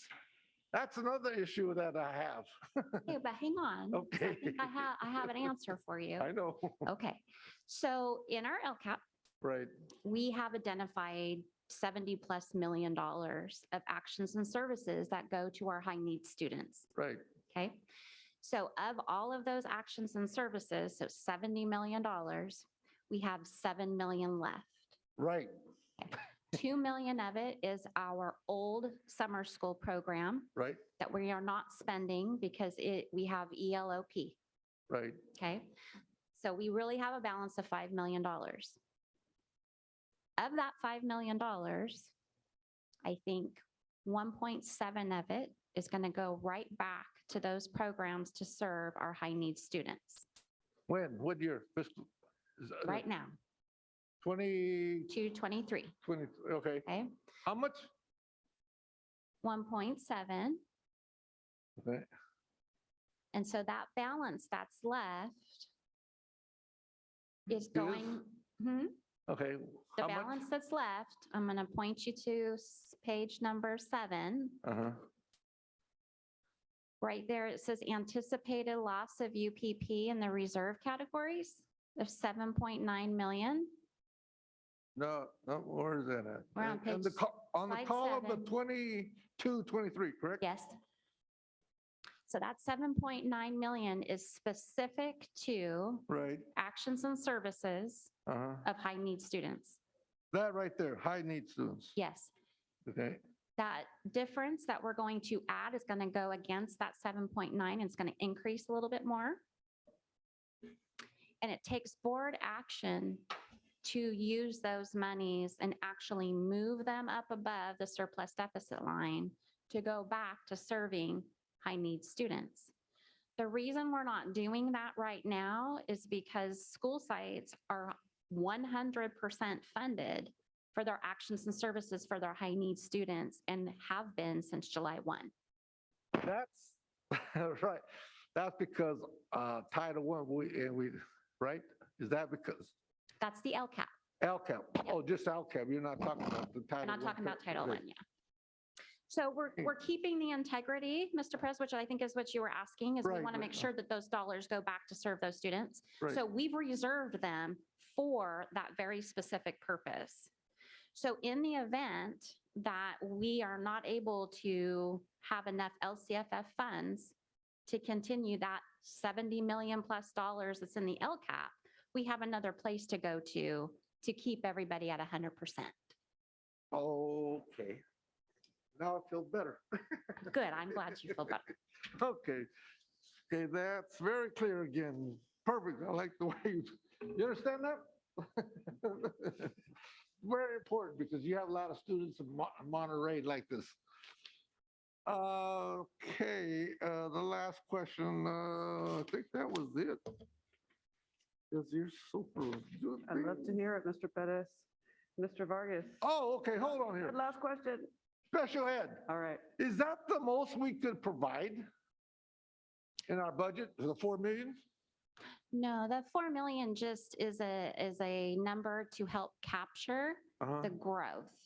So we grow at a faster rate in special education than we do with ADA. Right.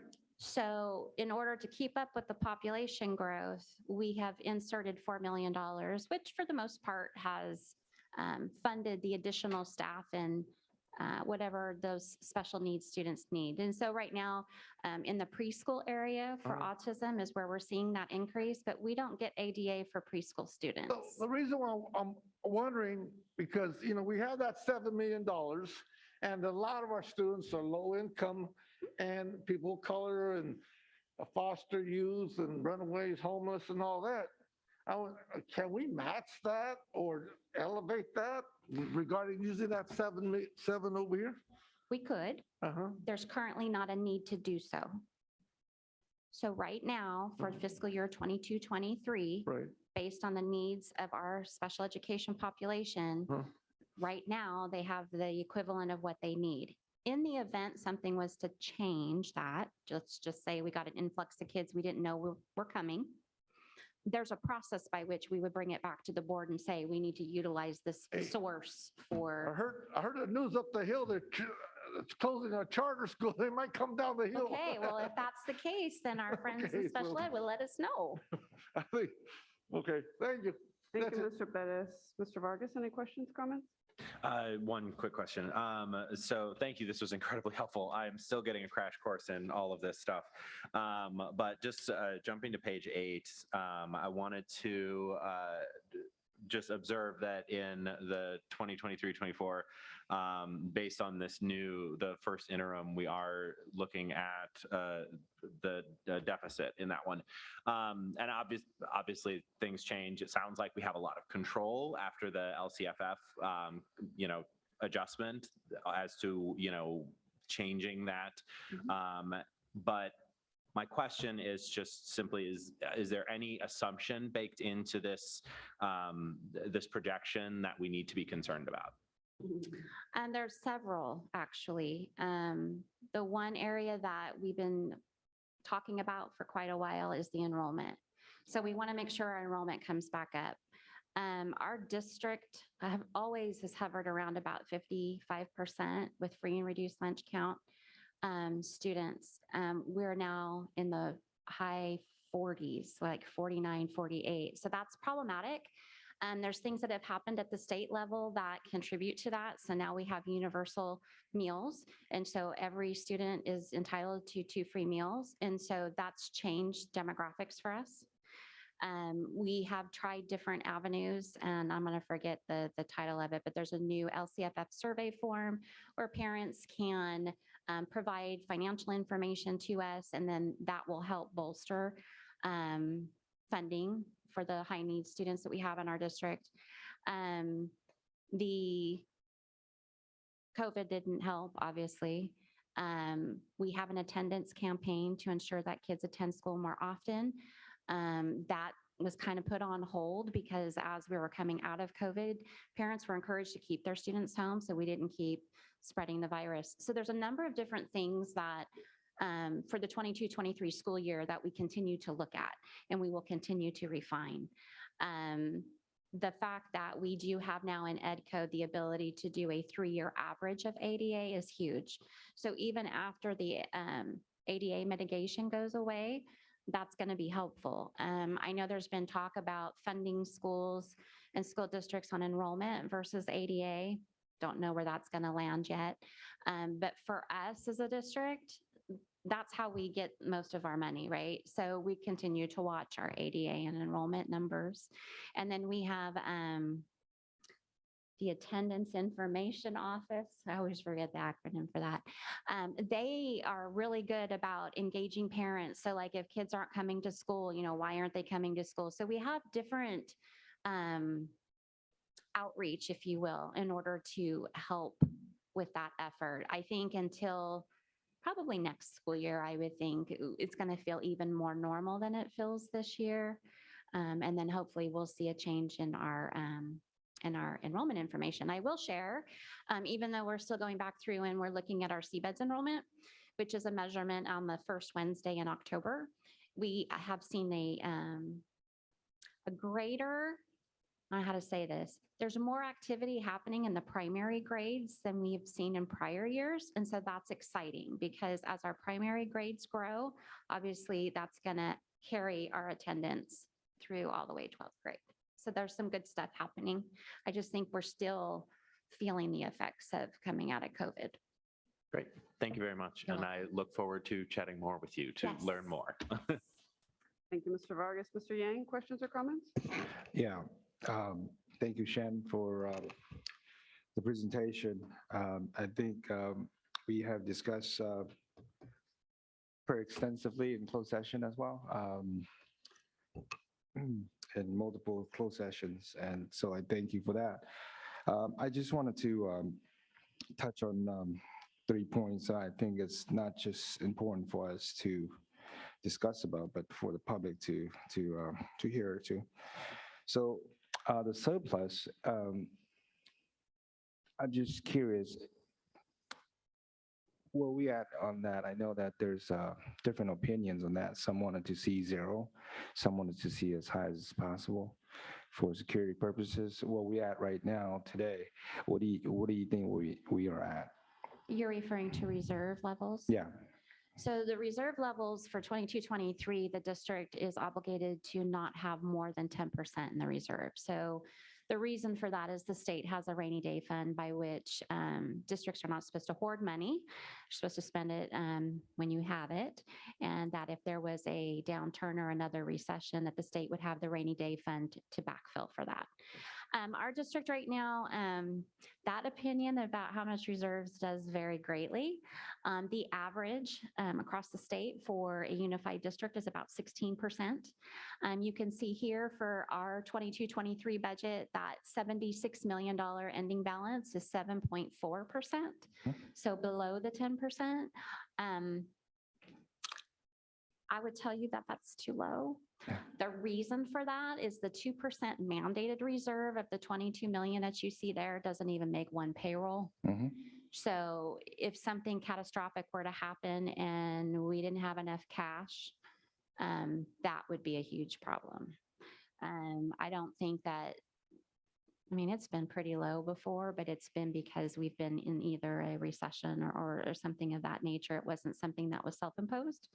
But this district, I think, does a pretty good job of keeping a balanced budget, especially with Chris, because I've had the pleasure of working with a number of different superintendents.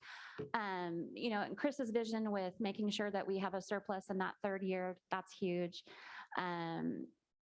You know, making sure that, you know, just because the state puts out COLA amounts that we're just not out spending money before we get it.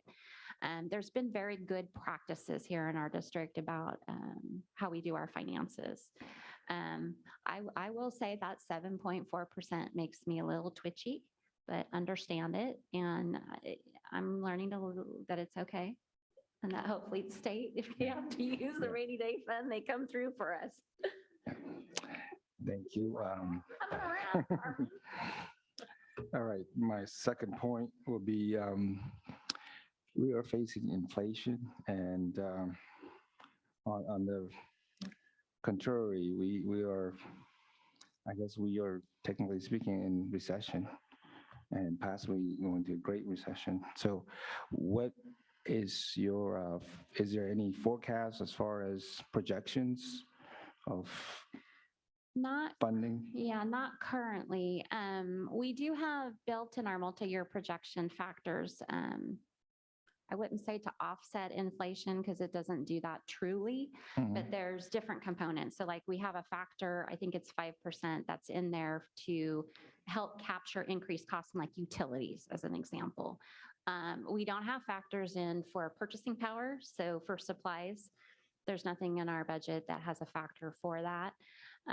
We could probably look at doing that. Right now, I wouldn't necessarily recommend it. I would tell you that this particular budget for first interim is very healthy. It's still very fragile. We don't have any low-hanging fruit. The last recession that we went through, all of that was gutted and it did not come back. So what you see in the budget has a very specific purpose and intent. There's no like sacred cows or any of those things that are in there. So if inflation continues, it's probably something we would have to take a look at. Okay. So my third point, know that surplus, we are pretty low. We were facing inflation, recession. I'm just curious if we have special needs in terms of certain programs that really need funding. Is there a reserve fund that we could pull it off to keep that program going? Sure. So the district has a number of opportunities that are coming. And so on the next special board workshop, we're going to reevaluate our ESSER funds. So there's capacity there that goes out through June of 24. We have 2 new block grants that came to the district that have a longer lifespan. One of them goes all the way out to June of 28. And then we have another one that's going to go out through, I think it's June of 26. And then we also have Proposition 28, which was approved by voters in November, that will afford different opportunities for different types of things. And so as the board has developed priorities in the past, I would assume that we would go back through that same process. And so as programs need to be funded or expanded upon, then that would be at that point in time. That's all I have. Thank you for your answers. Thank you, Mr. Yang and Ms. Albiani. Thank you for the report. Mr. Porcino? Thank you. My colleague, Mr. Yang, chose to spend significant amount of time, in my opinion, on the issue of reserves. I'm pleased that you are doing as well as you're doing and getting it close to 5%, which is a reasonable amount of money in my opinion and that of a whole lot of people. Shannon, I have 2 questions. One is more of a program question than a budget question, but I ask it because of a comment you made. And it has to do with our TK. And you said that because of the 12-to-1 requirement, that we placed more money in the budget. And conceivably that meant to pay for it, to buy paraeducators to keep the ratio down. That's correct. My question is, have we hired those paraeducators in the TK program? Yes, we have. Okay. Did we give priority to the TK program because of the 12-to-1 requirement, since we have 200 plus vacancies in para?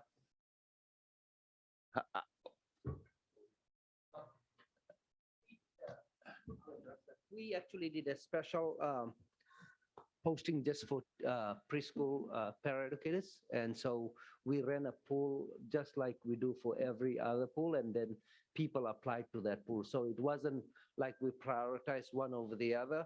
I wanted, they were called general paras, and I could be wrong, but we posted that pool and we recruited just for that particular program, just like we do for special ed, Malmod, and Montsevier.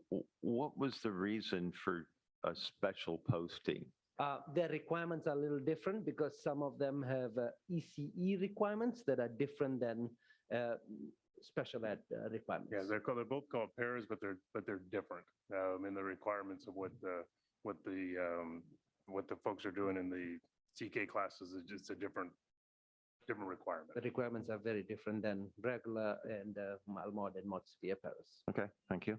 Yep. And then my second question, Shannon, deals with special ed, and I'm not going to get into anything that deals with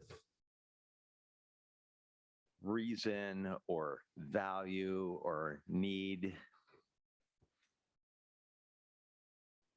But hopefully your answer will help people have an understanding of funding. Explain what special ed growth means so everybody has an understanding, and how that affects the general fund. The contributions piece would be another piece of that's what I want. So special education has three funding streams, if you will. There's a state component, a federal component, and then there's a contribution from the unrestricted general fund. Special education legally has to provide services to children starting at the age of 3 through age 22. District can only count ADA starting at age 5 through age 19. And so we have a population of students that don't generate revenue for the district. And because of that, we have a contribution. So looking at slide number 8 up here, that line that says contributions and transfers of 115 million. What that means is between the federal and state funding for special education students, it is not fully funded. Therefore, we send $115 million-ish. That's two different line items that are in there. I think it's more around 110. $110 million from the unrestricted LCFF funds that we receive over to support children with special needs. What's important to note is the way the state funds special education is based on district ADA and not special education only ADA. So as a district's population of students with special needs increases, it's not a one-to-one. And so what we've seen over time is our, it's called AB 602, that's the funding model. Up until 2 years ago, it was relatively flat. The district received $33 million for that activity. The state has been changing what they call the statewide target amount to increase it to better represent the funds that should come to a school district. And so school districts across the state struggle with two things: population and age in order to claim ADA. And then depending on the student's needs, you could have a high need student just because of whatever is written into their IEP and the cost of that. So when we say growth for special education, that $4 million that is in our multi-year projection is to help offset the costs that come from what we call DIS services, which are services that are on top of a normal daily instruction. So if a student needed physical therapy or a student needed speech therapy on top of their normal instruction that's written in their IEP, there's those, and serving our preschool students. So as we have 3 and 4-year-olds, 5-year-olds come into our system, we still have to account for those costs as well. And that's the only mechanism to do that, is to increase the contribution. And in this case, we set aside $4 million in addition to the normal factor of growth that we put in our budget, which right now I think is 2.8 million. So on a normal school year, whatever that is, we can see costs increase in special education year over year. So you figure the entire delivery system, so all your teachers, salaries and benefits as they move across the salary schedule, all your support services, your vendor services. As that grows over time, we have another $4 million on top of that to help fund those increases as they come in. And for the most part, we haven't been outside of that We for have not. several years. I want to say 6-7 years ago, we had a mid-year increase, and it was a lot of money at that point. And it was because all of a sudden we had all of these little ones coming out of our regional center. And as different members have mentioned, we have a very good special education program. And so it's a magnet program is what it's been referred to in the past. And we did hear a comment, about what are we doing with regards to advocacy for increasing sped? And Mr. Forcina will say that, that will never happen, but he's actually, it's actually has happened. It's happened from the federal level because of work that we've done, and it's happened directly at the state level. I would say, I literally carried the message that we were not getting paid for our kids under 5 that we were serving. And we have received funding related to that. And the AB 602 funding that we've had increases on, that has been a direct message that we've been working on nonstop. And so we're not done with it. So there has been advocacy on that, and we've had results because of that work, no doubt. And thank you, Superintendent Hoffman. I do want to be crystal clear. We have had significant increases in AB 602. So where we hovered around 33 million, we're more now in the neighborhood of 50. So huge increases in that area, as well as our IDEA funding. So that used to be flat as well. It used to hover around $10 million, and it's up as well. So a lot of positive things are happening. We also received federal funds related to preschool special education students. That was separate. So they have been pushing more dollars into special education. It would be nice to see those dollars turn into ongoing, and that may be their plan going forward. But right now we are seeing a lot more money than we have ever seen for special education. Yes, it is. Yes, it is. What's that called? What's the favorite program? It's under the IDEA. Oh, yeah. But It's specific to preschool is what the new dollars that we've seen come in. yeah. Shannon, Mhm. that was probably the best explanation I've ever heard in any arena. Thank you. I just want to reiterate one point, and again, not get into discussions on value. At this point in time, every additional dollar we get is just lessening the burden on the general fund. That's correct. Yeah, thank you. Is that it, Mr. Forcina? Wonderful, thank you. Ms. Hayes, it's like you're teaching a class every time you present this, and it's very much needed and appreciated. Thank you so much. Thank you. I would like to call for a motion to approve the 2022-23 first interim financial report. So moved. Second. Moved and seconded. I'm going to conduct a roll call vote. And right before I do that, I want to just announce for folks that Mr. Track has finals tomorrow, and he had to go home and study. So he makes his apologies for having to leave around 10 p.m. Roll call vote. Ms. Albiani. Aye. Mr. Forcina. Aye. Mr. Pettis. Aye. Mr. Vargas. Aye. Mr. Yang. Aye. And I am also an aye. Measure passes. Next item is board member and superintendent reports. This is our opportunity to submit reports on organizational and committee meetings relative to the district and its operation.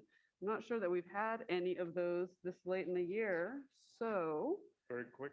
Mr. Superintendent. Okay, very quick. So first I want to say, Mr. Vargas, welcome. I appreciate you coming in with your eyes wide open and open to questions and open to the concept of this thing's really big and really complicated, and we will help you along the way. So really glad that you're here and part of the team.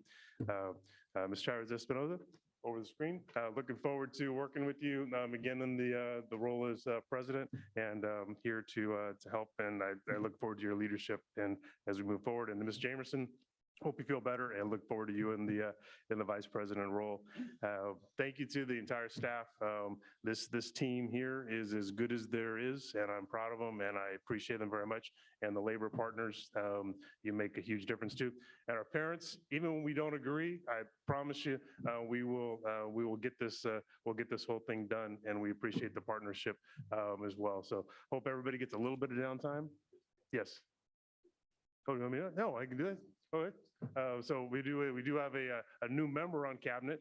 So Kristen Coates is here, and she's the deputy on the business side of the house.